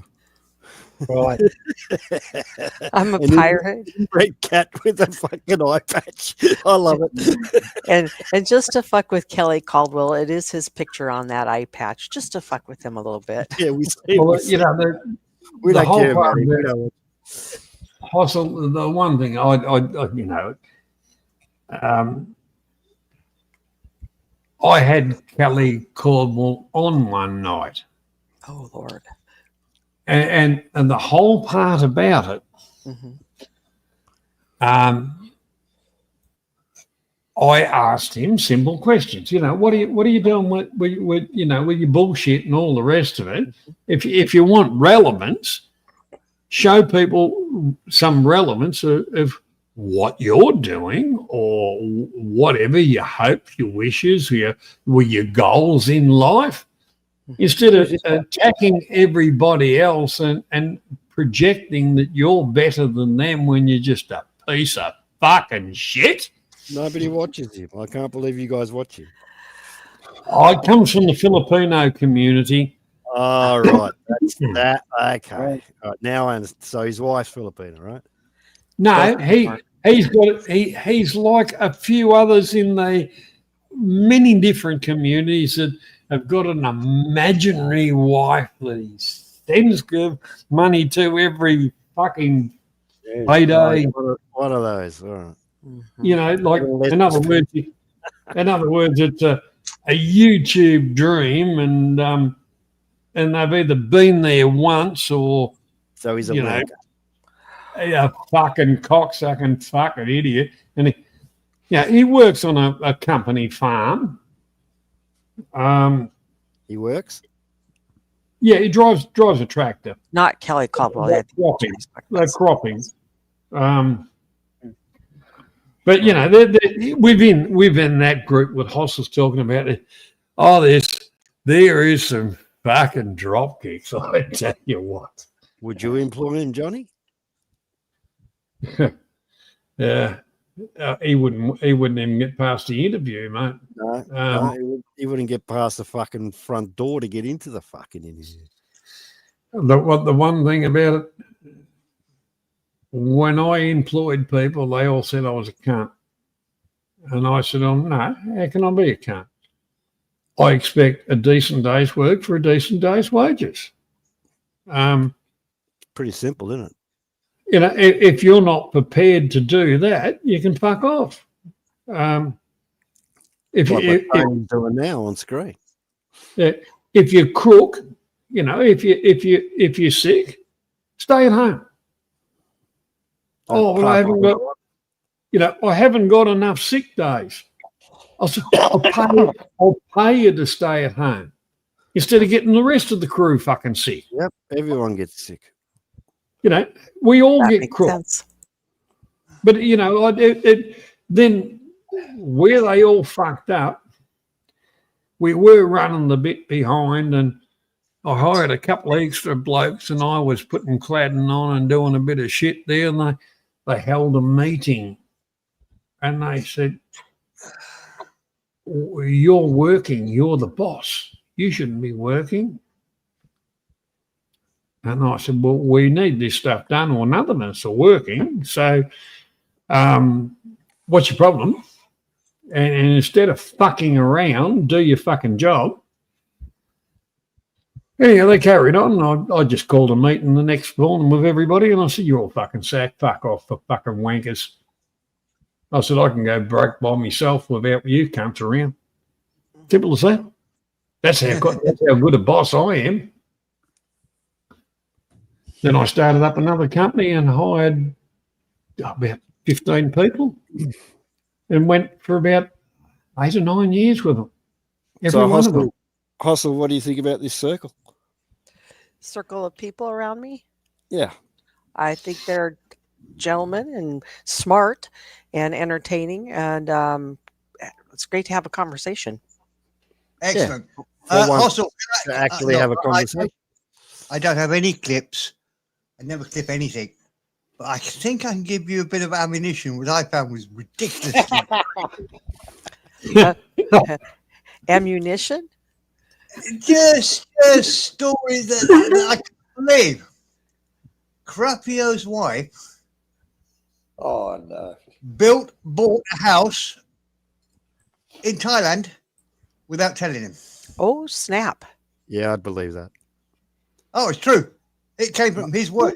She built a house without telling me. Now, look, my wife once bought, and I'm still angry to this day, she bought a phone without telling me. Yeah, but a phone is a little bit different to a fucking house. Why are you buying an iPhone? I don't understand iPhones. I'm joking. You know, I'm joking. But conversation, people are all in conversations.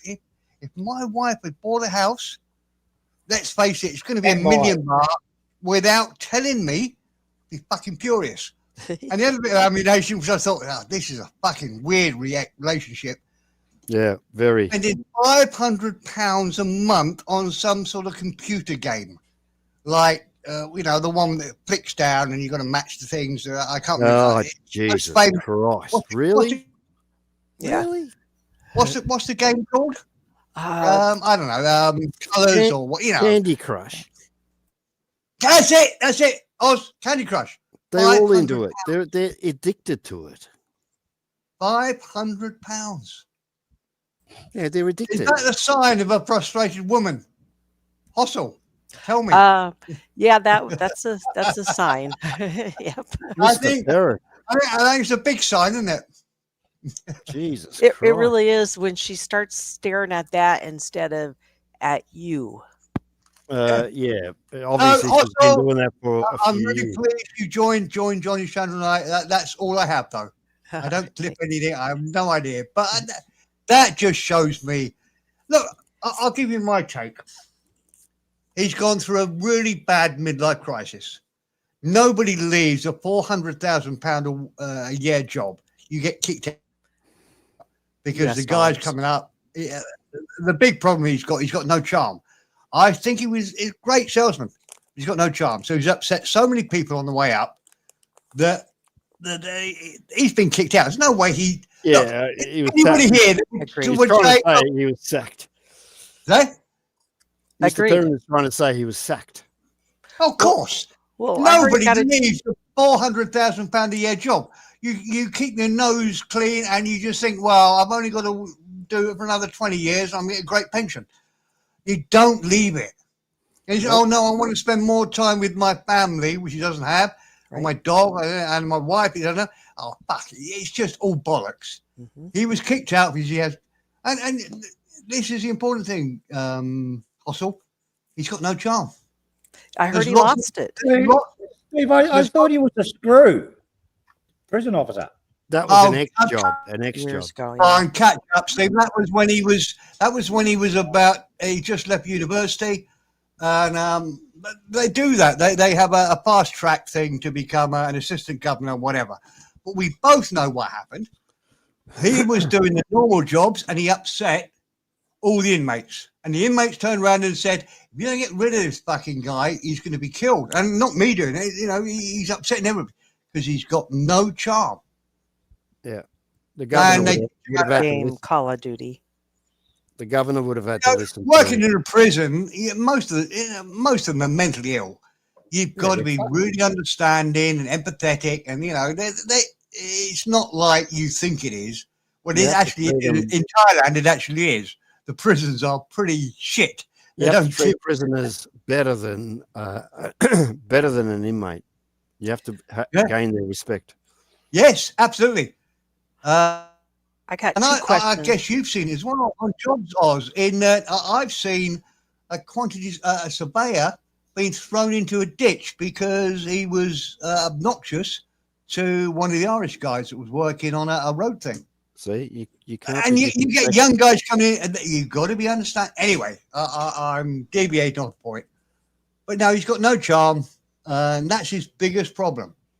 And he's gone through a midlife crisis. He does not impress me. He's never impressed me. What the fuck do I do now?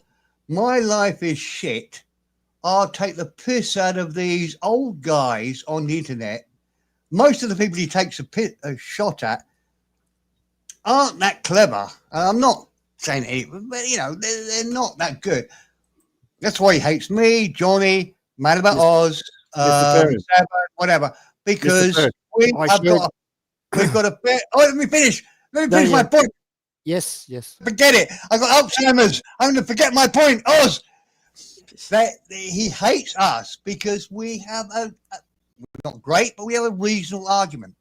Anybody that has a reasonable argument with Capio, that's why he hates you. What's your name? Hustle. What's the girl called? Hustle. That's why he hates you, because you've got a reasonable argument. You don't need to be horrible. You've got a reasonable argument. That's why he hates you. He doesn't hate you for any other reason than the fact that you can debate him in an argument and win. All the people on his side bend a knee. Are fairly dumb. They're dumb and they'll bend a fucking knee if they got any brains, and that's what kills me. I'm like, you're smart enough. You were winning that debate. Why the fuck did you just bend a knee to him? I don't understand it. Oh, Hustle, yes.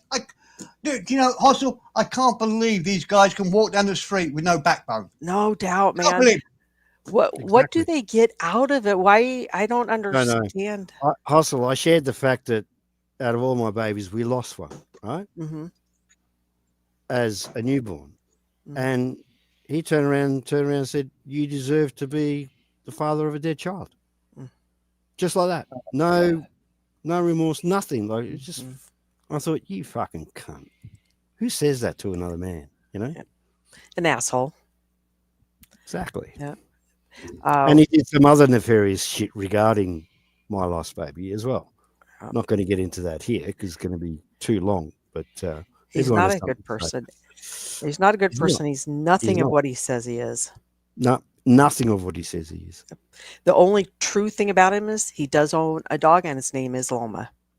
That's all we know. Yep, that's it. That's the only truth we know. That's a fact. Yep. And who knows? Knowing that narcissistic bastard, he could be a dog walker, a dog sitter. No, it's his dog. It's fucking. Yeah, I agree. It's his dog. But yeah, anybody heard about the DUI and that's what made him lose his car and his job? I'm sorry. What was the question? Did anybody hear that Capio got a driving while under the influence, probably alcohol, and lost his job and his car because of that? We don't look them up like they look us up, Hustle. Okay. This crew, we don't look people up like they look us up. Oh, you haven't heard about on the streets of YouTube then? We're not even interested in that shit. Oh, okay. Well, that might just be why he's claiming now he gave up a $400,000 US dollars. No, he's never had a $400,000 job. Exactly, I'm sorry. I know. He's full of shit. And you know how I know this? Like everybody here knows, I go to work, I come back randomly, right? 9 days or 14 days. Basically, the longest would be 14 days. I heard him one day when I come back early, right? I come back 2 days early and he's saying, "Oh, man, about Oz, yeah, he works in a mine and he got fired." And I'm like, "What? When was I?" I felt like ringing the boss and saying, "What the fuck?" But he just says this random shit. He's always deflecting, so maybe that was when he lost his own job and thought, "Oh, quick, look over there, don't look at me."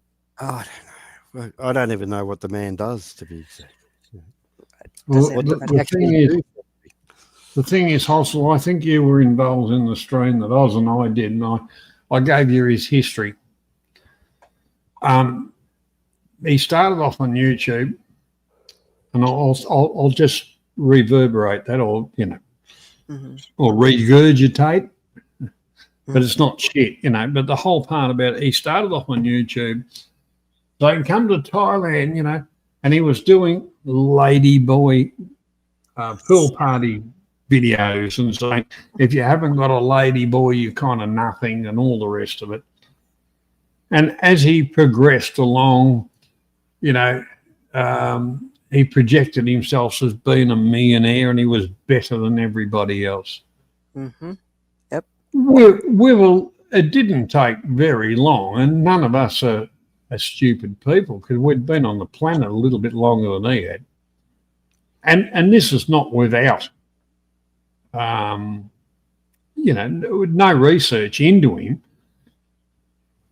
His lies just didn't add up. Lies on top of lies. Yes. To try and have relevance. But the funniest one was the lot of it. All of us have a lot of friends in Thailand, and the gossip circle in Thailand is, if I fart, somebody at the other end of the country says, that dirty cunt farted and it stunk. So he was fucked from day one, and he tried to, look, I'm an investor in this club thing and all the rest of it. Everything that comes out of his mouth is lies. Yep. He has never been. DWP actually put up a whole fucking resume of his business failures, which were only scams anyway. The dog is real. That's the only friend in the world he has. Yep. But the whole, he spends. He's supposed to be so rich, so whatever, and he spends 20 odd hours on friggin' YouTube. At least 20, yeah. Yeah, and all of his live streams now, he has changed to members only. The whole part about it, he's just. That's why I kind of put the thing up, and I don't feel good about it, but it'd be good, to in some ways to say, the e-begging thing is, buy me a cup of coffee and help pay fucking StreamYard's a decent bloody version. Mm-hmm. But the real part about it is, we're not plugging that or anything like that anymore. It's whatever. I hope, hopefully what we're all about is bringing some decent conversation and decent content back to something that was destroyed and probably rebuilding. And the biggest joke was Oz has got a little bit of property and whatever, and I named it the Bamboo Hotel and gave it an address.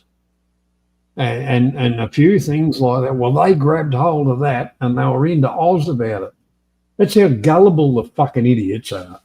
Yep. because the word hotel was mentioned, he ran with that like a fucking mongrel. Oh, like, sure. Yeah. Yep. Because like anything, if you say, I'm in crypto, you're a crypto millionaire. You know what I mean? They exaggerate it to the fact where it becomes ridiculous. Was that the clip I saw, or maybe it's just a picture of several shots of a rail or a balcony? What do you call them? A rail. You won't see any pictures of mine because I don't share it, and especially now with AI, I don't share any pictures. I can show you what's happening right now, and you'd love it.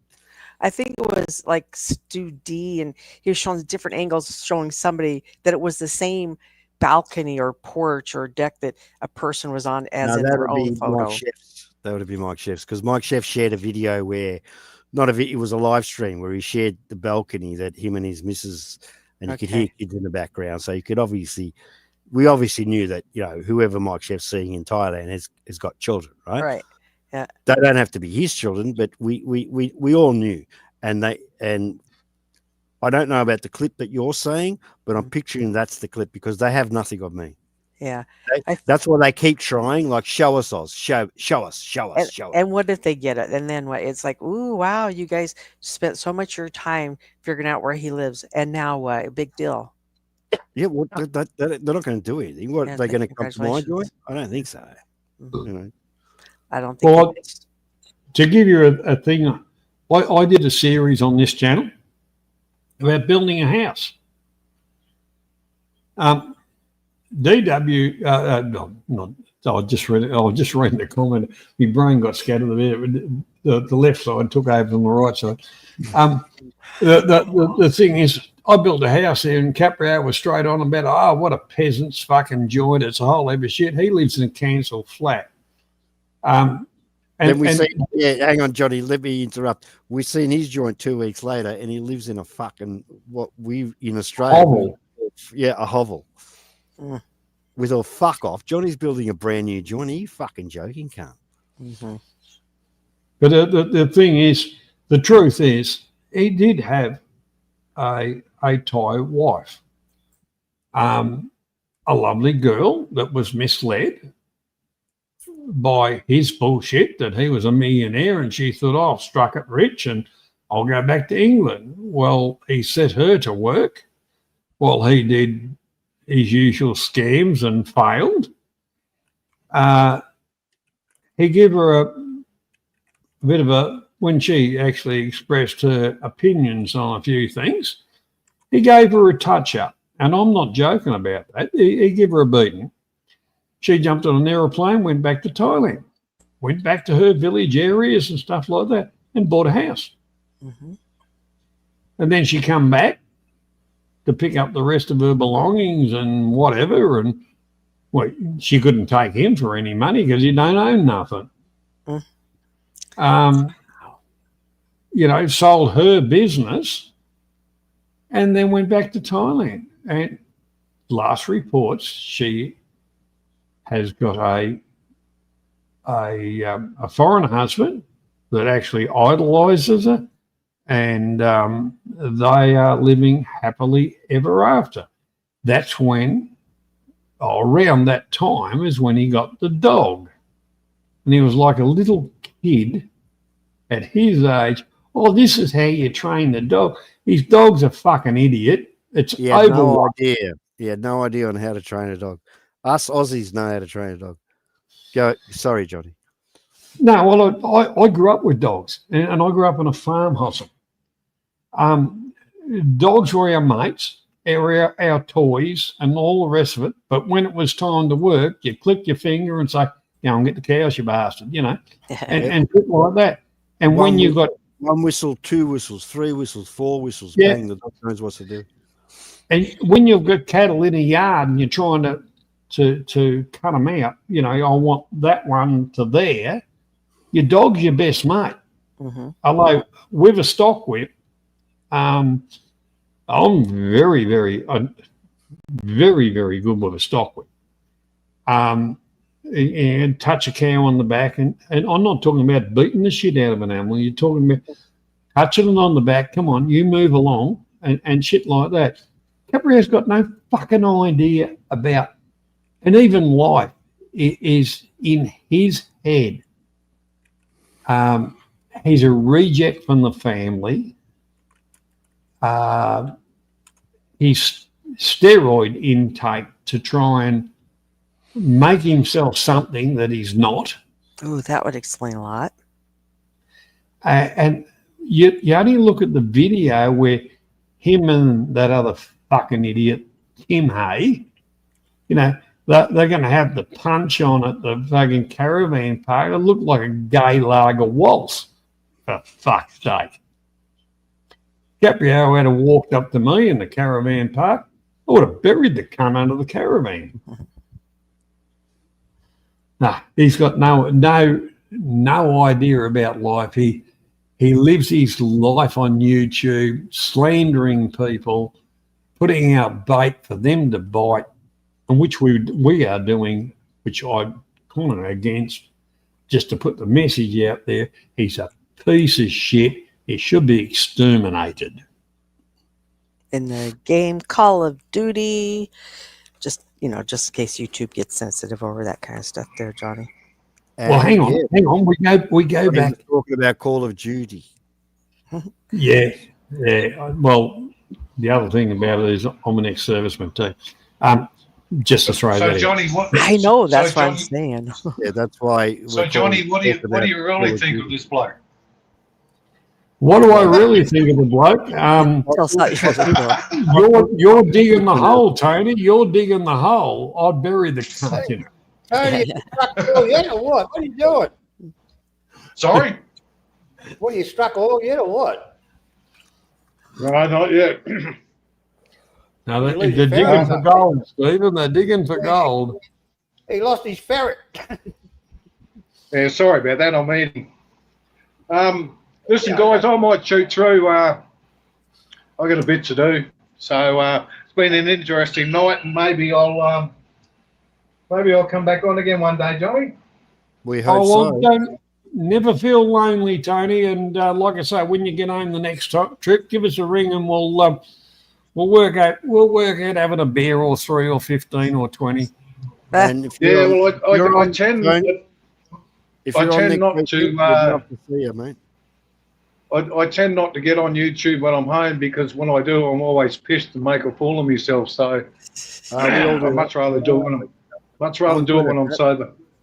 Well, that's okay, mate. We can do it together. You're always welcome on my panel. You're always welcome on my panel, but my channel is drama. Love your content, mate. Thanks, Tony. No worries. Have a nice night. Bye-bye.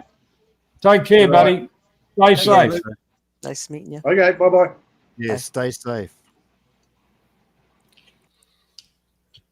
Also, that perspex glass that you were asking about before, it's there for a reason. It's there to protect what Tony's doing, right? The first line of injury is going to happen to his offsider there, of course, right? But he has to be protected basically at all costs because he's got first line of communication upstairs. So they know what's going on and he can direct them. And he has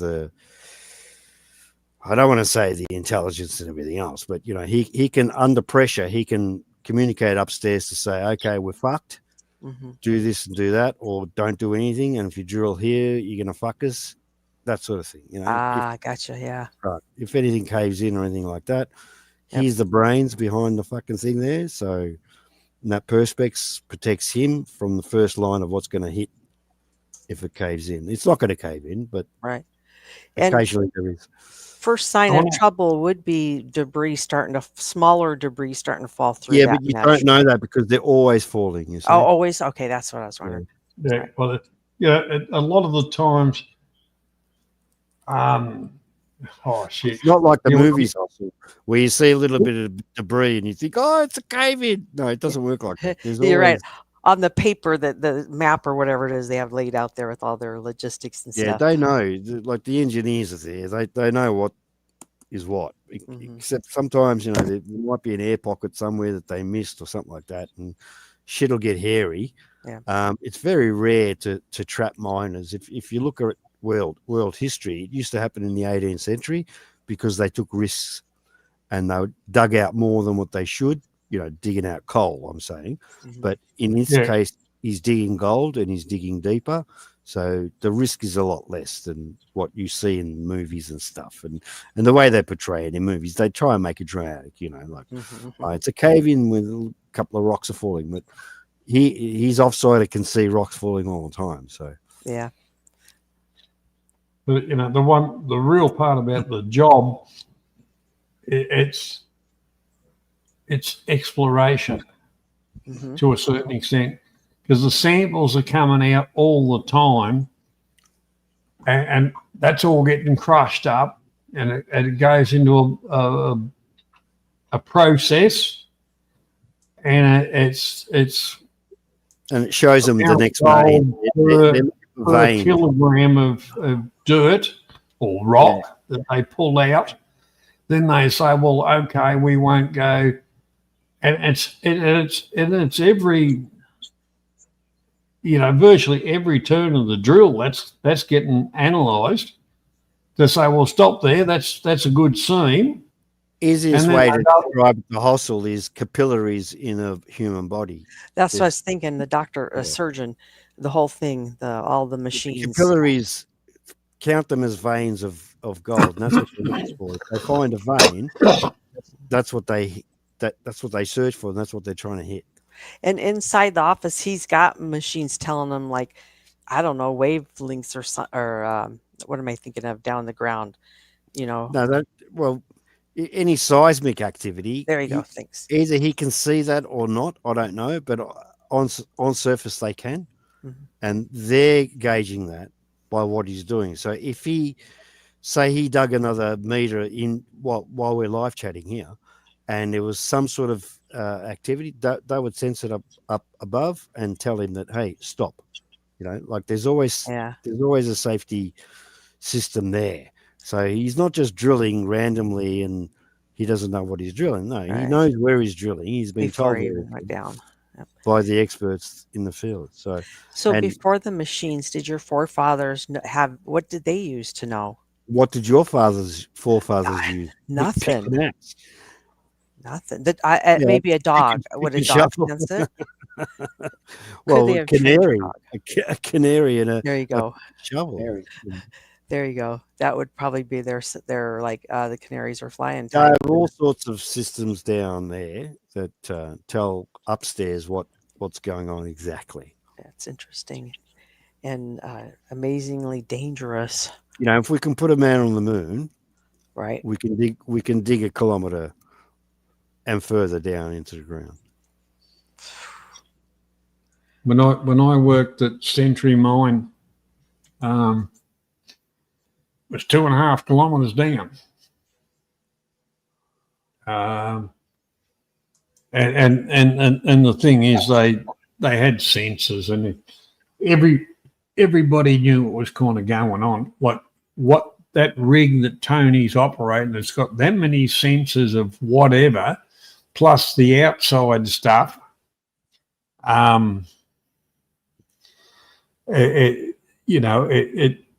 Your Bureau of Meteorology and all that kind of stuff hasn't got fuck all on it, but it is still dangerous work because what he's doing is kind of test holes, so there'll be ventilation, but it's bringing the core sample to see whether they do the next drop down, and all of this stuff. It's all about the money because the geologists work out. See those what comes out in the core samples. Geologists work out, okay, how much gold is in that core, and is it worth digging deeper, or should we go a little bit to the right or a little bit to the left? Basically, I'm just explaining it to you. Right? Yeah. And they work out just with the core samples of how much gold is there per kilogram per ounce. Yep. Well, what they're going to dig out. So it has to be worthwhile. Otherwise, you've got 1,000 blokes there doing fuck all to dig out a bunch of dirt. So you need them to be digging out core samples that have actual gold, and that's how they find the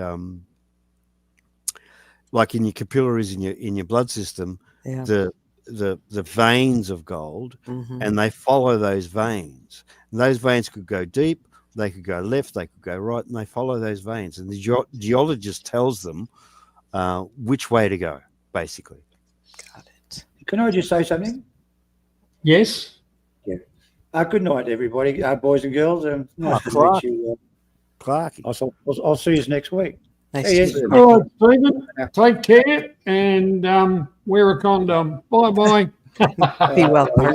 You don't have any breeding. That's not very nice. I'm not feeling it. I meant on your nose, because fuck knows. Before you go, Clarky, can I ask you something? Do you still have all your vids on your channel? Yeah. All the Thailand vids? I haven't touched it for 4 or 5 years. Yeah, but you still have them? You didn't delete them? Yeah. All right, Have a look at Clarkey when you get a chance. Mhm. He's got some interesting vids on Thailand, the food and this and that, where to go and stuff like that. Yep. He's got a lot of stuff. Okay. All right. See you. Bye. Nice meeting you. Take care, mate. Oh, and Clarkey lives in Tasmania, but he's currently in Thailand. Can I ask a quick question on the drilling? There was nothing I could see that gave me a proportion of how big the thing was. I didn't see anything that I could rate to. So, how wide was it, ish? On that 15 photo. 9 inches, and they got to ream it to 15. Oh, so it's not huge. They're It's looking for not veins. massive. Okay. And I honestly, I couldn't tell how big it was. It's kind of like drilling into your body. You've got to find the capillary, the vein that's, let's say in the body you're searching for blood, right? You've got to find that capillary, but you're an ant digging in. Okay, I got you. Yeah. Yeah, So makes perfect the sense. scale, look at the scale of things.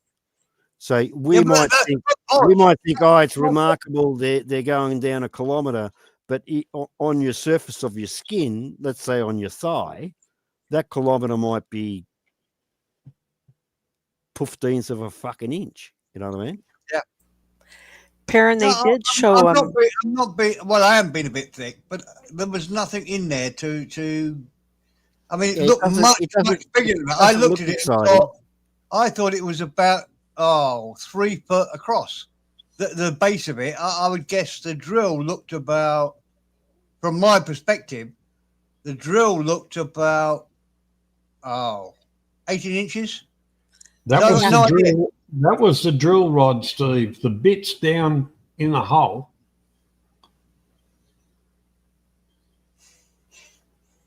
What Tony showed you was the drill rods. And if you remember what he told you, those drill rods are 1.5 meters long and they weigh 450 kilograms. That's half a ton. And there was a man standing next to it at one point. I don't know if you saw him. So That's the offsiders. You're trying to. There'd be more than one of them. There'd be 2 or 3 of them. They're called the drillers offsiders. In other words, the bloke Tony is actually running the thing, and you know he's getting yapped at by the officers in Germany, and he's getting yapped at by the officers upstairs, and you know the collection of the chips that are coming out are There's getting a lot going on. analysed hourly, and all this kind of shit. The amount of information that comes in, because it will be a vent hole if they go down underneath to get airflow in the mine. So, but it's also exploratory, if you understand what I mean. Yeah, I followed. I just, I also said I didn't see the worker that I could rate it to. But yeah, he wanted understand. a scale. Okay, we'll close that. I'm good. I understand a bit more about drilling in Australia. It's not Australia. It's Papua New Guinea. It's New Guinea, but I didn't hear that bit either. yeah, well, the whole part about it is Tony's travelled around to a lot of places drilling, and it's specialised drilling. It's not like NC or HC, which are only 1.5 or 3 inch hole, which are on the exploratory side. Before we gave Papua New Guinea their independence, we used to do that, all of it. So that his offsider would not have been a Papua New Guinea. He would have been an Aussie. He would have been a young lad, 20, 25, right? And what Tony was doing, yeah, he'd be the experienced driller. In the old days, we gave Papua New Guinea their independence. Now we're helping them drill the gold out. Teaching them. Well, we're teaching them and helping them to advance forward. And gold is money, as we all know. And that's going to help Papua New Guinea advance themselves and support themselves, because Australia, not only after we gave them the independence, we kept supporting them monetarily, millions and millions and billions, right? Now they can support themselves with help like this. Now, when you see the monetary fund helping countries like Papua New Guinea, this is what you're seeing in action. You just seen it in action, how we help them. Gentlemen, I'm just going to go for a cigarette, but I just want to leave you with a little question to ponder. How pissed are you, being Australians? How pissed off are you, being Australians, that you should be as wealthy as Norway with all your natural resources? We are wealthier. Nothing can stop our wealth. I've said this before, and I'll say it again. For the next 1,000 fucking years, you're going to rely on us. Well, yeah. Actually, before you go for the smoke, I know all of you. I know the life. Norwegians, 80% of their medical health is paid for wherever they go in the world. Yeah, but they have a population of 8 million. Well, you've only got 24, 25. Yeah, if you can't support 8 million with the wealth that's in there, then get fucked. You're a fucking loser country. But the whole part I was only. I know. I'll give you something to ponder. I'll give you something to ponder about, Steve, before you go and have your smoke. Okay. While you're having your smoke, ponder about our country was settled by the British colonies and fucked over by the Yanks. And still is. And still is. I would be so angry. I'm slightly embarrassed. I'm not more angry than you are. You should be much wealthier. You should be much more wealthy than you are. Forget gold. You should all get gold-plated cars. Forget gold. Forget gold. Go and have your smoke. Go and have your smoke before you have a heart attack.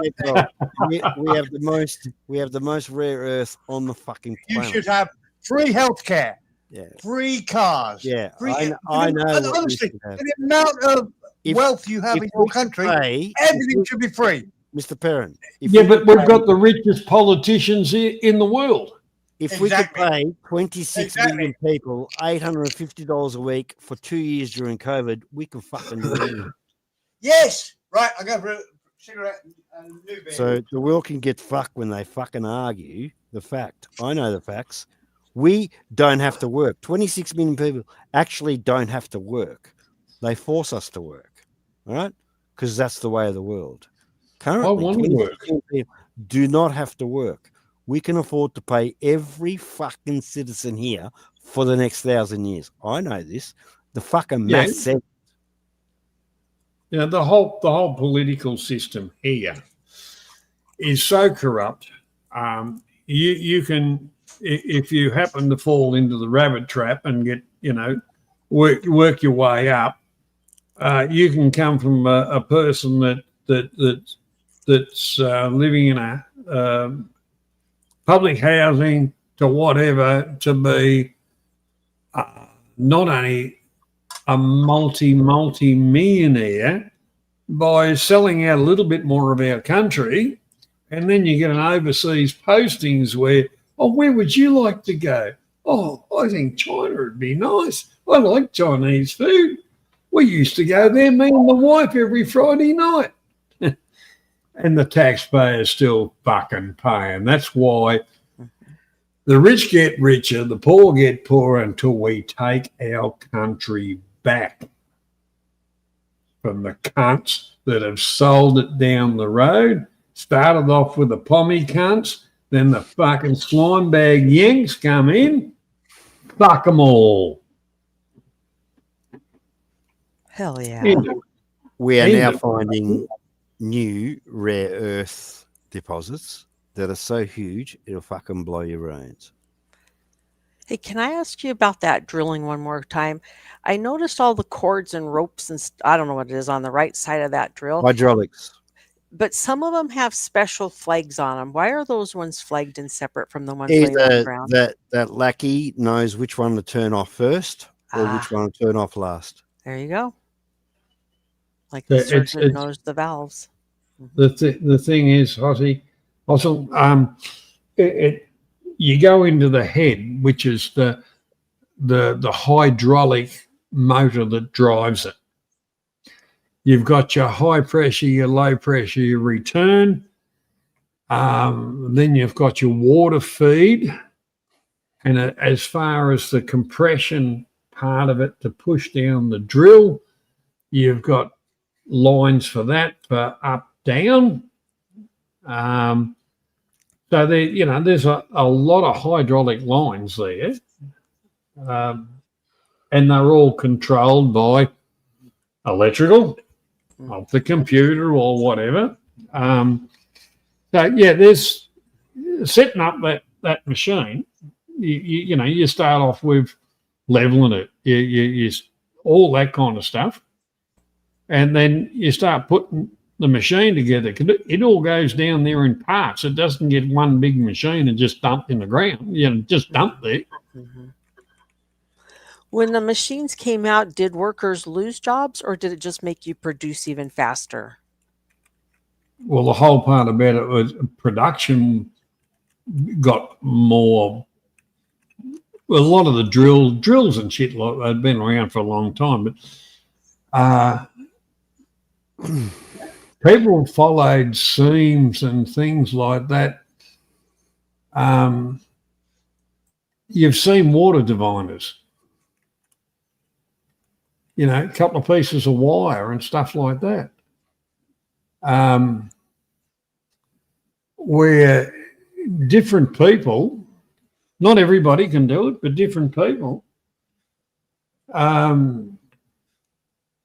it's in their genetics, in their genes or whatever. They can say, oh, well, there's water down there. And they can actually go into an area and say, oh, yeah, that feels about right. There should be gold down there. Can I tell you something about the drill bit? Yeah. All right. The best drill bit ever designed was designed in a pub in America, in a bar. And the recipient of that design, he was talking to a bloke, right? Just talking to a random bloke. And the random bloke said to this particular guy, and I'll tell you who the particular guy was. And he said to him, listen, and he drew a picture on a placemat or something like that. And he said, this drill bit won't age, and it won't, you won't have to change drill bits every fucking half an hour. And the guy that was listening to this and took that into his mind and then went and patented it was Howard Hughes's father. So you've all heard about Howard Hughes and how rich he was. Off of oil, right? Well, it was the drill bit. It was the drill bit that did all this, and we still use it to this day. We still use that design because it works, and it works well. Now, that was in a bar somewhere in the west of fucking America, in the Wild West. The rotary head bit. There you go. Because before that, they had teeth on a piece of pipe that they turned. You'd have which to replace wore very quickly. You'd have to replace them. But this particular drill bit that Howard Hughes is still, well, the Hughes company has still got the patent for, come up with that design in a bar somewhere in America. And that's what made Howard Hughes so rich. Here's Gray. And every time Howard Hughes ran out of money, because he was, supplying fucking Hollywood starlets and everything else, every time he ran out of money, he'd keep refinancing his drill bit. Just a little bit of fact for you. Genius, don't you think? Well, The guy at the bar was a genius. Howard Hughes wasn't. But he's patented it, so I don't know. And Howard Hughes' father wasn't, but Howard Hughes' father actually patented it. Oh, true, yeah. Yep. There, Hossel, that tells you the downward. Dave works on oil rigs and that. That tells you the amount of downward pressure on the drill bit. Oh, yeah. It's digging through earth. Did Dave do the math on that? And then real quick. That's not that big, though. Oh, sorry. 64 tons isn't that big, is it, really? No, it's a lot. Is it? That's like 15 fucking trucks. Actually, 60. More. It's more. A B double sitting on top of you. No, that's more than 64 tons. Truck load the whole fucking lot of it. That's like fucking 5-10 of them. Come on, do the math. 64 ton it'd be a B double sitting on top of you. Would be a what? The Americans don't have B doubles. We Oh, have. fuck. all right. You get an American dump truck and stack 6 of them on top of each other. How's that? Yeah, that's about right. I'm not impressed, guys. I'm sorry. We're trying to make it simple for I wanted to hear it's 500 tons. That's a good measurement. You can't put that on a drill bit. Okay. No, not with the materials that we have at hand so far. You'll fuck the AI might change that. AI might change it. Can you just say it in the conversation though? Nobody's going to check. 500 tons sounds good. Yeah, okay. Who's going to look? Nobody's going to check. You'll be okay. Let's make the story good. What has Spoon done to you? I said that earlier. Spoon, what have you done to Mr. Perrin? Spoon's okay. One thing about this YouTube stuff. Well, we've all grown up, we've all whatever, and we all respect each other, especially on this channel. The people that come in, everybody respects each other, and that's a good thing, you know. When the three of us, you know, got together, and it was Perrin's idea. No, it wasn't. It was a bit, yeah, but not really. But the whole part about it was the sitting around around the bar having a beer and just talking shit and whatever. So yeah, well, all right, we'll do it. And the whole part about it, we're enjoying it because it's exactly the time, and everybody's got a unique job skills and the stuff they pass on and wonderful attitudes towards things or open to suggestion. We're starting to get to where we wanted to head, which is a bloody good thing, that people come along and say, hey, I've got to go and talk to these silly old buggers and the rest of the people, because we might disagree or agree or disagree or whatever, but the whole thing about it, it's not, bullshit stuff. I'm just happy that it was such a night that Hossa was on and she got to see something interesting. And not just that, but we got rid of fucking trolls and fucking bullshit talkers, and Hossa got to see that, Yeah, I'm you're happy absolutely right, man. I confess, I've been following Hossel because I think Andy BKK said, "Oh, she's really cool, good girl," and so I've been following her for that. And I thought, can I chat on her channel? And she's got no idea who I am. So if I go and say hello, she'll be. Oh, you'll be fucking royalty now, you old cunt. So now it's quite nice because I hope, Hossel, that occasionally I can come in and say hello. How are you doing? You hurt your better, Mr. Perrin. Say again. You didn't put up Hossel's link, Steve. You didn't put up Hossel's link. I've got no idea how to do that. Oh, for fuck's sake. Oh, jeez. I all can't know issues. know if I can even do it. Hold on. They all You've know you've got the superpower to do it. Boom. Put up Hossel's.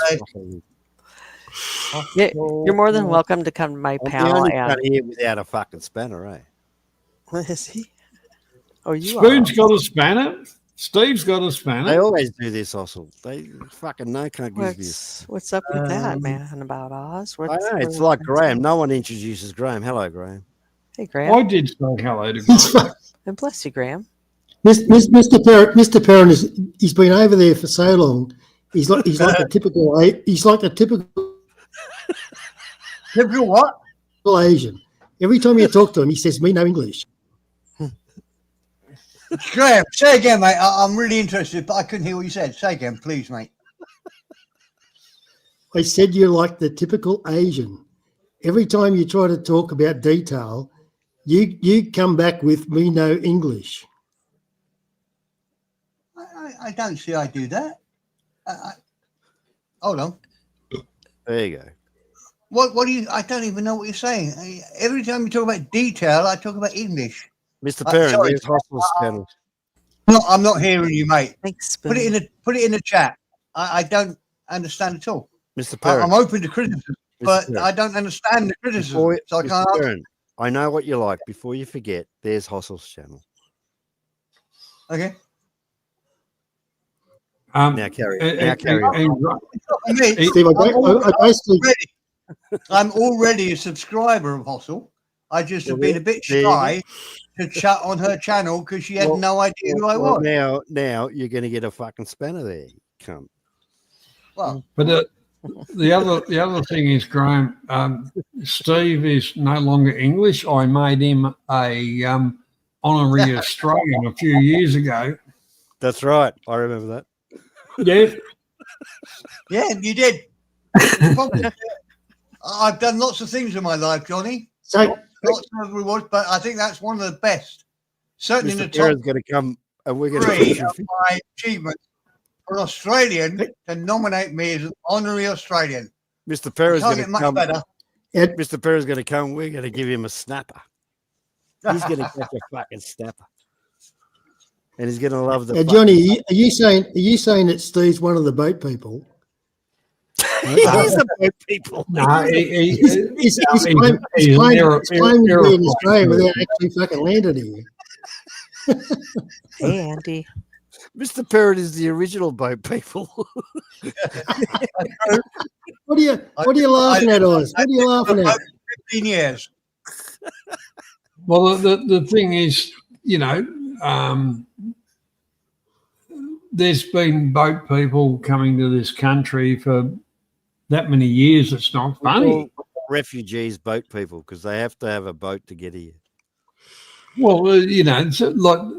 Yeah, but these guys don't understand what I was laughing at. That's what I was laughing at. Mr. Perrin, the original boat people. Well, they were. The English were the original boat people.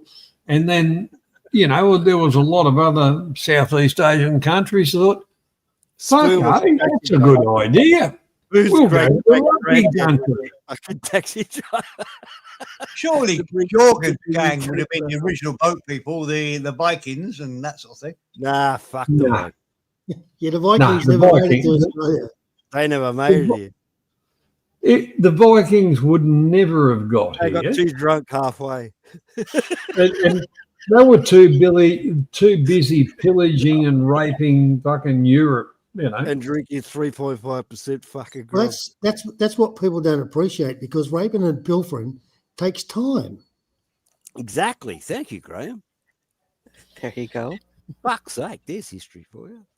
Takes But time. when the English took on the French, I can't know what year, but that's what they did.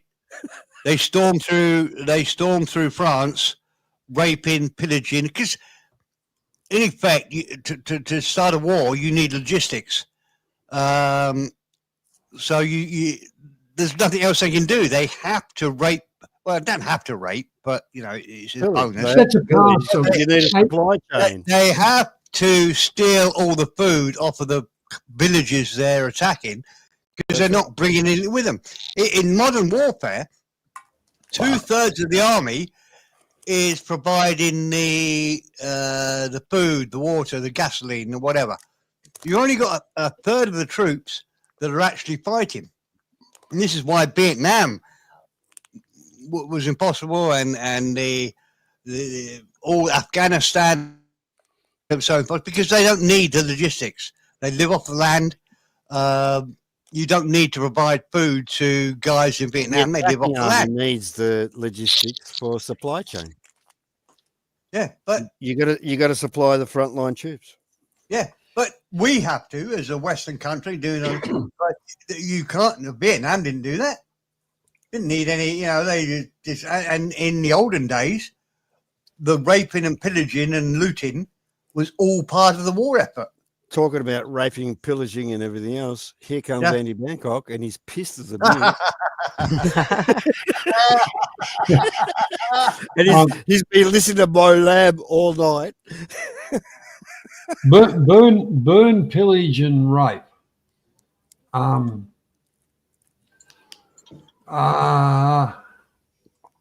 As a pastime, I'd take a bit of pillage, a sprinkling of the rape thing, and sit beside the burn. Yeah, but when armies broke through, and according to their effectiveness, so if they were very, very effective, they'd kill off all the fucking men, and the women would automatically submit. So the idea of the rape wasn't so much rape. Of course, that they'd fuck the women, but most of the women would be submissive because they basically understood that they had no choice. With the Japanese, especially. Yeah, well, you're correct, Graham. The thing is, you get rid of the men. Who else is going to provide for them? Because men provide for women. That's a historic type of thing. So they just latch on to the, okay, fine, as long as you give me food, shelter, and whatever. Yeah, that's it. It's in their DNA. But it's in men's DNA to want to conquer, and it's in women's DNA to want to be submissive. And you don't do it because you think, like in today's world, they think about it in academic terms. But back in the day, they didn't have academic terms. All they had was factual terms. That's right. If 500 men took over a village of 100 men, well, those 100 women would just automatically submit. It's a matter of survival. Well, if you look at the British, the wonderful British idea, we're trying to conquer a country. When they brought in the rule, the higher lords of the British must be the first one to consecrate the marriage. That didn't do real well for them. Yeah, that was only a smallish temporary thing. That didn't really. That's more glorified in movies. It's not. Yeah, but the whole part about it is real because the men of the village would fucking rise up against that. So that's right. That didn't last very long. They killed them, and some of the British tried that in Australia, and they didn't last long at all. That's why we ended up with our bush rangers. Fucking yeah. Actually, you're right, Johnny. That's very true. Abo's killed half. And to this day, those same bush rangers are fucking glorified. It's not just about Ned Kelly. There was plenty of others. Oh yeah, Captain Starlight for sure. But the thing is, no one chose to be, except for Mad Dog Morgan, but no one chose to be a bushranger. They were pushed by Pommy Fart with their bullshit law. And it wasn't law. It was them trying to create supremacy and fucking all the rest of it. It didn't apply to a fucking terrain of Australia. Yeah, but that got them killed. And I can remember, from a bit of research and that, they had a bounty on middle-aged elder Aboriginals, as far as not dead, alive. The rest of them you could cull or whatever, and they worked out that the elders were in charge. So, but the elders could teach them how to fucking live in this country. Yep. That's why they wanted the elders. Where to get water, where to get food, like out in the desert. Like actually, Hossel asked me a question last week, and I remember this, as drunk as I was. She said, "Oh, deserts are lifeless." I said, "No, our deserts are full of life." She couldn't believe that. Just got to know where to find it. Yep. They know exactly where to find it. That's the key. You got to know where to find it. If you don't know where to find it, you're fucked. Yep. Yep. You're rat shit. Actually, the deserts come alive overnight. You'd be surprised. It's alive. I've spent a lot of time in the fucking desert in this country. It's full of life. That's when the proteins start running around. We're not talking about the Sahara. This is the Australian desert, right? It's full of fucking life.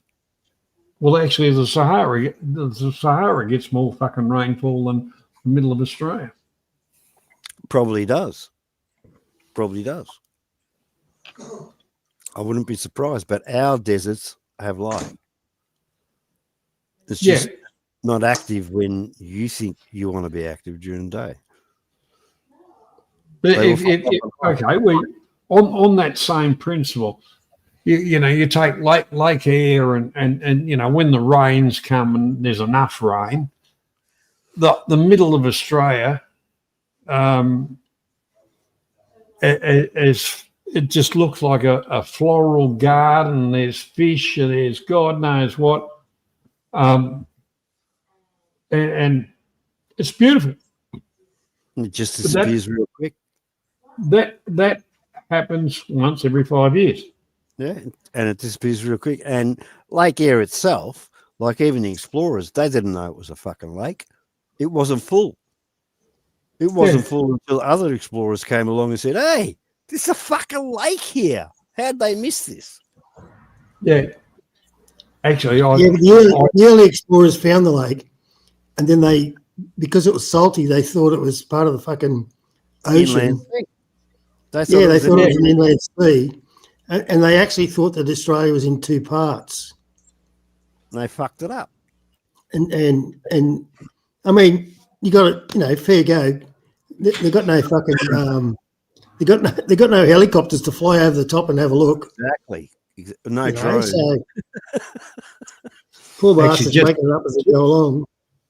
For shits and giggles, I've kept up, and I still keep it up, my membership to the Lake Eyre Yacht Club. They're still there. They'll always be there. And the building's still there, the whole lot of it. I know. They're funny as fuck.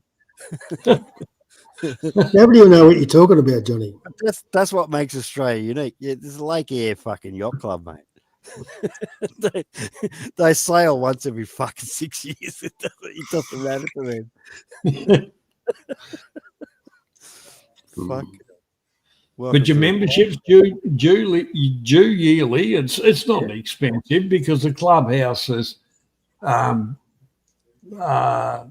They play golf in a desert more than often.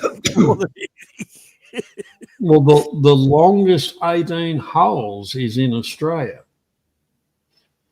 where you play from just in South Australia there across to fucking Perth.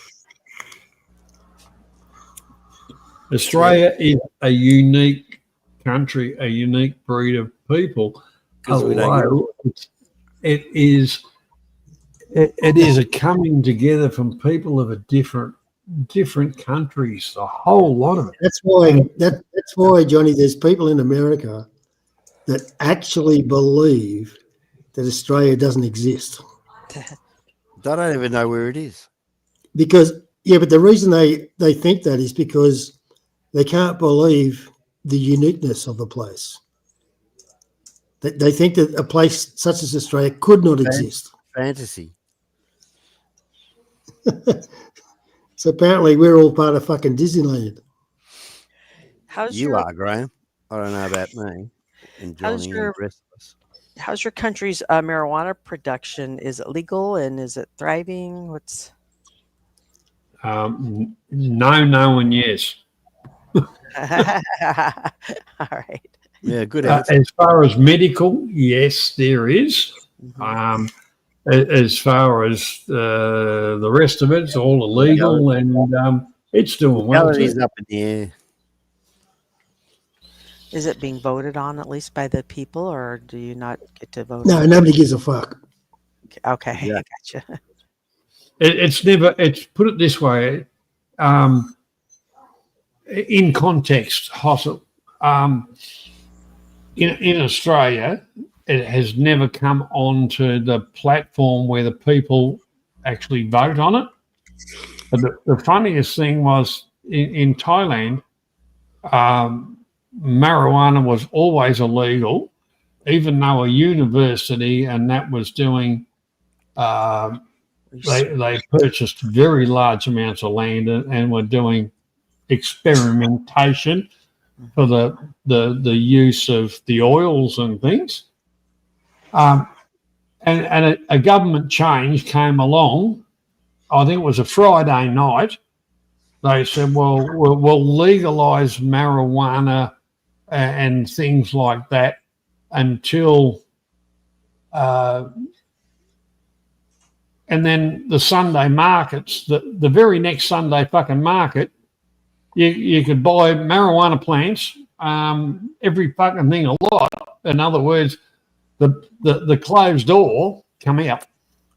Now they're trying to close the door, but in Australia, they've downgraded it from being, like LSD and fucking all those kind of drugs.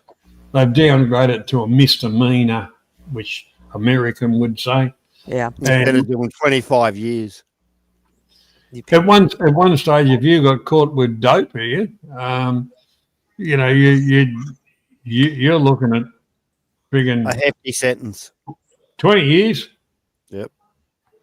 But each state has its own set of rules, set of laws, which is probably similar to America, where each state has its own set of laws, if that makes sense. But the plants are legal for you? Just smoke and it's illegal? Depends on the state. It depends on the state. Okay, so even grown, it's a problem. I got you. Oh, it's a problem. No, it depends on the state. Yeah, South Australia, 6 plants or something like that. Fuck off. It's still a problem. If coppers come knocking on your door, you got a problem. Yeah. Yeah, Victoria has downgraded it from a high charge to a smack on the wrist thing, but you're not supposed to grow it. You're not supposed to have it. You're not supposed to. Still up to the judge. But you go to Canberra, where all the politicians are. You can have personal use 12 plants. You can do what you want. Isn't it funny? In the early 70s, everyone used to go to Canberra to get fucking pornography, the magazines and shit, right? And their fireworks. You'd go to Canberra. Now look at it. And that's the ACT. That's the capital. That's supposed to be the best of the best to decide what the country's going to do. Look, for the sake of trying to explain it to an American, the ACT is the Australian Capital Territory. It's not actually a state. It's an Australian territory. Territory. It's the capital of Australia. So if you're within the realms of the capital of Australia, you can basically do whatever the fuck you want. To an extent, yeah. Yeah, then You then you go learning. out to the rest of Australia and you're restricted. Yes. You're fucked. Not restricted, you're fucked. Do any of I- you I- live in the restricted area of Australia? No, we're No, not politicians. listen, only cunts live there. You have to be a cunt to live there. Yeah, Oz and I live in the state, a state that's restricted to. If you breathe, you'll be paying tax, and we'll think about taxing you for breathing very Oh, shortly. and you've got a water dam, I see, so we're going to tax that. So rain from God. Yeah, but you blokes live in a state which is kind of comparable to California. Well, we get taxed on fucking everything, man. You get taxed for everything, and the laws are mega restrictive. That's where you live. Oxygen will be taxed soon. I wouldn't doubt that. Oz, in the state of California, they make it illegal to collect the rainwater. That. Well, we're heading to that because there's new legislation to say if you've got a dam bigger than, I don't know, Johnny will know. Johnny's a farmer. If it's 1,000 bigger than a 1,000 megalitre. if it's bigger than a certain amount, then you got to pay tax on the water that you collect from God. Mm-hmm. You know, I believe me, Hossel, I grew up as on a farm, father and son, expanded, and it wasn't left to me as mine solely as gratis. There was other members in the family that had their hand out, and I took it from a little bit whatever to a hell of a lot better, and in the end I just got fucking sick of it. Government departments, I don't know how many times I spent in court with bullshit charges over government pricks, and one of the charges was that they got run off the property with a shotgun, or they got fucking belted or something like that. But no prick drove up my driveway, and I'm from this, and you've got to do that. Fuck right off. I own it, you don't. Can't. Bang. Fuck off. I grew up fighting with government departments. They'd say, "Oh, we're putting a cable through here." So no, you're not. Plenty of room on your side of the fence. Oh, it's got trees and that on it. Well, when we cleared the property, we wanted to clean them up and make it all nice. Oh yeah, but it's easier on your side. You'll fuck off. Go over your own side. The amount of years, half my fucking life with them cunts, and in the end, I just said, "Fuck it, I'm over this shit." And we've got regulations and rules and fucking bullshit coming into here where realistically what we own, we don't own anymore. No. They're going to move the lines. Yeah, moving the lines. Exactly. Yeah, but if you look at it worldwide, throughout Western countries, a lot of this legislation is very, very similar. Mm-hmm. I agree. And that's because they get together, they meet every year or 2 years. And we're not talking about politicians, we're talking about boffins, right? We're talking about government workers. They all coagulate and they meet and they fucking make decisions. They make decisions on shit. Cockroaches, Graham. Yeah, they are cockroaches. And the problem is that as quick as you get rid of a load of cockroaches, a new lot comes. That's why they're cockroaches. With a new set of laws. But I like that last scene in Game of Thrones in that chapel or church or whatever. Australia is the Game of Thrones. Where it just poof went all up and all the politicians and corrupt fucks were all just gone, and we now had to start with new ones. I'm okay with that. But as quick as you get rid of the old, look, you got to think, because you're not young. Go back 20 years. All the politicians of the day, they're all gone. Every one of them's gone, or almost every one of them's gone. And yet there's a new set. Yeah. and the new set are fucking worse than the old set. Yeah. Oh, yeah. Graham, when I started noticing it was when the politicians that had been doing it all these decades started to leave and started to have a company that specialized in the bill that they had just got done passing before they exited, such as John Boehner. He was the politician that always cried when he drank too much wine on TV, and he passed the laws on legalizing marijuana, and then got into a company. I don't know what he does, if he manufactures, or if he's part of selling or what, but he got in that business, and was one of the businesses he now does that he's retired from politics. I was like, start paying attention to what bills they pass, and then they'll just do that for their next occupation. And I don't have a problem. I'm glad they're legalizing the shit. They should. Have you heard of a little known politician by the name of Nancy Pelosi? Yes. Nobody knows her. Like, obviously. She's been a politician for how long? It's about 45 years or something like that. 50, yeah. Right? Her position, because she's a politician, that's her job, earns a set wage. It's around about $250. Okay, you can give or take. I'm talking about over that 45-year period. Mm-hmm. Have a look at her net worth.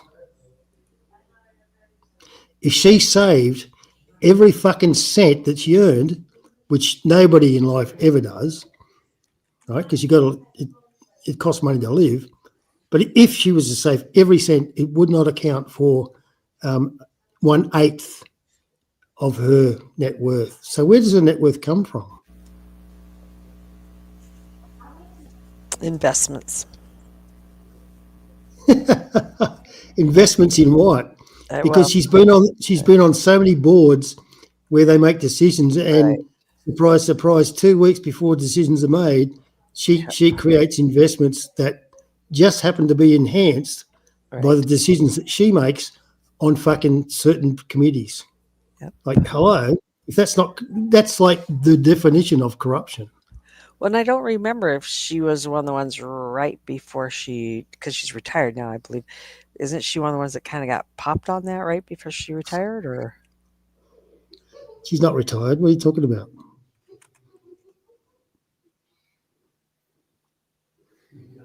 She's not retired. She's still going. She's in her fucking 80s and she's still fucking trying to reap in money. She's worth hundreds of millions of dollars and she's in her 80s.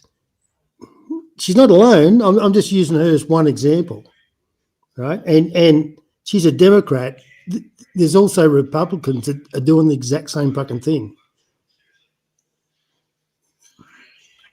You know that George Carlin quoted, "It's a club and we're not in it." You're right. You're right, Graham. It's the old money. It's old British money. And it is very much a club, and you can't join. It sounds funny. I don't mean to be funny, but because it's not funny really, but it's facts. And I've met a bunch of people that say, "I don't want to know about that." Why don't you want to know about? Oh, because I can't influence it. Well, fine, but does that mean you don't need to know about it? Because how do you play a game when you don't know the rules? You have to know the fucking rules.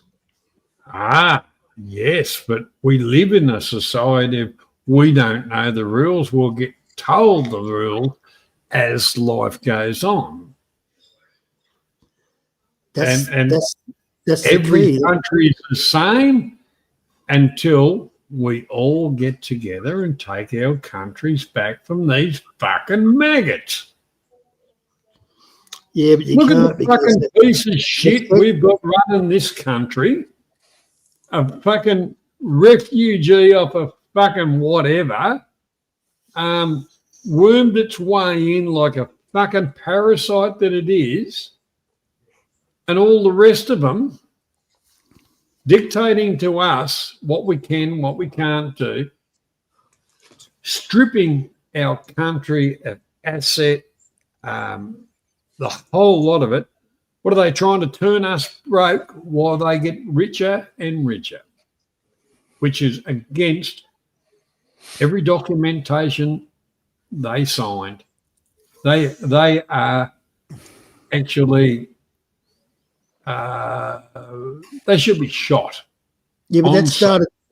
Yeah, but Australia opened the door when they elected a faggot in South Australia with fucking safari suits. I remember him. Oh, Donnie. I was a kid. He was. Yeah, but people don't understand. He was born out of Oxford University. No, he went there. He wasn't born out of it. He went there. He was sent. Well, that's but he was born from a wealthy family. Yeah, but Donnie Dunstan.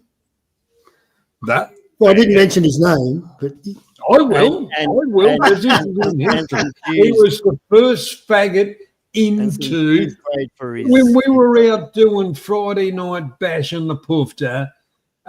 Saturday night was a feed, a fight, or a fuck. Sunday was a barbecue and a beer, and then go back to work. Monday, Donnie Dunstan. Thanks to him, poofter bashing come around.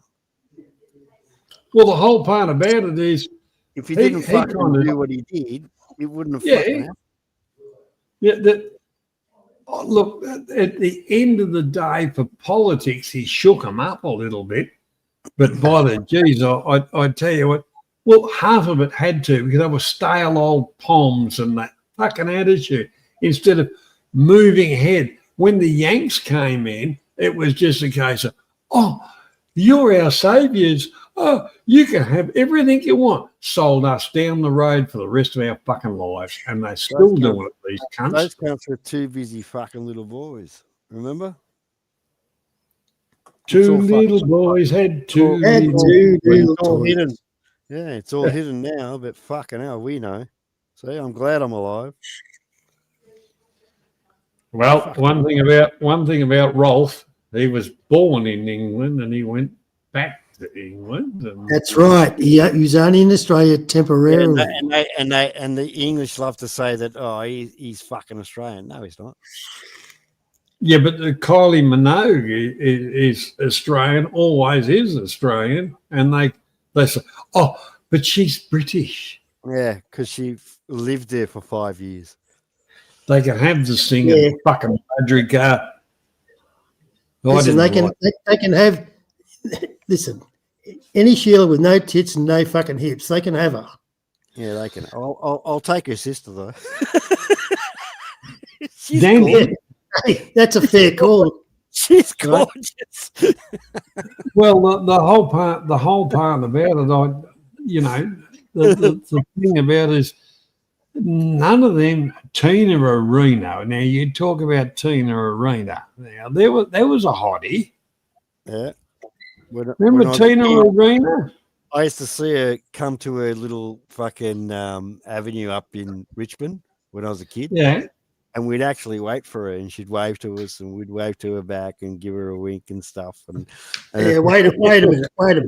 Yeah, there's no fucking flies on Tina. She was fucking gorgeous, and she could sing. Yes, she could. Yes, more than Kylie and Danny Minogue. Tina Arena, she was only little, but the thing is, she had everything in the right places. She could sing. We lost her, don't you? She married some fucking French bloke and she moved over there. Oh, fucking hell. Years ago. Box legs all the fucking time, and, fucking fish eggs and everything that's reject out of every fucking reptile around. French cuisine. Oh, fucking frog cunts. Get a bit of fucking kangaroo into you, a couple of goannas, you cunts.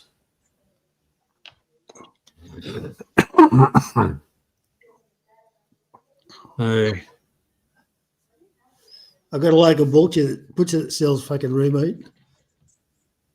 We boil it up and give it to the dogs.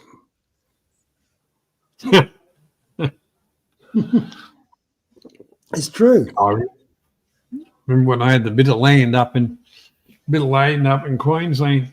I put in some hog traps, big traps. Used to shoot goats and roos on the joint. Actually, made more money out of the fucking joint than fucking.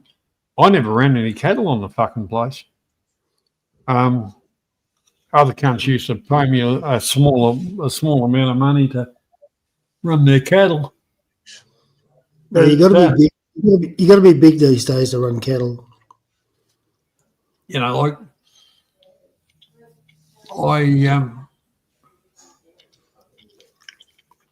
it was me. The reason I bought the joint was it was me drop off point, me work point when I was working out of there, and the farm place, you know, pigs, a whole lot of it.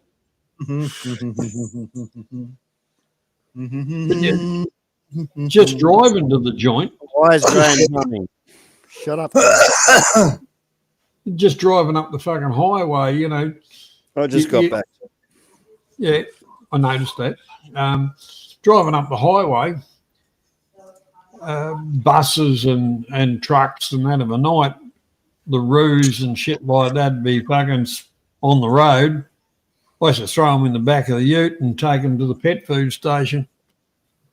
It was always good for a fucking beer. And then one bloke fronted me in the pub and he said, I've got a contract to do that. And I said, yeah. Well, if you got a contract to do it, why don't you fucking do it? And he said to me, you know, he virtually covered it bloody near 1,000 Ks. He said, well, you're beating me to it. And I said, well, I'm just going to work and cleaning up the fucking mess. And he says, and you're getting paid for the pet food. And I said, well, you've got a contract, cunt.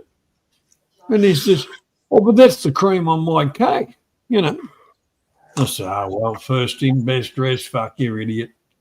I think I asked you this before, Johnny, like 6 months ago, right? That deer carcass that was on the side of the road, its head cut off, obviously trophy hunters. And the fucking carcass just stayed there for months and months. So whose responsibility? Is that the council or a contractor to get rid of that carcass? Well, it actually wasn't it wasn't a roo, it wasn't a wombat, it was a fucking deer. Yeah, but the whole part about what I worked for Vic Roads, and the whole part about it, my job was Vic Road stuff. And don't forget, they have contractors in different areas. Yeah, but that fucking body just sat there breeding fucking flies forever. The thing is, in the day, don't forget about it now. In the day when I worked for him, I would get my phone would be going off. And even back when doing talkback tiling, my phone would go off and I say, oh, I just have to piss off for a minute, boys. It'd be jumping the fucking vehicle because there'd be a roo on the road, on the major highway, a wombat or something like that needed to be removed. Yeah, but I'm not talking about a roo carcass. I'm talking about a fucking deer, full deer, where they took his head off. Yeah. Well, I remember it at the swampland going into Morwell. Yeah. There was a big sambar fucking hit there. Well, this is the kind of a fucking deer that was there. It just stayed there for months, Johnny. Well, our crew never did that, and that comes back to the local shire, if it's a shire road, and the whole part about it is you've got half a dozen workers trying to do fucking that much stuff because they sacked all their workers so they could make more money. Sat there breeding flies for fucking months. Yeah. When I worked, nothing would be on the road. I'd drive down the road now. The way they've changed it to contractors, you see the surveillance officers mark a carcass that it must be removed 4 or 5 fucking times, and the contractors don't do it. I've seen it with the pink. Yeah, the pink, the blue, the green, the fucking every colour under the rainbow. And they just go, it's not a priority. Yeah. Where when I used to do it, anything that obstructed that I used to do, major highway type stuff and major roads, anything that was on the highway had to be cleaned up within because they mark this within a couple of hours. I'm just asking because they marked the cunt and fucking sat there for fucking months. Its head was gone, John. It was disgusting. Yeah. So that's shire type shit. And that's when you ask them, hang on, we're paying our fucking rates, we're paying our registrations, we're paying everything. What are you doing? You're not looking after this. But you know what shit me? Forget the shires and the council and everything else. The deer hunter that took that cunt's head and then dumped that carcass there, he passes that road, I'm sure he does, every fucking day. And he saw that. No, usually it's out of towners that do that. Yeah, but he saw that carcass whenever he fucking drove down that road, mate. What a cunt of a fucking person. Okay, you took the scalp, right? You took the fucking antlers. There's your trophy. Then you just, on the side of the road, get rid of the body thinking, oh, the council's going to get rid of it. And the council didn't get rid of it for months. It's sad. Yeah. And then when some poor prick that's probably what do you call it? Fucking one of these kids that come from school, to learn about a job, they get them to clean it up. That's how fucking lazy those cunts are. Well, it was never cleaned up. That's what I'm saying. It was never cleaned up. It just rotted away. But I remember at Morwell there, fucking Sam was clipped. He was on the fast lane. And no damage to the fucking carcass. I had the fucking truck with the crane on the cunt. I thought, you fucking beauty. Went to a little spot and just got the fucking thing and stripped out the meat and disposed of the rest of the stuff. Yeah, but if local people knew, with this particular carcass, if local people knew, they would have given it to the dogs, right? But nobody knew how it died, had its head missing, so obviously a fucking hunter took the fucking scalp, right? Yeah. And it was just left there, and it stayed. It stunk like fuck, yeah. Mate, imagine the flies that were bred out of that cunt. Hey, now you're talking about that. Remember the old song? There's a dead wombat in the middle of the road, stinking to high heaven. Remember that one? Yeah. It's fucking that's an old song. How about the one? You look like you just crawled out of a dead dingo's arsehole, you cunt.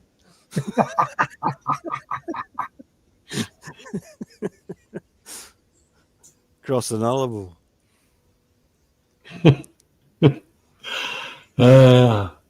We were talking about that earlier, with Skylab. If Graham comes across this part of the world, he'll have to fucking produce his passport, I think. Fuck Graham. He's a cunt. He's not welcome. I might be in Perth. I'm originally from East, you know that, don't you? Yeah, you need a passport to come here, cunt. No, I wouldn't fucking go. We only accept India. Hey, listen, I wouldn't fucking go. What part of India are you from, Graham? That I wouldn't go to that communist state. I just would not fucking go there. Why would I go there? If I go there, I'm going to get fucking locked up, and some cunt's going to wrap a mask around my head. No, thank you. And then we're going to fuck you. So, what part of India are you from, son? Otherwise, you're not coming in. Well, don't forget, Graham, if you tell them that with your Indian passport that you want to start a business, they'll give you 80,000. They'll give you 80,000 Australian dollars to help you start a business. Open credit line. Yeah, but you got to understand, Johnny. The reason they're letting them all into Victoria is to fill up the shops that they fucking sent broke during COVID. Yeah, but how many money change, phone card, and who wants to buy a hijab or a hooker? And technically, here hookers are illegal, but they sell them. Graham's not welcome in Victoria. He's racist. Come on down, buddy. You can, we'll give you a leg up. He won't put a red dot on his forehead, so fucking. You two are probably the only Australians left in fucking Victoria. Bullshit. There's There's four more. I'm starting to think, well, fucking, that's a pretty good statement. You're fucking about it. Fuck off, Graham.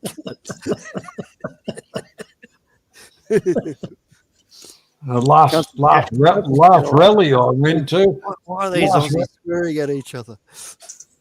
Last rally I went to, there was cunts saying nothing about fucking Victoria, about fucking who gives a fuck about Palestine? Fuck off. Can we look? You leave me in my fucking country. Go back and fight your own fucking wars. And all these other cunts. I heard they were going to put curry into fucking Victoria Bitter to attract the locals. Yeah, that's what I heard. I don't care. Graham, because it won't be long, and I'll be drinking Leo. Fucking hell. But put it this way: if the Carlton draft, if they export it over to where you are, they'd have to put dog shit in it. Johnny loves his Carlton draft. Oh, fuck yeah. At least you can eat with it. It's a good eating beer. The first time I hit Victoria when I was 15, and I used to drink in a pub in Frankston every afternoon after work. So Johnny would have and listen, my favourite drop was Courage, I'll tell you. On tap, it was good. Don't get me wrong, Courage was okay. On tap. That is in the can it tastes like gin's piss, but on tap it was pretty good. Yeah, on tap everything's good. But the thing is, Courage and Carlton were the same fucking thing, but the worst beer I've ever drank. Hang on. Was Foster's. I fucking hated Foster's. And then they bought out that Foster's special or Carlton special light, that green fuck. Sydney shit. Yeah, the low alcohol, the low carb. Fuck. I had a fucking. I got a stubby of that, and I was heading home, and I was just going across the bridge, and I just before that I cracked it open and took the first sip out of the cup. Well, the cup went swimming. The fucking that shit. Went to a barbecue once, right? And every cunt's got slabs of blonde. You know when pure blonde was new. Oh, pure blonde. Oh, fuck off. So I get there late with a fucking whole fucking box of VB. And you reckon every cunt didn't dig into my fucking VB, the cunts. Yeah, they were sick of these fucking blondes as soon as they had one. Oh, yeah, there you go, you trendy cunts. You blokes are spoiled. I always drink VB until they changed the recipe, and I don't reckon they ever changed it back. So that's why I stuck with the Carlton. No, but I just switched to fucking Melbourne Bitter. You fucking spoiled, you blokes. All right, go over to fucking South Australia, get you a carton of West End Bitter. No, right? Please don't. When I was driving through, I bought a 30-pack, right? A 30-pack of West End Bitter. I had an esky that took fucking 10 bags of ice. It was a big cunt.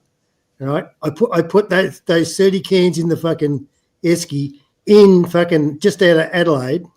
Right. By the time I got to Perth, I had 28 cans left because it was that fucking bad. In the middle of the fucking desert, I couldn't drink the cunt. It was fucking terrible. I gave it away.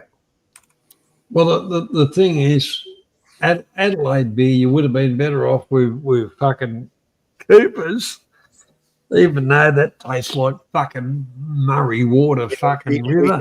We can drink Coopers though. I'm Yeah, drinking Keepers now. We pretend that the floaties down the bottom are doing us good. I'm drinking Keepers Original Pale Ale right now, as we speak. Coopers. Yeah, well, that's okay. But the thing is, fucking West End, you go, oh, fuck. It was But fucking terrible. You get across to Perth, Swan Lager, Can we just tell chat that Victoria has the best beer in the world? Oh, for fuck me. We just don't share it. That's a myth. I think they got their fucking black swans and fucking put them through a fucking mincer and try to make beer out of the fuck. That's fucking shit. Every beer that Australia exports is shit, but they don't export Victoria Bitter or Melbourne Bitter. They also don't export James Bowick's Premium. That too. We don't export it. It's Which is in-house. not a bad thing. I've never been a fan of Bogue. I used to like the Bogues 500ml cans. You know, the gold. They were in gold.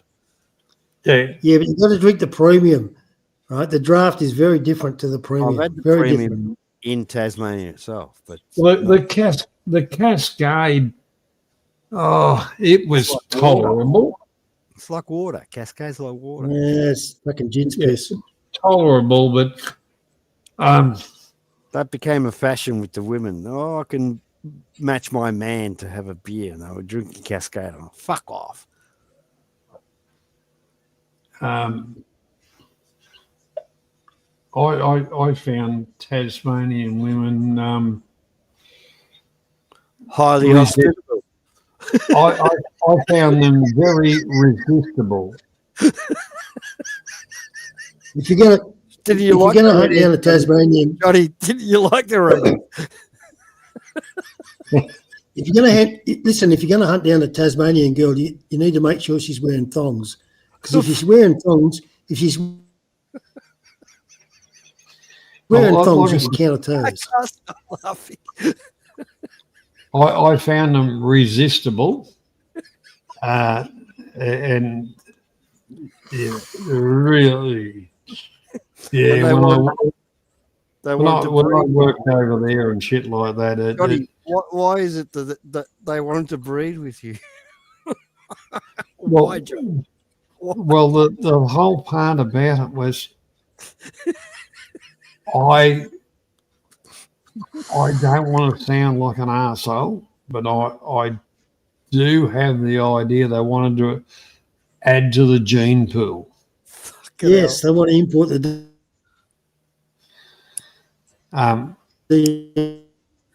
but it's some beautiful country to look around in. Oh yeah. Let's just say it's a special place. It is for us as fishermen and hunters and gatherers, but for the I'm not going to mention. Yeah, the women are lovely.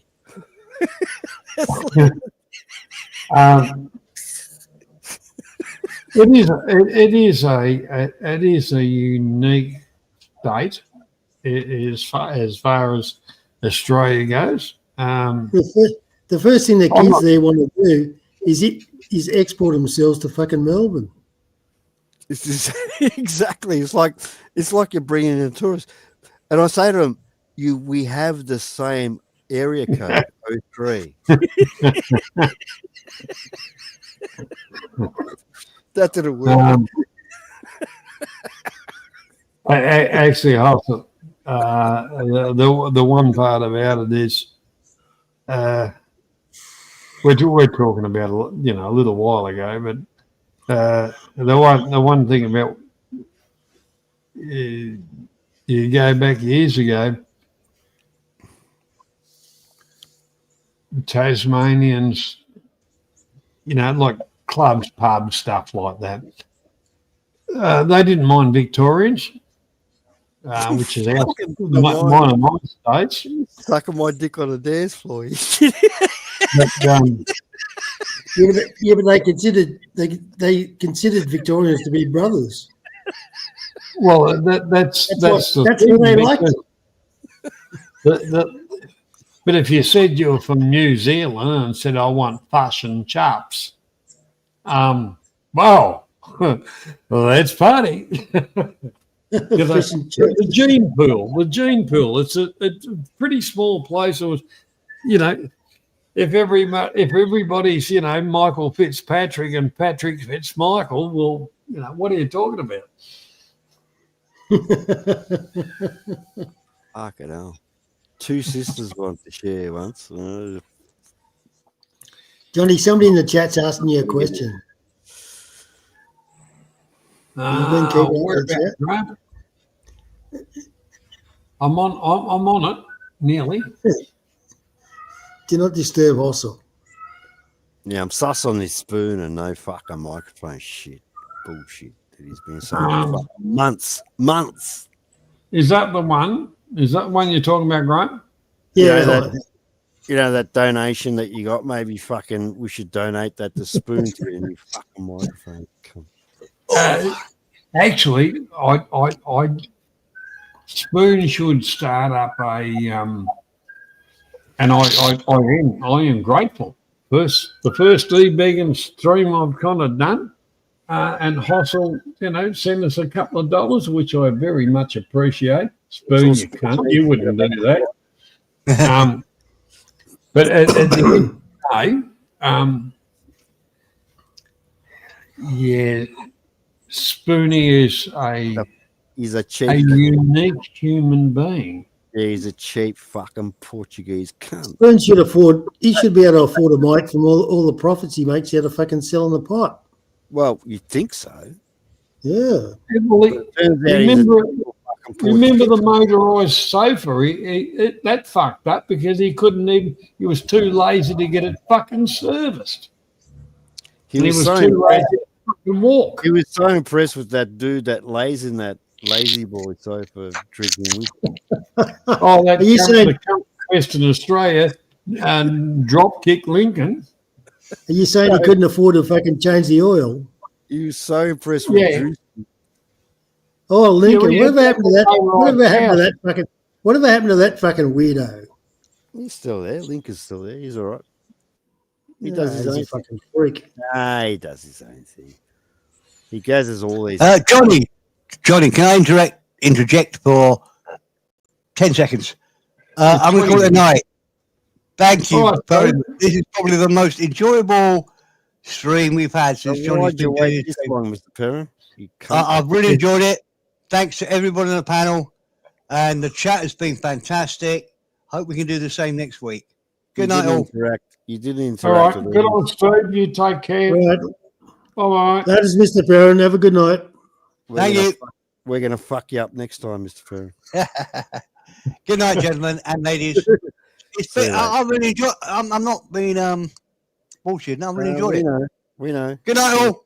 Bye-bye. Bye, Steve. See you, mate. I told you he's starting to coming around to the fucking from the pommy to the Australian attitude. He'll get it next time. Don't worry. Oh, you got to stick it up. You just learned for the last hour. we used to run bets on the side as who's the one that's going to stir Perrin up. It was always Spoon. Yeah, me and South and a few of the others. Oh, look, I'll give you 10 to 1. South says one word. One word, South says. The fucking pig. But it's the whole part of Mr. Perrin is he's been listening to the Australians complain about the pommies for years, and he's starting to realise that we're right. I used to hate it when I fucking used to have a go at him because he thought I was talking about him. I'm not talking about him. Yeah, but he's starting to realise that we're fucking right. We're correct. Well, like I will be honest with you, Grant. Steve Perrin's one of me besties, and he's still listening. Oh, that's funny. Back in the day, Johnny will remember this. They used to clone us, and Mr. Perrin thought that he was talking to fucking me. He wasn't talking to me. He was talking to one of my clones that was good at it. You know, he actually made videos of me. He had his own channel, Man About Oz, and Mr. Perrin thought that was me, and he still holds it against me, thinking that it was fucking me. It wasn't me, Mr. Perrin. No, all that's been sorted out, mate. Yeah, but I think in the beginning. Yeah, but did you tell I think him? in the beginning, guys like Steve Perrin were assuming we're talking about every single fucking pommy, which is I not. thought about it. I thought, we're just talking about the arseholes. We're only talking about the arseholes. I know. And Graham. I think the water's clear now. So he sees what we're saying. Yeah, I understand that, Graham, but you weren't there, right? And Mr. Perrin actually thought it was fucking me. So,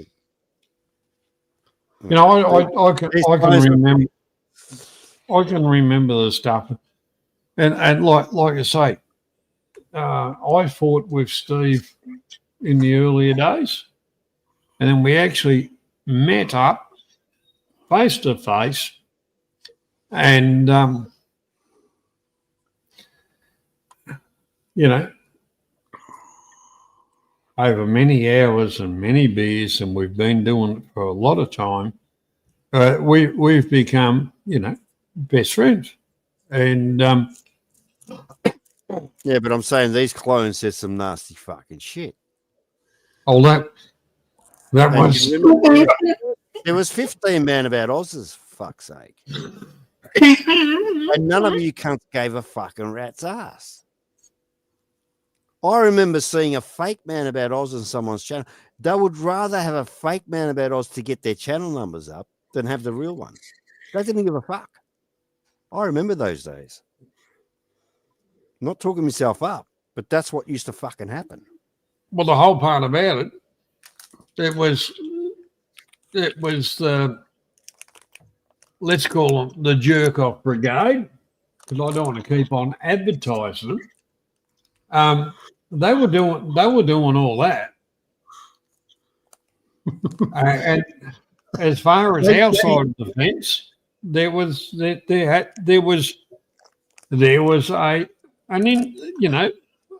bloke playing cards on both sides. Sometimes I'm not going to say who or what. It would take me 2 weeks later coming home from work saying to you cunts, hey, you've got a fake Man About Oz.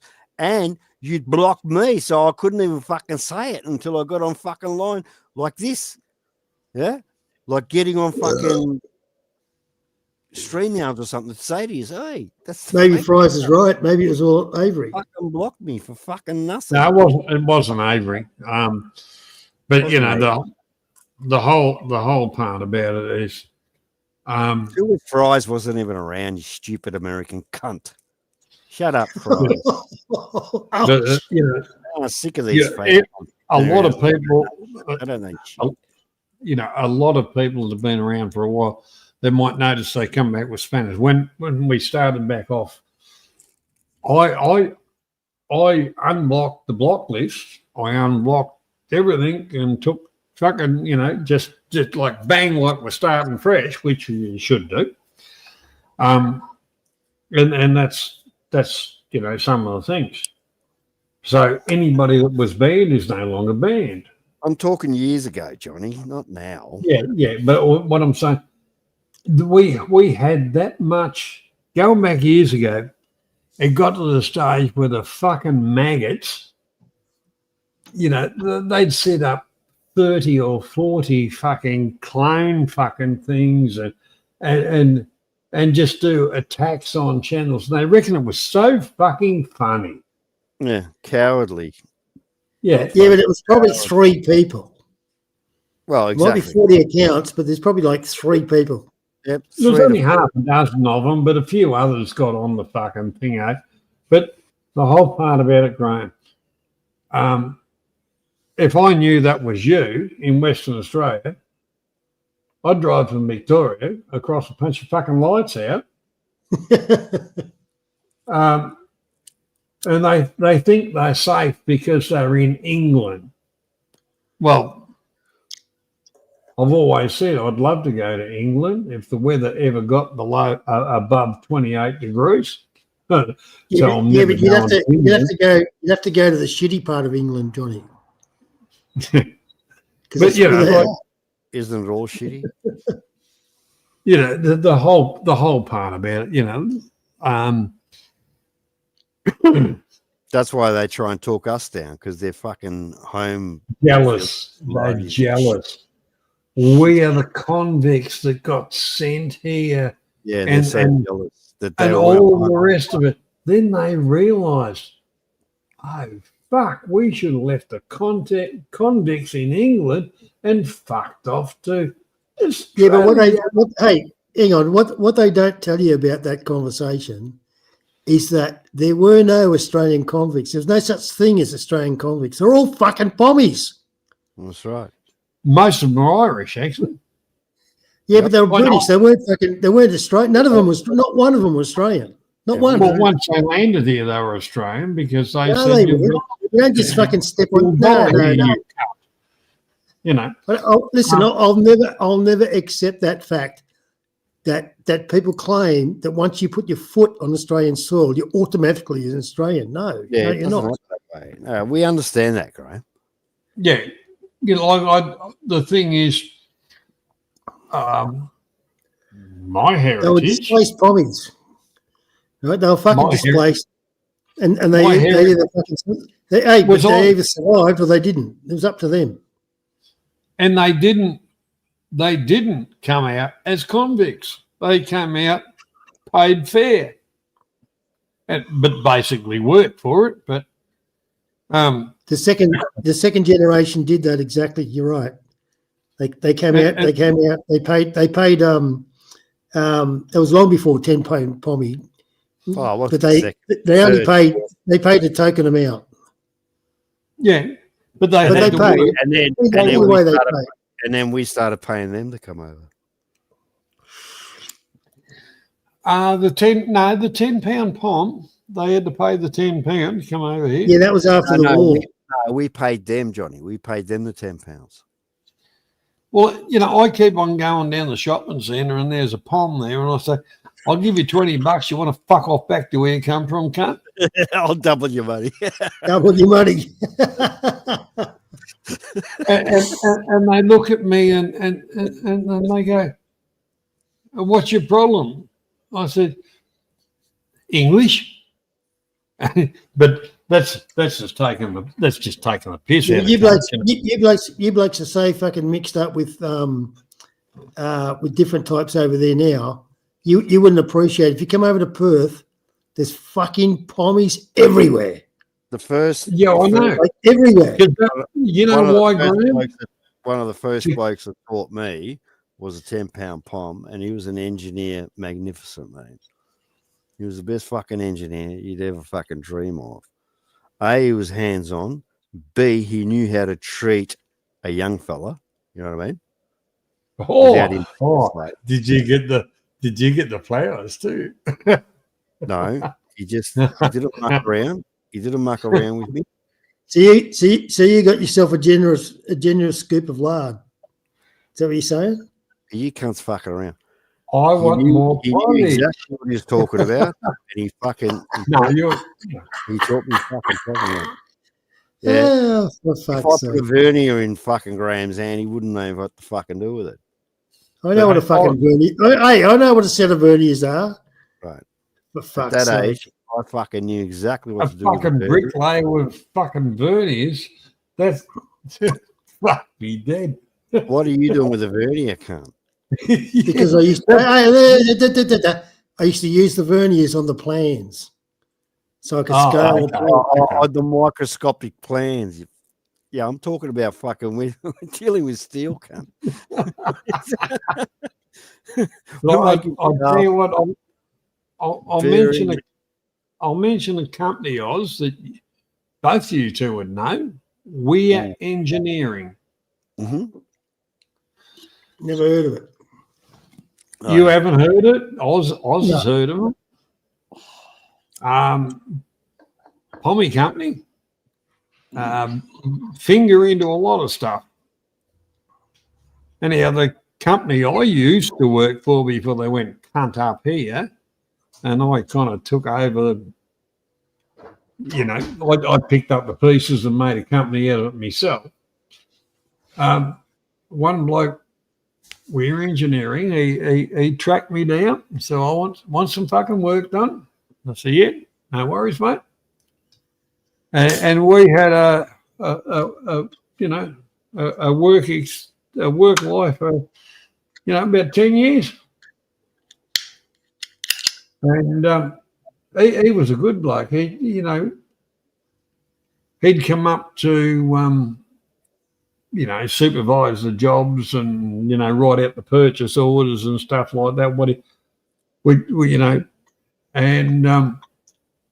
I used to supply him his accommodation and shit like that. But believe me, a terrific man. He died of alcoholic poisoning. I don't know why. Because he never drank coffee. I want to ask you Blakes a question, and it's to do with Spoon's comment. All right, because he said that Australians sound like the English.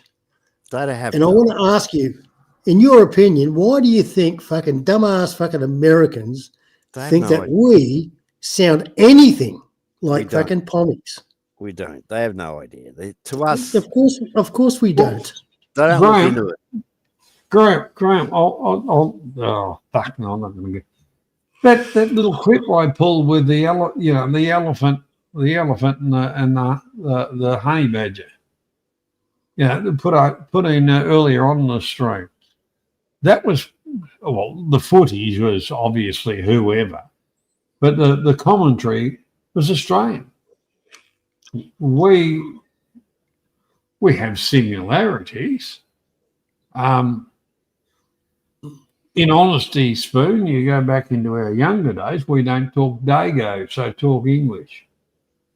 But our English is different to the English.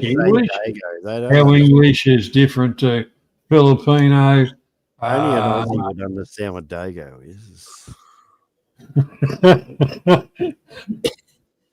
Can I tell you, in the early 1900s, there were British boffins that claimed that the Australian accent was the closest to pure English.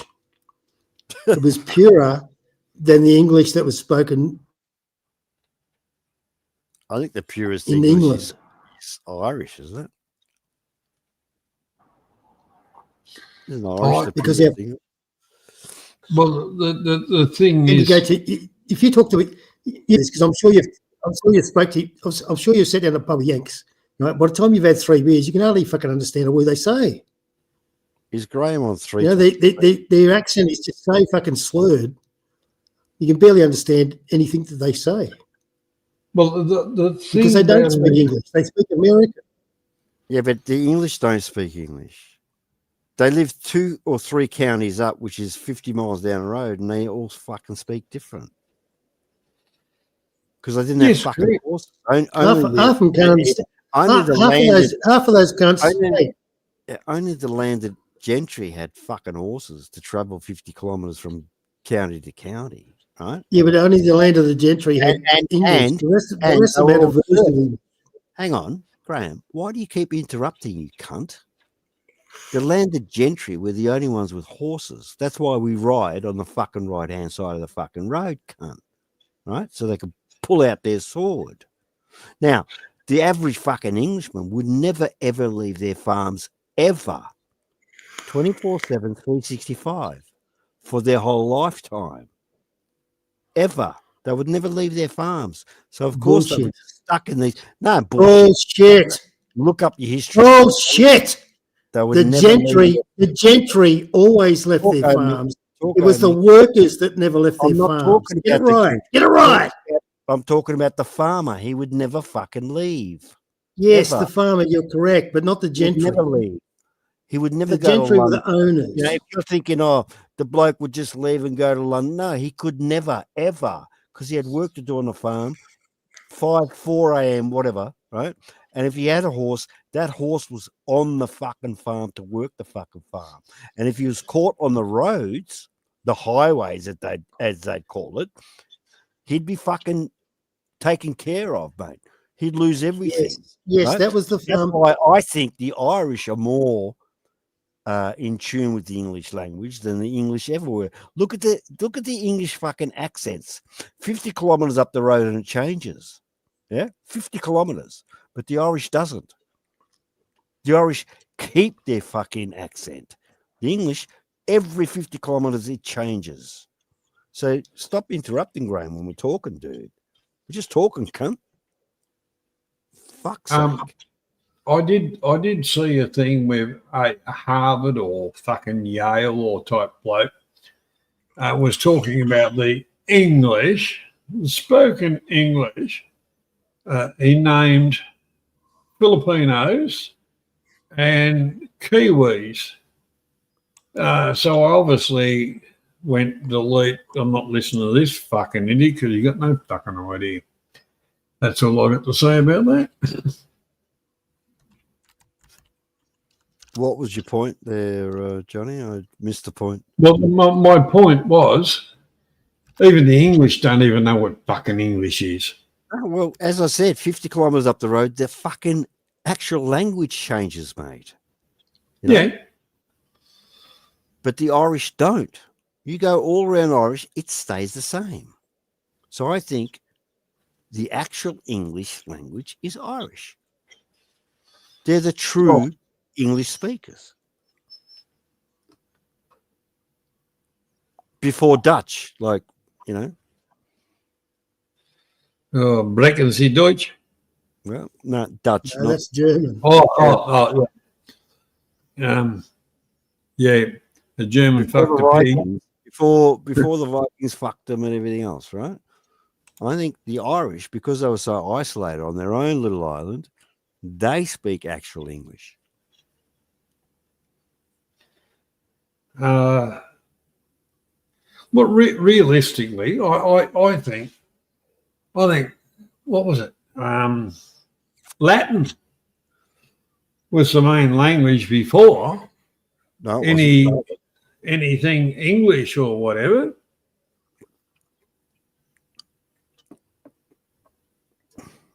Wasn't Latin. Latin came later. Latin came with religion. Studies in the early 19th century, last century, religion. concluded that Australia had the purest English language. And that'd be thanks to the Irish.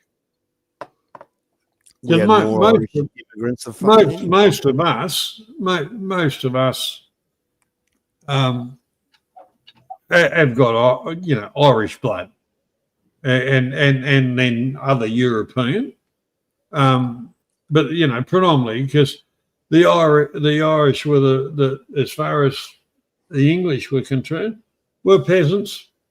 Steal their food. We'll do this. We'll do that. Fuck them. Irish were the enemy. Well, realistically, it shouldn't be called Kelly. England. It should be Look at called the name. Ireland. Look at the name, Kelly. Yeah.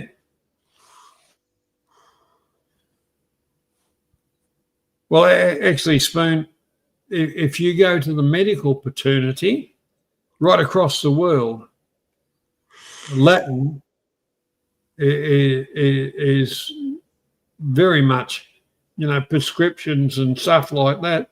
It used to be international. Latin. Yeah, Latin used to be international. Yeah. Yeah, I know, French. Well, I know you challenged, Spoon. I know you challenged. French only worked up to a certain degree. If you're in Europe, in certain parts of Europe, French would pass. And a lot of English used to speak French. Well, they were all fucking inbred anyway, let's face it. Well, they all, I reckon they all fucking are. No, wait. You're right and you're wrong. a lot of English spoke French. No, a lot of posh English did speak French, absolutely. But the ordinary people didn't speak it. No, because they were stuck on their farms. They weren't allowed That's to go. right. But the gentry did, right? The gentry definitely spoke. They spoke French, They and had to learn some of them spoke fucking Spanish as well. because they had to. Well, because they had that deal about trade. Because and the powers that be. The powers You that got to were remember that England Spanish, ruled a lot. England French. ruled like half of fucking France. Yeah, but it took a while for England to start ruling. England was a fucking peasant county from the beginning. It took them a while.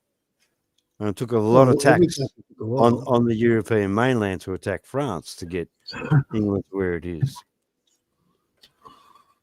And Spoons might. Most of the Europeans royalty are related, and that came to, back in the day where you'd sell your fucking daughter to France or something like that to link up. Yeah, there's that Spanish king. There's that Spanish king who was so fucked up because of inbreeding. They used to have to hold his wives down and open her vagina for him to actually try and procreate, and he could never. His jaw was all fucked up. You can look it up if you want. Yeah, I've seen it. Sorry? He was called Napoleon. No. Way before them. Bonaparte. No way. No, Napoleon was a peasant.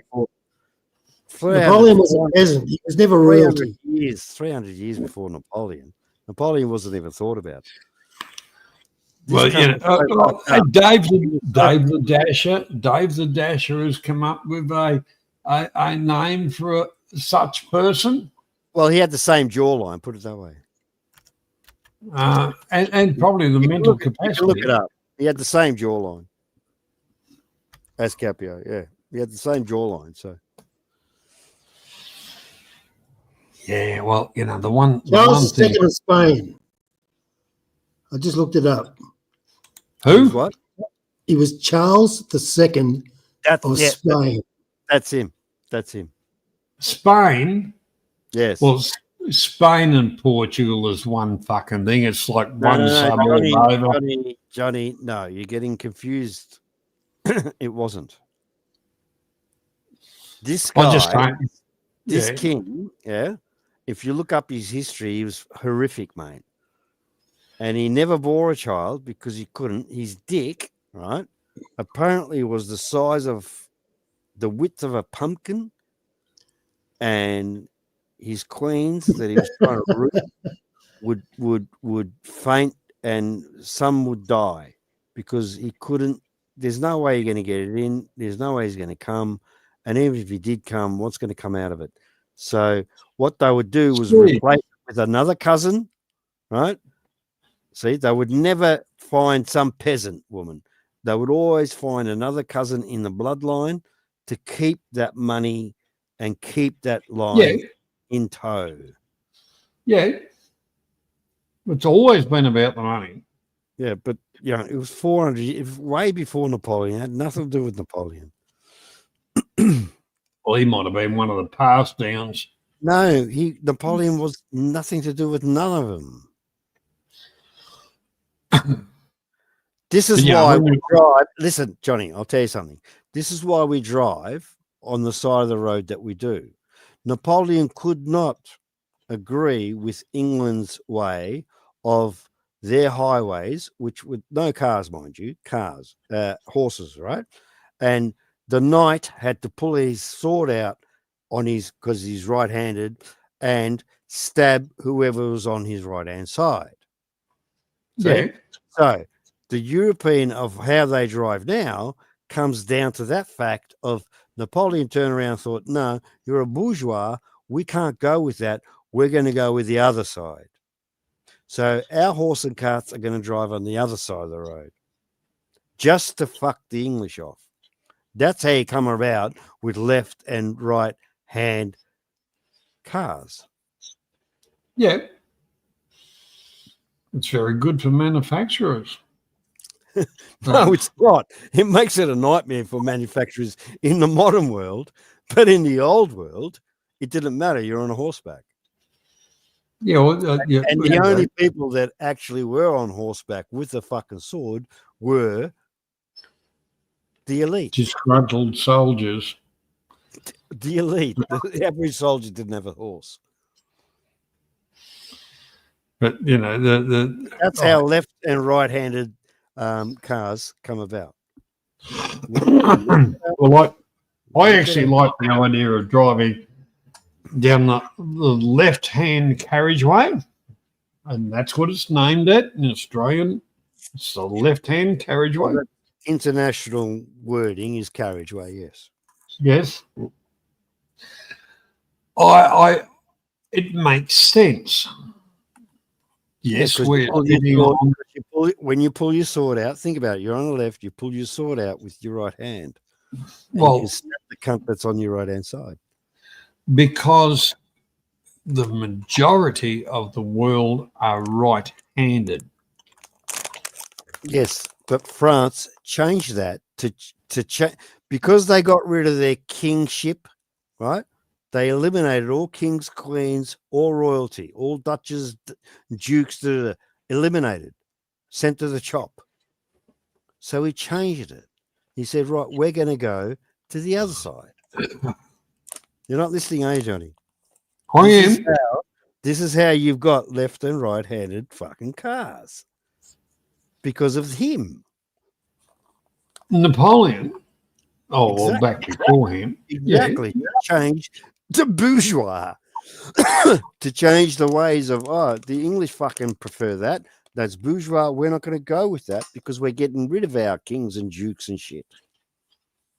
Well, you know, the other thing is, don't forget, at that same time, in the world, we had the Spanish armadas, and then they were done.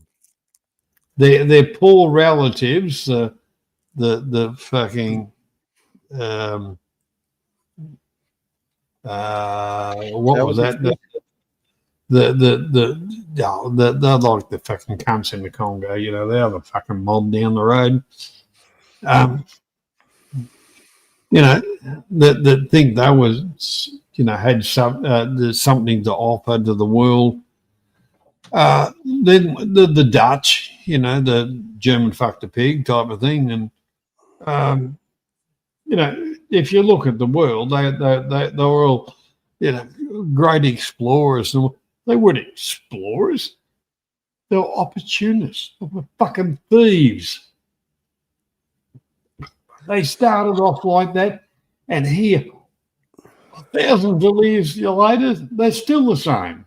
No, it took the Spanish Queen to say, listen, you think you can go and explore new worlds, I'm going to sponsor you. It took a lot of money, Johnny. Yes. Hell of a lot of money. It was kind of like a spaceship, yeah? What does fucking NASA cost? A lot. So the Queen of Spain gave the money to Magellan and people like Magellan to go and find new lands. Yeah, and what was the ship called? Any fucking surprise.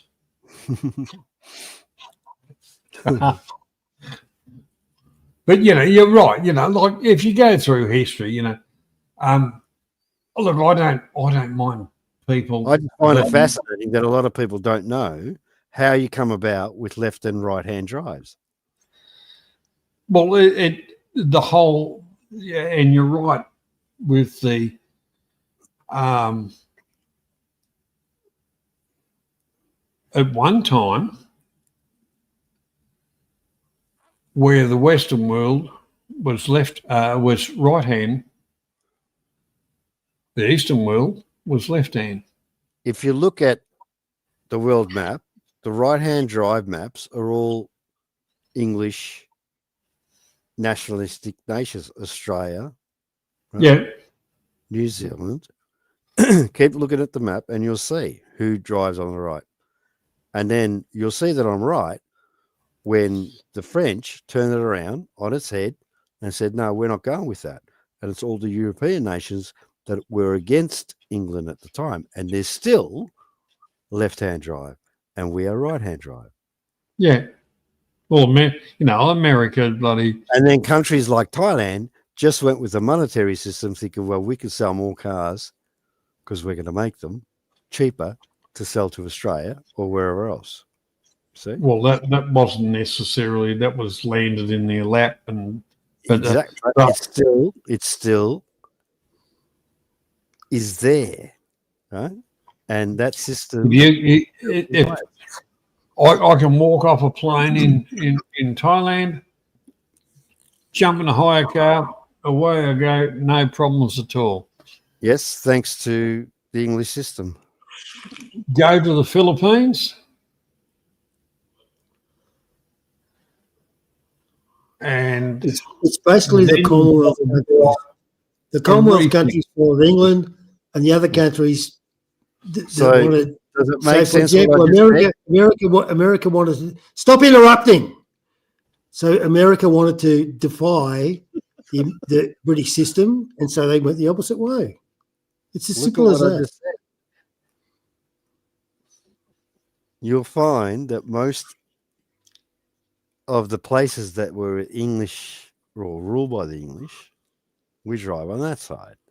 And most of the places that are ruled by Europe, or in this case, America's Graham just pointed out, is run by the other side.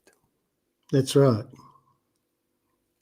Nobody thinks about this. They just think, oh, you're going to this country, we have to drive on the other side. Yeah, why? No one asked why. It's all been, manipulated, but it hasn't been manipulated. Napoleon said back then, we are fucking changing it. The bourgeois do it on the right, we're going to do it on the fucking left.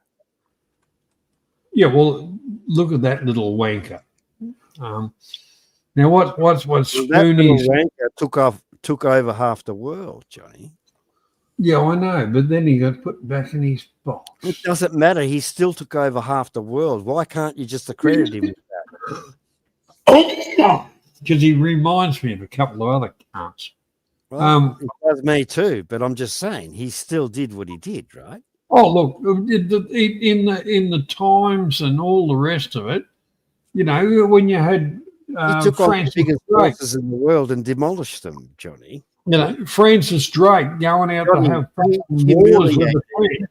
He humiliated the biggest forces on the planet at the time. Yeah, humiliated. Yeah, and that's why I mean he was exactly like the person I'm thinking about. A slimy little mongrel cunt. We've never been humiliated. Francis Drake, if you remember, they were always having fucking battles and fucking whatever. Anyway, what's Spoonie got to say? English pushed their language on the Portuguese. Well, about time the Portuguese learn how to talk instead of dribble. Christianity, that's a fair comment, Spoon. From an impoverished country that you came from, because of the next door neighbour, the Spanish, feel free to join the stream. Well, for a tiny little country, they certainly ruled the world for fucking long enough, the Portuguese. Well, they didn't. They never ruled the world, but they did punch above their weight. They definitely punched above their weight. Fuck off, Graham. They fucking did. When did they rule the world? The whole world's trade was in their hands. No, Nobody knew where else never to sail. In Portuguese hands? I don't think so. Yes, they knew exactly where to sail, how to come back home, and how to fucking sell that shit to you. Oh, fuck me. So did like 100 other countries. No, they did not. No, they did not. So you're telling me the Chinese never knew how to sail? The Chinese were a different fucking kettle of fish altogether. They still knew how to sail. We're not talking about the Chinese. You just mentioned the Portuguese. Now you're talking about countries that knew how to sail. They fucking knew how to sail and trade. The Chinese did not. So did the English. You could not trade with the Chinese. You could trade with the Portuguese. The Chinese traded with other Asian countries. That's all they did, but the Portuguese traded with everybody. No, they fucking didn't. All the world powers the Portuguese traded with. Yes, they did. Graham, look it up. When did they trade? When did they trade with the Abos? All through from the 13th to the fucking right up to the 17th century, you dickhead. So think about it, Graham. Hundreds of years. They traded within the Mediterranean. Hang on, you didn't exist, mate, and England didn't even know what pepper was. You fuckhead.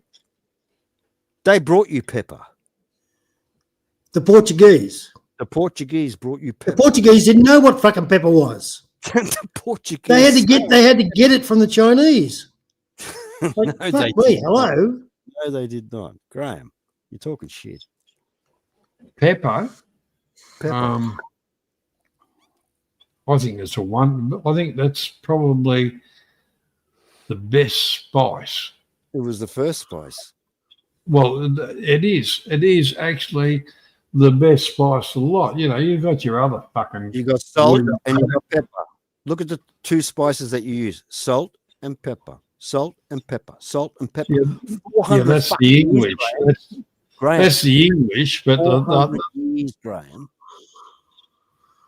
You know, the whole part about it is pepper is probably one of the best spices because you got your different under types. lock and key. Don't forget. Yeah, It's the most common for sure. Kept under lock and key. Nobody. Of course.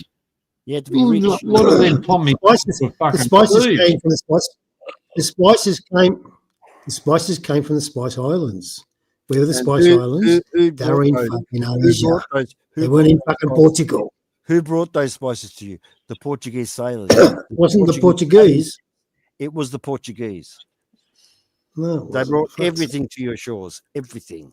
Everything that you know of today, even sugar, they brought to your shores. Pineapple. You know, kings were wearing it on their fucking heads. Look what I got. I got a pineapple. Thank the Portuguese. For fuck's sake, learn your history. The Indians brought it to the Mediterranean, and then from the Mediterranean, spread around Europe. Who brought it? Who sailed it? How do you not know this shit? How do you not know? You call yourself a fucking pirate. How do you not know? What are you, a pirate of a concrete ship? How do you not know? Concrete floats. Concrete floats. Genghis Khan, the first international manga. Well, yeah, that's going back way before all that. No, yeah. Minnie's here. Fuck you. Well, that's true also, Johnny, because everybody thinks that Genghis Khan is he was raping and pilfering, but what he was really doing was trade. You know, mate. That's right. He was opening up trade. So you don't understand. Well, you know, like the whole part about it. From what I know about history, a lot of places, a lot of other countries went to different places and kind of, you know, worked out whatever. Can we trade with you before they fucked them over? The British kind of walked in there and said, "Oh, we're here. You've got, you know, a boomerang and two spears. Well, we'll shoot you and fuck it. That's our country." English just likes to take over. They didn't take over any trade or anything. They just take over. They didn't start trade. That's true. Most of the trade that British had was actually overtaken other trades. And they had to learn the trade routes and where to fucking sail. Because but they didn't create it. They took it over from other countries. The Portuguese were sailing north, east, and west. The English were not. The English would sail down and then they sailed up again. They'd sail down and sail up again. So they didn't want to lose their sails. The Portuguese didn't give a fuck. Portuguese went east and west. And then the Portuguese started with the Ottomans. And they started their trade with the Ottomans. Yeah, in the Mediterranean. That's about as far as the Portuguese went. You've got to go east and west. They didn't go but they didn't go anywhere else. Without a clock. Yeah, well, it's the seasonal winds east and west. You know, you don't have to be You still need a clock, John. brilliant to work You that need a out. clock. The Portuguese didn't have a clock, yet they could navigate. Navigation was key. Navigation was everything. Navigation was like us trusting the US to go to the moon and back. Do you know how to go to the moon and back? No. It was the same back then. Going back to the Greek days of the sextant when it was first invented. Yeah, but that's all they could do, go up and down. They couldn't go east and west. Magellan was Spanish, not fucking Portuguese, duh. Spoony, look up your history book. Magellan was an accident. Yeah, but he was Spanish. He just kept sailing. He was down to his last fucking barrel of water, mate. Yeah, but he was Spanish. He wasn't Portuguese. Yeah, I'm not talking about fucking. That's Magellan. exactly right. And the Portuguese aren't Portuguese. They're fucking Spanish retards. I'm just saying, Portugal as a country, that's what they did. That's what history says. If you don't believe me, look it up. Oh, what was that, Spoony? He sailed under a Portuguese flag. Oh, a flag. Well, what was that? A blue and white. Blue and white. You two are being so hostile. I know No, you're trolling. He's a I'm troll. just stirring him up because he won't. But hang on. He won't defend himself. Yeah, but you got to look at actual history. Did he sail under a Portuguese flag? He did very often. Why did he do that? Because the Spanish were not fucking welcome in many, many places. That's why he did it. And they're still not. And they are fucking still not. Yeah, but he took a risk with the Spanish flag as well. But you know, the thing is that the Spanish as a race were scum. They were fucking thieves, lying cunts, fucking pieces of shit. Did you live 400 years ago? My opinion is built upon history and what I've learnt about it. As far as I'm concerned, fuck the Spanish. I'm a little bit offended that my avatar does not look particularly wise. I'm a bit offended that you're standing up, cunt. Why aren't you lying down like a fucking lazy kangaroo that you are? Who said I'm not? And where the fuck Yeah, but the whole part about it, Oz, is he's taken his Viagra and he's had a fucking erection. Oh, that cheap fucking shit that they sell on the streets of Thailand and the Philippines as Viagra. Doesn't do shit. It's the Indian version. You know that one? Now you've mentioned that it doesn't do shit. So you've obviously Give me the crack. Yeah, that's. I was trying to say a bit nicer, Graham, but you know, I was sitting in a bar in Thailand, me and mate, we're laughing, right? And we said, all right, we're going to buy everything that a dealer comes up with except the watch. And we brought it, and we ended up with those fucking idiot pills, and no, they don't work. Okay, that's that. You did that for experimental, thing, eh? We But, laughed. you know, I said to him the next day, right? We're having breakfast the next day. We got the girls there as well. I said, so how'd you go with that shit? He goes, fuck off. He goes, that shit doesn't rise. I said the same thing. I said, does nothing. So don't buy it off the street, you cunts. That's only suckers do that. Yeah, well, if you want You've got to real learn, stuff, don't you you? get it at a pharmacy. But a credible pharmacy, not a, But anyhow, yeah, I know what you mean. The whole thing about it is, I've always had the saying of you're only as old as the woman you feel, and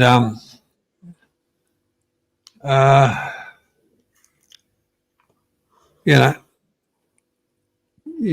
know, you don't hang around with the fugly ones, and then you won't need the drugs. No, we just tried it. Well, that gets me. I've got lay bands, I've got lay bands. Is something close to Ray Bans. I got those. What else have we ended up with? We said to them we can't have wood products. They were so ready for us. Like, oh, you're Australian. They put out fucking fake wood, products. We brought that. We brought a whole bunch. Like every vendor that would walk up to the bar, yeah, okay. As long as it wasn't a watch, we weren't going to buy a watch. Yeah. And we did that all night long. I did buy one of the cheap crappy watches. I think it might have been $100 or something like that. And I hate watches. So I just put it in my pocket, And I think it was only a couple of years ago that it fucked up. There you go. So you got your money's worth, didn't you? You got your $100 worth. Yeah, but like as far as $100, that's you tried to replace the battery, and it cost you more than $100 now. Yeah, exactly right. But I don't like watches because I had a bad experience with watches when I was younger, and simple as that. I don't. What are you talking about? Did one attack you? No, you got a caught in the machine. No, I had a watch, Graham, and I was doing some work. And as you know, what happens with positive and negative on a fucking battery. Yep. Anyhow, zapped him. That's it. Well, I was doing. You didn't. Hey, you didn't take the hint and get a leather band. Well, you had a metal band, right? He went with the fake gold. The watch was given to me by my mother, who I love dearly. But the whole part about it, it's gone now, but I'd for fucking many years, I had a fucking scar around me wrist. And I've never worn a fucking watch since. I don't wear rings and watches to work. I don't wear rings. Sorry, I don't wear watches, but I do have a collection of watches. Yeah, so do I, but I don't wear them to work. Then. Yeah, I've got a few watches. I might put one on for an occasion. Well, that's what my but I don't really want to. But I haven't had an occasion for a long time. So they just fucking sit in the cupboard. They sit in there. They're like me women. They just sit in a fucking box until they're fucking needed. Now that's a funny statement from you, Graham. Now talking about women, right? Because I value the opinion of both of you blokes. So I want to pose a question because okay. Next year my girl is going to turn 38, and 38's close to 40, and I'm wondering once she hits 220s, yeah, trade her in, because like we say, mate, you're only as old as the women you feel. What was the question, Graham? Should I trade her in on 220s? Well, Graham, you're asking us a very impossible question. You spent time with her, intimate moments with her. You've got to know her. You've waken up with her.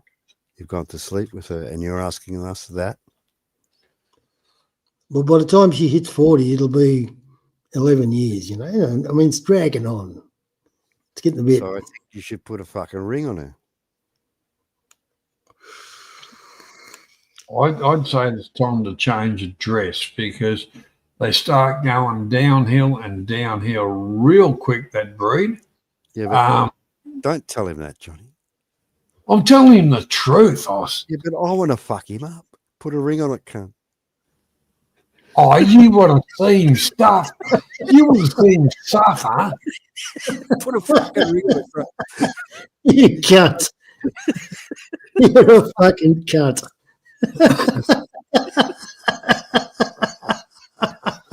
You know, instead of renting the property, buy the property because you've spent so long with it. And then invite all the family around and they'll fucking take over the joint and you'll get pushed out the back door and they'll say, you know, but you put that fucking signature on the thing that you can't get rid of. So just cut it short, go down the fucking road, change cities, get a couple of year-olds. Go to another island, you reckon? Just when you're back at the village, right? Just change the door and the lock. Give her the key and just say, "This is yours now. Do you want me in or not?" And That's what I was thinking. And let her decide. Let's see what she says. Oh, we know the answer. No, she's in. No problem. Maybe she wants to fuck you. No, but she's got to lock you out, Graham. No, she knows where the cash comes from. Yeah, but maybe she doesn't care anymore. They always care about cash. What are you talking about? Of course they do. Even my fucking ex. I was testing you. She still fucking knocks on the door indirectly, asking for cabbage. Yeah, I know. I know. Well, that's why it's time to move towns, Graham. And when you broaden your horizons, you'll leave all that behind. Graham, Spoonie reckons you won't even fucking be alive, so what are you worried about? Well, Spoon's got a point because I'm thinking about putting myself out to pasture. I reckon you should, you fucking old cunt. Well, you come across over here and well, Oz can do the operation for you. I can do it for you. We'll geld you. You know, it's not a painful process. Oh, I don't feel it anyway. I remember the first time one of your fucking horses got gelded. I couldn't believe it. This fucking cowcocky rocks up, right? Ties the horse down, drags it down in like 2 ropes. Bang. The horse's legs are fucking fucked. Horse goes down. He splits the fucking balls in half, takes them out with his hands, throws them at his dogs. He had 2 blue heelers with him. The dogs He's gone, right, you're good to go, Mick. I'm like, what the fuck did you just do to my horse, you cunt? Well, cattle dogs consider that a delicacy. Oh, fuck, I could have. Oh, it's just. I've never heard of mountain oysters. Well, ground oysters. It was 3 in the morning. You blokes are barbaric because we used to just get elastic band, tie elastic band around it, and fucking the balls would drop off 2 weeks later. No, it cost you money. Cost you money doing that, Graham. The horse recruited a horse on the other paddock, and it was a pretty pricey horse across the paddock. So the balls had to go, you know what I mean? It was a 3 a.m. operation. But you know, the one thing about castration, which we're what talking about, because like I say, grew up on the farm. Hey, did you see that? Spoon just crossed his legs. I'd love to get my pocket knife out with Spoon just to make sure he didn't fucking breathe. That's like, no, fuck that. I ain't doing that shit.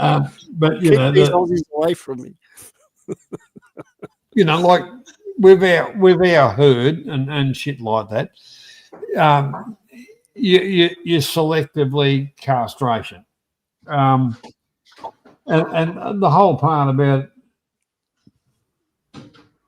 I didn't throw them out to the dogs, so it could fucking had a little plastic fucking thing with water and a bit of salt in it. That is a delicacy, mountain oysters. Mate, the dogs look like they fucking loved it, I tell you. Yeah, well, the fucking the dogs would have fucking done backflips to get fucking one of them, you know. My man's to talk about fried bull's balls.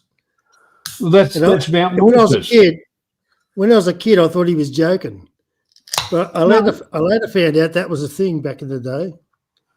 Overseas, they serve them onto you on a plate, silver plate. Like a fried balls.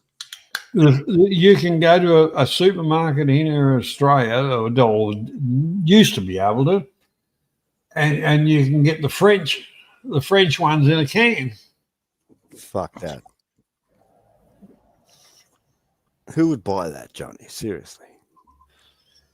Well, apparently people do because it's supposed to be an aphrodisiac. Fuck off. Well, that's the thing. I'd rather have a carrot. We used to get the balls, cut them into about 4, a bit of cabbage, bit of bacon, a bit of onion, and just throw it into a fucking fry pan. Toss around. All this disgusting food. See, look in the chat. Dave knows what we're talking about. Why are you interrupting me, Graham? What did I just say, Graham? You didn't hear it, did you, cunt? Is somebody talking? I said it's funny how I can hear something. What is it? Is somebody talking? Aphrodisiac food is all fucking. No. Get fucked. Other than oysters, I'll fucking sit and fucking eat 40 oysters. I don't give a fuck. But I don't think it's an aphrodisiac. My dick has never fucking gone hard after eating fucking oysters. Yeah. My dick goes hard when I see a pussy, not fucking oysters. You know who's interested in your dick? Fucking nobody. I don't care. I am. And so are the women around. In other words, oysters maybe you should clam up. You're playing the wrong game, sunshine. Let's have a clam back.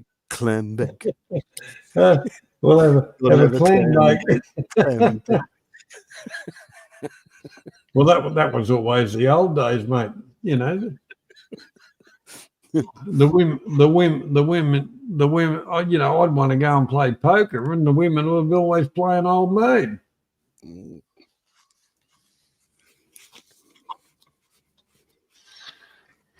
Anyway, gentlemen, I'm going to call it a night.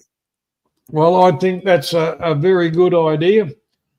Graham's bored. Thanks for coming along, and I really appreciate. Thanks for your support, Johnny. It was an awesome stream with Tony showing us his stuff.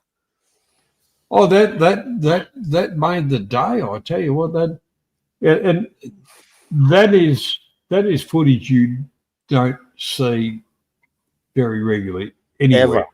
Ever. Yeah. You just don't.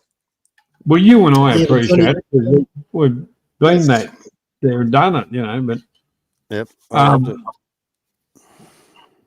But Johnny, that's the stuff that you were talking about before.